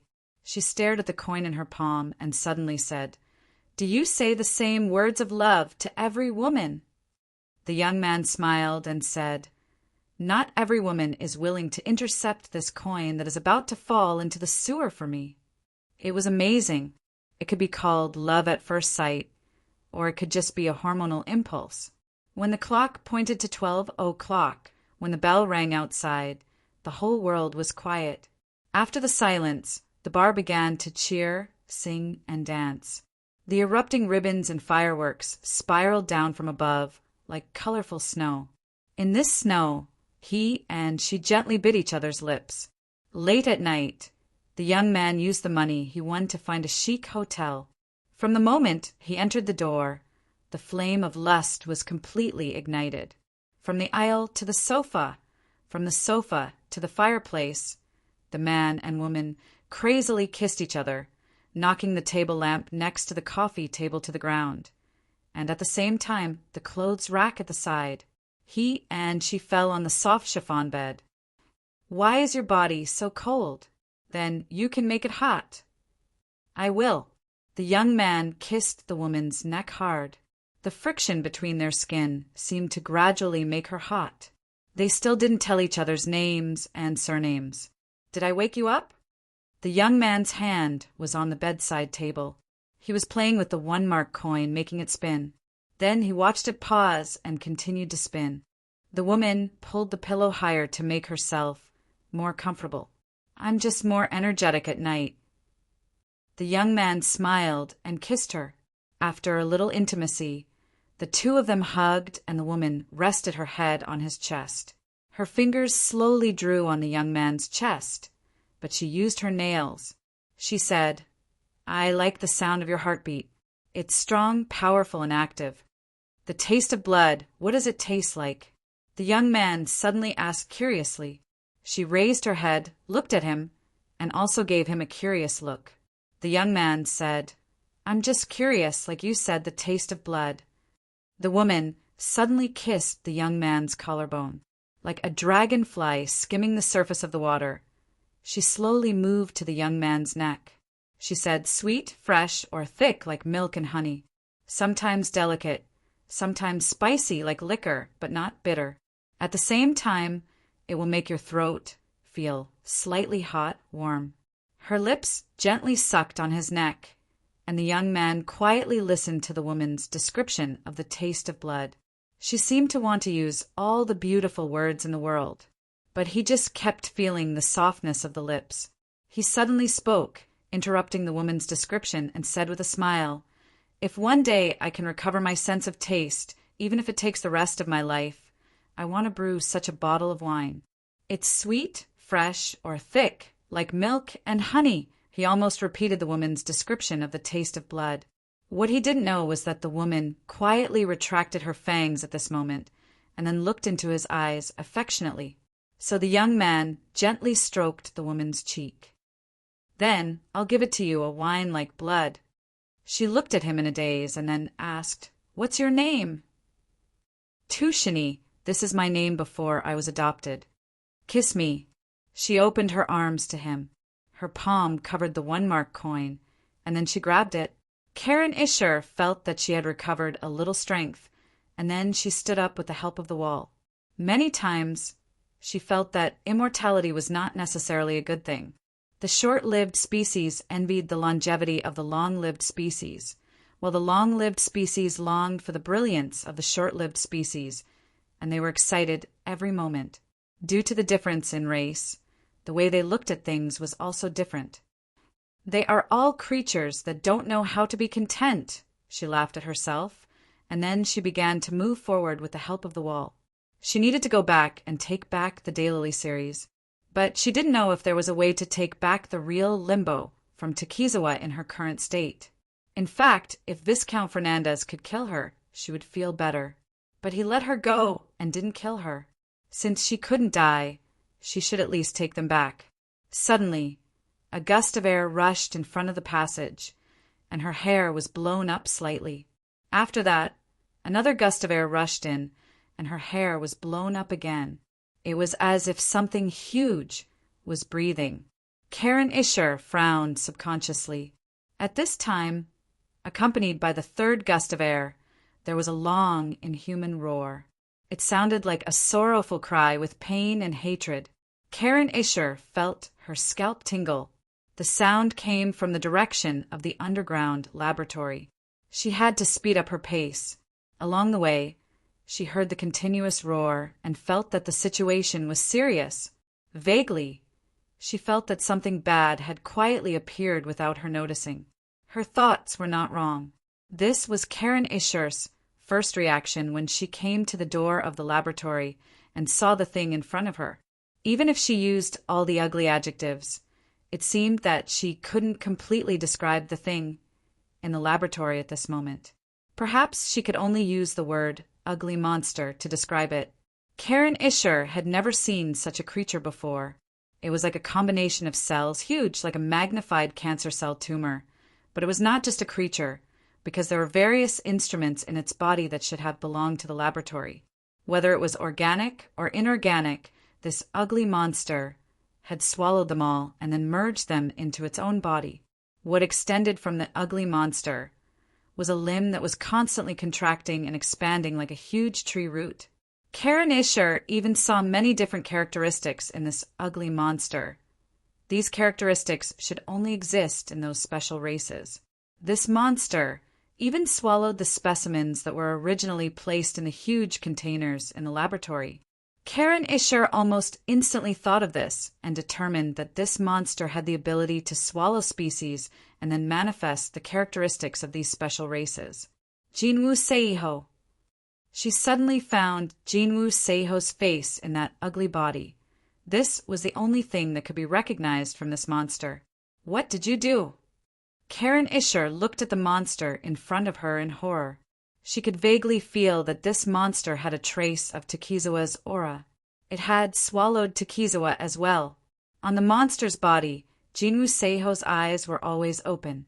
He didn't blink, opened his mouth, and never closed it. It was like a person who was frightened to death, and his desperate face was permanently preserved.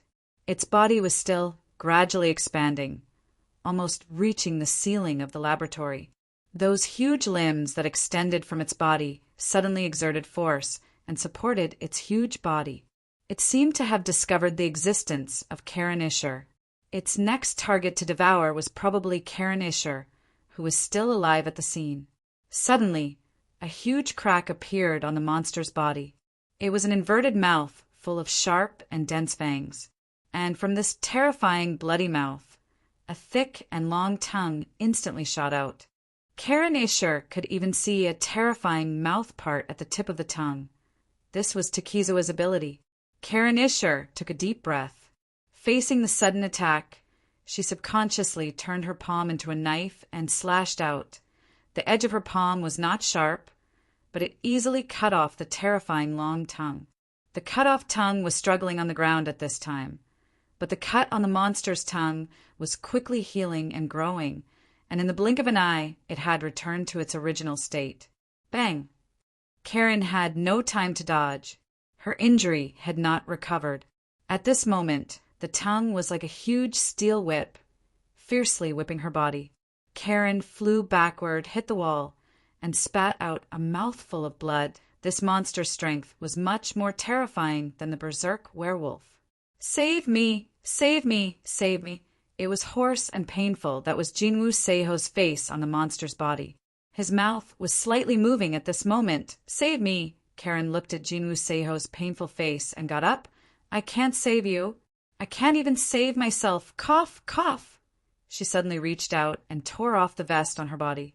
Wearing only a thin shirt, a long sword with a blood-colored pattern slowly extended from her palm. "You can kill me, but you want to eat me? Dream on."